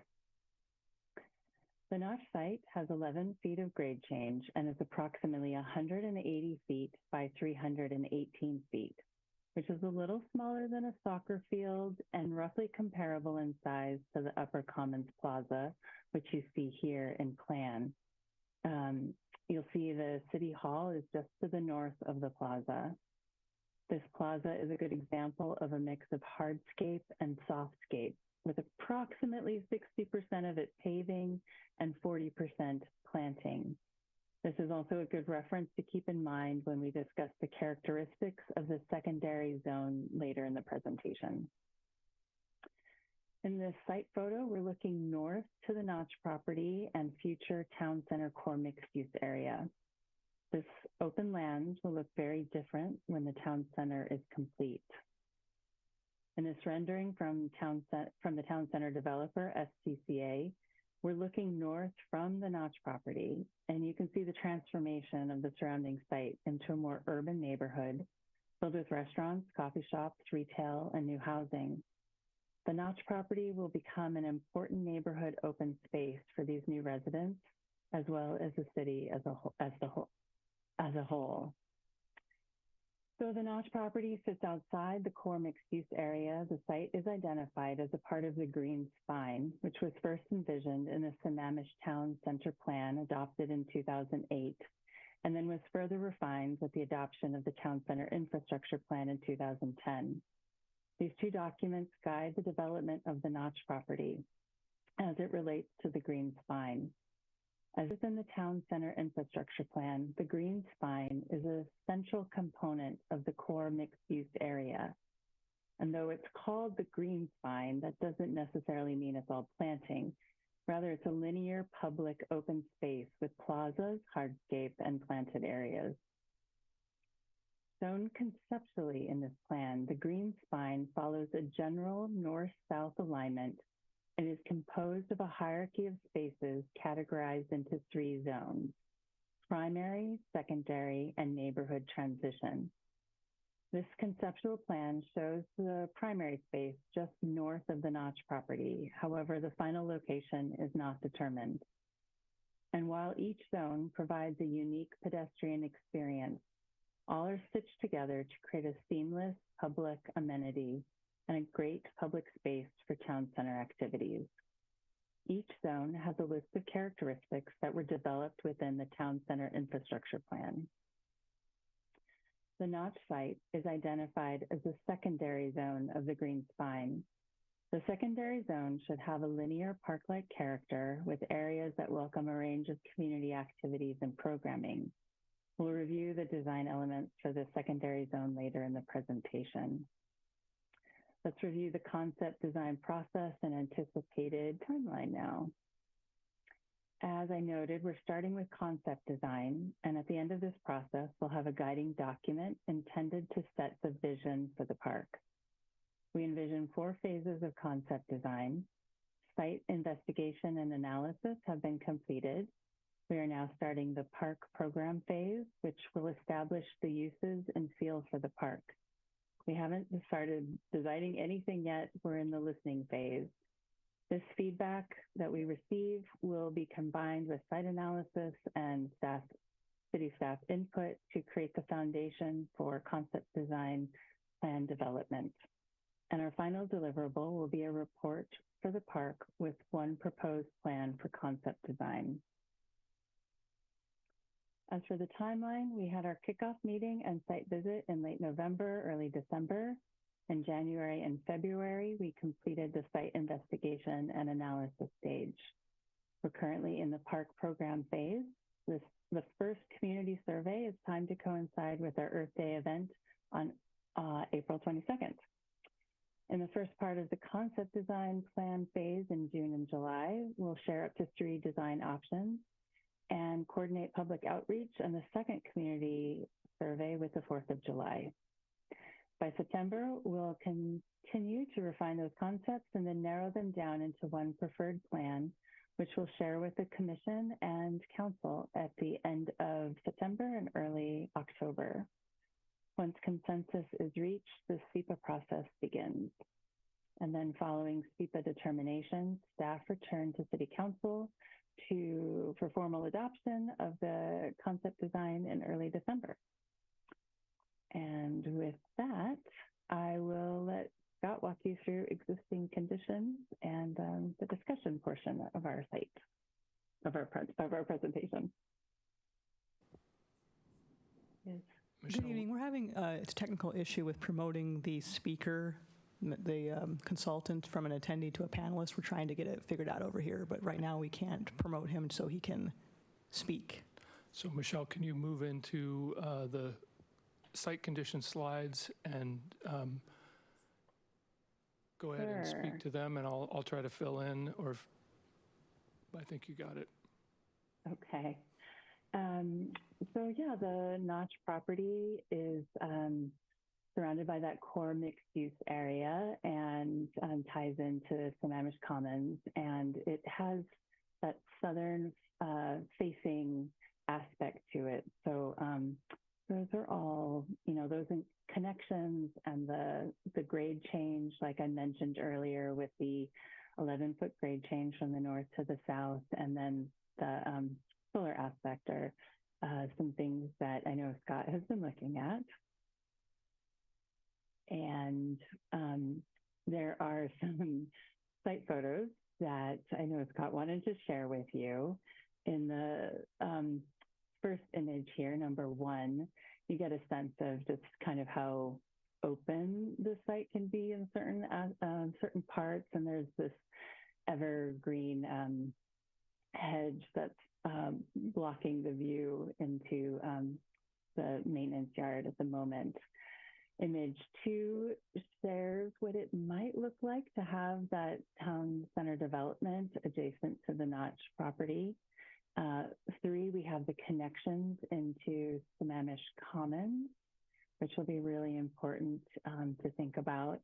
And 4, there is a stormwater pond on the site. And so that might be something that will inform the future design. Not that we have to necessarily keep that stormwater element, but where exactly it is, but it's an interesting aspect and a part of the infrastructure plan. And so here is a plan of what's existing, and you'll see this is the north to the top here with that 11-foot change down to the southern part of the parcel that connects to the lower Sammamish Commons. There is an existing driveway loop that's here now, that stormwater pond that we took, that I mentioned earlier, and you saw the photo, a couple of mature trees. And so, the opportunities, it's got a gently sloping site. It's got that southern solar exposure. Certainly the connection to Sammamish Commons, both physically and through visual connections, will be important, and being able to connect to that future town center development. Some of the constraints are that it's a fairly blank slate at the moment. There aren't super well infiltrating soils, and there's not a lot of existing vegetation. All right. I was just checking. Is Scott able to connect? I'll just keep going if. We may need to take a 5-minute break to try to reboot the Zoom. No, keep going. Okay, thank you. Yeah, just we won't be able to do public comment either. Was the only thing I was thinking. Yeah, we won't be able to do public comment either because we cannot promote. Is there anyone still on? There are 6 attendees. We just cannot see any of the names or promote them. So reboot for how many minutes? I think we're gonna have to also extend. Yeah, I don't know. Can they call in for public comment? We won't be able to promote them as an attendee, though. Oh, I mean, just like the dial-in thing. Oh, well, if they call in, they show up on the attendee list. Oh, it still comes in through Zoom? Yes. Okay, so we will sit here until you reboot. And we also need to extend, so I don't know if somebody wants to do that. I move that we extend to 11 p.m. Second. All right. All those in favor to extend to 11, say aye. Aye. Aye. Opposed? Nay. Okay, so we got the attendee list to show, and we were able to promote our consultant and our staff member, but then the attendee list has disappeared again. So I don't know what we'll do for public comment. Okay. But for so now, we can proceed with this presentation. finish this, and then we might have a path forward of you must write in. Oh, if and we now cannot. it's shown up again. So Okay. the attendee list just keeps fluctuating. It shows up and disappears and shows up and disappears. Okay, we'll just All right. So we'll let Michelle or Scott continue. Cool. Great. Can you hear me? Yes. Yes, okay. I can't share my video, but I will try sharing my screen. And Scott, are you? Yes, I'm here. Yes, Hello. all Good right. evening. Hey. Okay. Oops. I cannot share my video either. It would seem fair enough. Let's see. Go here again, and then.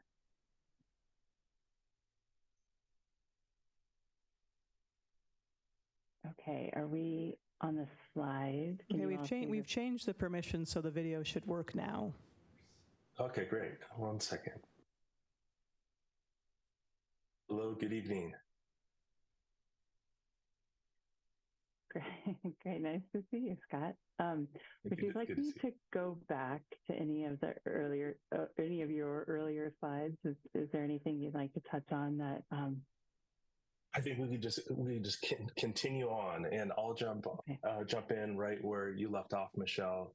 And so here, you know, Michelle is describing the site and how this is a site that that there's just such a disconnect really from what we see currently today versus what the future will bring sooner rather than later. And so that's one of the key challenges for all of us, is to be really mindful of what is coming, especially as far as development that will ultimately be largely encircling this notch site. So then this site will be a destination in itself, but just as importantly, the notch property has this unique position and opportunity to create these connections, especially connections to the commons to the south and what will be town center development to the west, east, and north. And so that northern connection will likely require a road crossing, while new development to the west and east immediately adjacent will actually be at grade and in a true pedestrian connection. And then of course, most importantly, pedestrian connections to the south to the commons. Let's go to the next slide.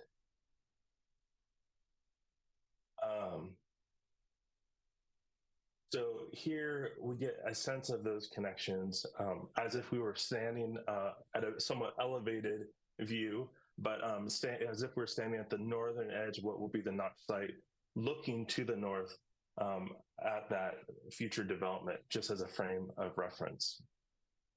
Now, so those are some slides and some background on the site itself. Let's go to the next slide, Michelle. And as a next step in our process in developing the concept design, we're about to launch the first community survey that will be focused on the program. And when we talk about program, that's really about the kinds of activities and spaces that ought to be integrated into the concept design. So community survey will be going out. It includes approximately 12 questions, and we'll be gathering input for how these activities get prioritized into the design process. This input will guide us as we develop options for that design, put together by the team, that in turn will be shared with the public again later this summer for additional feedback. So this will be an ongoing kind of process. Let's go next. So as a frame of reference, when we're thinking about what this site might hold, the Town Center Infrastructure Plan guides development within the core mixed use area, and the notch is a secondary space within the green spine that is intended to have some combination of the characteristics and functions that you see here. Let's go to the next slide, Michelle. Now, I know I appreciate that you all are more than 4 minutes into your meeting this evening, so so this can be as brief or not as you all like. But we would love to, at least now or in time, hear some of your thoughts about the dreaming, you know, what you want this site to be in the future, and especially thoughts that come to mind for what you think when we ask. You start a sentence off by saying, "I hope the Notch site will be a great place for," and we think that that might be a helpful way of launching into at least a very brief discussion that will give us some sense of what that characteristics might be for the future of this place. Council Member O'Farrell. Thank you. I like that opening sentence. So I hope the Notch site will be a great place for our community to view the Lower Commons site. Also a way to access it, but that there would be some part of that site where it would be like a viewing area. And this is something that kind of came up just when I was thinking about this whole project, and it was something I think our Parks Commissioner had said when we were at a meeting. They were talking about access to the lake. I think now when I think about the town centre, I think about access to our views, and that we should have viewing sites available to our public to where they can access the views of this beautiful place, and that it won't just be the purview of people who are living in the various buildings around. So I think the Notch area would be a great site for our community to view that particularly lovely view down into the commons and into the trees and mountains. So I'd like to see something like that where there'll be a viewing opportunity. Councilmember Inapure. Thank you. Scott, I hope the Notch site will be a great place for our community, like Councilmember O'Farrell said, but I also want it to be accessible and where I can really see the community come together. So maybe a few benches for folks who need that rest, some play areas for younger folks to be around. So where we really bring all parts of the community together, and maybe some interactive, it could be art, it could be just playground kind of things, exercise. I don't know if exercise equipment is that, but just something where people can be interactive and something that flows through.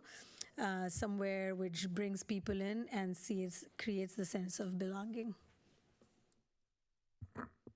Councilmember Howe. Thank you. I really love what Councilmember O'Farrell said, because I love the idea of being able to see views. My imagery for this was the bridge or bridging between these different sections and keeping it as organic as possible, with organic shapes and not a straight line anywhere. And frankly, as natural as it can be, because I think that's just one of the wonderful attributes of that particular space is the natural aspects of it. And in terms of a visual, what comes to my mind is being able to leverage what they've done at Thornton Place, if at all possible, with using natural bridges to get from A to B, from the sidewalk to the housing to the cinema. It's a lovely complex. It's beautifully designed, and it's very natural. It's very organic in its feel, and it's an oasis.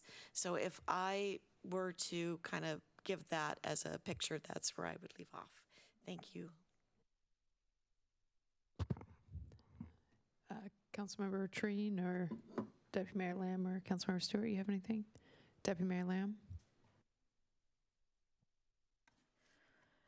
So I was thinking of a few things. First question, we can't build on this, can we? Or is that off the table? I don't think it's off the table. Oh, okay, because all the ideas and images that we're looking at seem to be all about open space, so I wasn't sure if building anything was still possible. Something that is appropriate for the spot, perhaps, that is like Beaver Lake Lodge, where it's more of a community meeting space, but definitely taking advantage of the views. So I don't know, something that is probably more glass enclosed or something, maybe kind of interesting.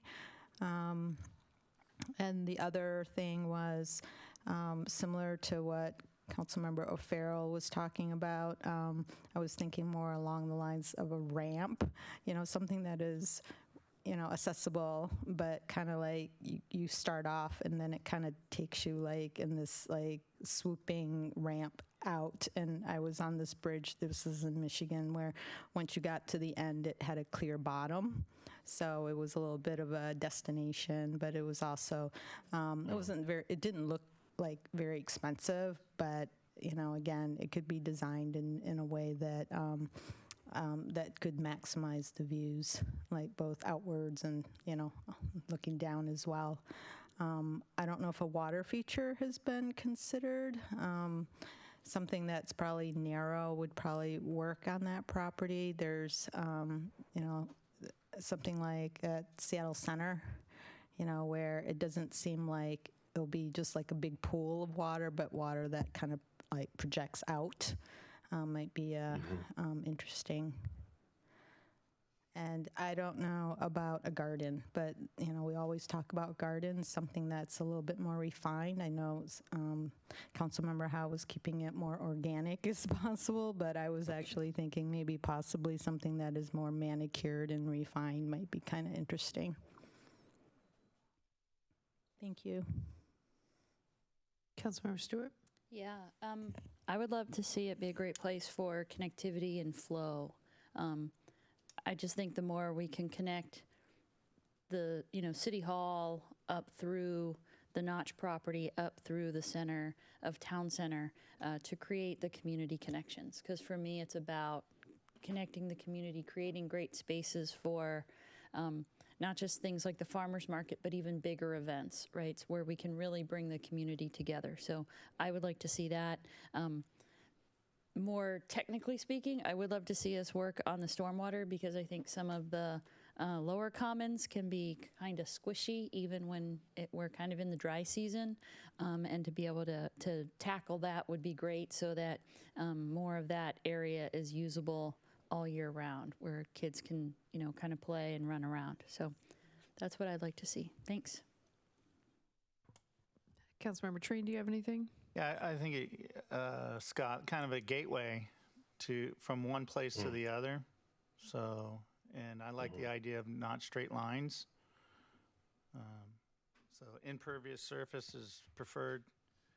And always in the Northwest, you have to answer the question about the stormwater. So you're gonna have to address that. The last one would be that if you do any development or design, I'm thinking about low impact development for the land itself. Thanks. Great. Let's see.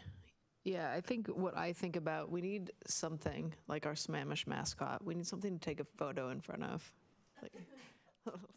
Like not the Sammamish bean. What is it called? The Chicago, that thing that's, that thing? Yeah.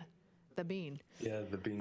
Yeah, something to like that, that's like, oh yeah, I know exactly where that is. That's Sammamish. That will put us on the map for sure. Just kidding. But I think something like that. I do like the thought of like art or sculpture pieces also being seating or something as well. So if there's, I do kind of like the open viewing concept, basically what everyone said, except I want to take a picture in front of something. Deputy Mayor Lamb? Oh, I'm sorry. Oh, no, you're good. Who else? Anything? Yeah. Scott, that was it, I think. Okay, hey, those are fantastic comments. I mean, especially considering it's 10:57 p.m. But otherwise, I think you all really spoke to, these key elements and the key advantage of the site, especially, those views and connections to the commons and the way that this site, even though as Michelle described it, it's relatively small square footage, but we will be taking it on as a design team to really absolutely maximize the potential and the kind of the connectivity that is sparked by that site and the way it can be a destination in itself. So, so I think, Michelle, maybe you have just a slide or two to wrap us up. Yeah, let's talk about next steps. So that first community survey is going to be published on next Monday. and it'll go through May 8th, and we will have a booth at the Earth Day event on April 22nd. Please stop by if you are around, and we will be then taking that feedback and creating those, or Scott and MXM will be creating those designs, and we will circle back around the 4th of July and be meeting with you then again to review those designs. So thank you so much for your comments, and yeah, we really appreciate it. Great. Yeah, thank you all. Sorry, that was very condensed on our part. Yeah, no, this is great. Cool. Thank you. Yeah, thank you, everyone. I know we need to extend if public comment is working. We currently have 6 attendees, but we cannot see any of their names, so it's not working. And if somebody tries to raise their hand, does it do anything? Well, obviously, never mind. You can't see anyone. Thank you, Michelle and Scott. Have a good evening. I don't know if we can kick you out of Zoom because they can't kick anyone in either. Right. So if we can't do public comment, can we accept it's 11 p.m.? Do I need to extend for 5 minutes? I think it's important to let the public know, because of the technical difficulties, that they can submit written public comments. Okay. And that those will be distributed to the full council for consideration. So that's the best we can do under these unfortunate technical difficulty circumstances. Okay. All right. So hopefully everyone heard our fantastic city attorney. We would love to take written comment via email, probably the easiest and fastest. Yeah. Great. I think we still have to extend, though, because we have some probably council reports and stuff. Move we extend to 11:05. Second. All those in favor to move, extend to 11:05, say aye. Aye. Aye. Opposed? All right. Mary Wichter just showed up. It's okay. We'll give up? Okay. She has her hand raised now, Mary showing up. I mean, you can try it, I guess. Sure, try it. Okay.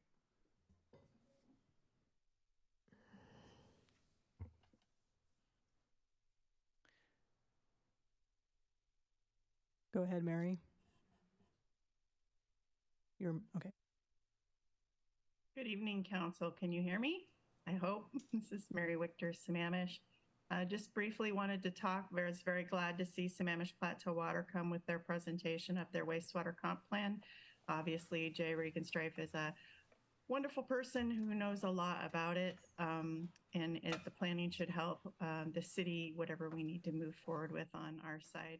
I will say that the couple things Jay Regenstrife did not cover. I attend their meetings about 3 Mondays out of every month. Sammamish Plateau Water does have a backup plan if for some reason that Sammamish Plateau diversion does not happen through the county, so it will be covered in any case.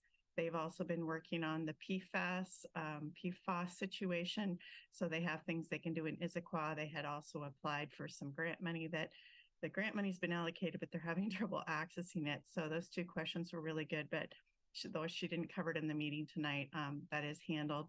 The other point she didn't cover in specific is the current comp plan that we have for the city says that all the unsewered areas will be sewered by 2053.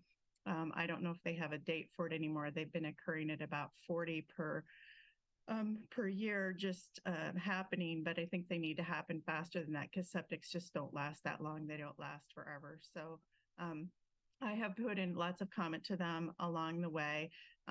The unsewered areas that are in critical areas like landslide hazard, or we have had landslide hazard like around the Lewis Thompson, they are considering putting in sewer. They're working on those plans right now to see if that could possibly happen with the Lewis Thompson drainage as well, and the water replacement which needs to occur. There are about, I think it's over 500 units where people live, they're on septic, but they actually have a sewer line in front of them. And as part of what the city will be doing this year and next year, that you guys need to do septic to sewer conversions as well, because King County has some rules. Sammamish Plateau Water has to provide the service, but the city also has rules, and like they're not good to have septics in geohazard areas. So currently Sammamish has about 3,300 septics. Bellevue has only about 1,200. Redmond is about 500. Issaquah is about 400. Issaquah has a thing that says, hey, if you got something fronting your property, you need to test it every 3 years. And if it's failing, then you need to attach. So there are rules and regulations that the three of you need to work together: King County Environmental Health Services, Sammamish Plateau Water, and the City of Sammamish to work so that we can get people on the adequate facilities infrastructure that should be there at the time of occupancy, particularly for older legacy areas, as a priority first. So thank you for letting me speak tonight. It's been a terrific meeting. Love the notch stuff, and my 3 minutes is up. Thanks. Thank you.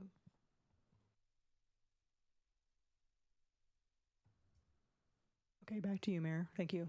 Okay, no one else? Okay, so we do have 1 minute. Do we have council reports? I know we have Eastside Fire and Rescue on Thursday. What was that? Yeah. Well, is it going to take longer than 30 seconds? Okay. I move we extend till 11:10. Second. All those in favor say aye. Aye. Aye. Opposed? Okay, go ahead. So I have a Public Issues Committee meeting tomorrow evening. There are 3 main topics. They are either discussions or summaries. One is the wastewater, King County wastewater. They're proposing to raise rates. And I've reached out to Sammamish Plateau Water for a comment on that. The next 2, I'm looking for direction from council, feedback from council. That is the Veterans, Seniors, and Human Services levy renewal. I'd like to know whether or not council would like me going in support of that levy renewal or not. Can you support? Isn't it a campaign? Well, it's whether or not, like I will go in and represent our city and say whether or not council, thinks it's a good idea or not, and if not, for what reasons. I'm in favor. Yeah, I mean, it sounds good. I just didn't know. Any head nods or any? Okay. I mean, if you guys want any more specifics, it's 10 cents per 1,000 assessed value. We're definitely head nodding. Definitely head nodding? Okay. Yeah, in the yes, the positive. Okay. And then the next one is countywide planning policy, CPP amendments, to ensure that jurisdictions are accountable for meeting their growth targets. So there's 3 steps. One is they'll review our comp plan, they'll monitor our comp plan, and 5 years after the comp plan adopted, there'll be like check-ins and checking jurisdictions and seeing how well they're doing. If not, they'll make adjustments. Is that a yes, that we think that accountability is a good thing? Mm-hmm. Okay. Oh, were you going to say something, Karen? I was just going to say quickly, it's accountability but with no teeth. Okay. There's no penalty. Not exactly. It'll just be check-ins to see where they're at. It's better than nothing. It's better than nothing, but at the end of the day, this whole thing doesn't have teeth. I think that's something I could bring up for sure. Okay, thank you. Great. I thought you said motif. No teeth. Yeah. All right. Scott, did you have anything? Oh, yeah. Karen, or Councilmember Howe, Eastside Fire and Rescue. I know you're going to bring up one topic on Thursday. I'm doing the warrant stuff. Actually, the one thing that they didn't provide, which I really wanted, was there's an emergency management update, and they did not have materials to give us. But I will be asking for it on Wednesday. Great, thank you.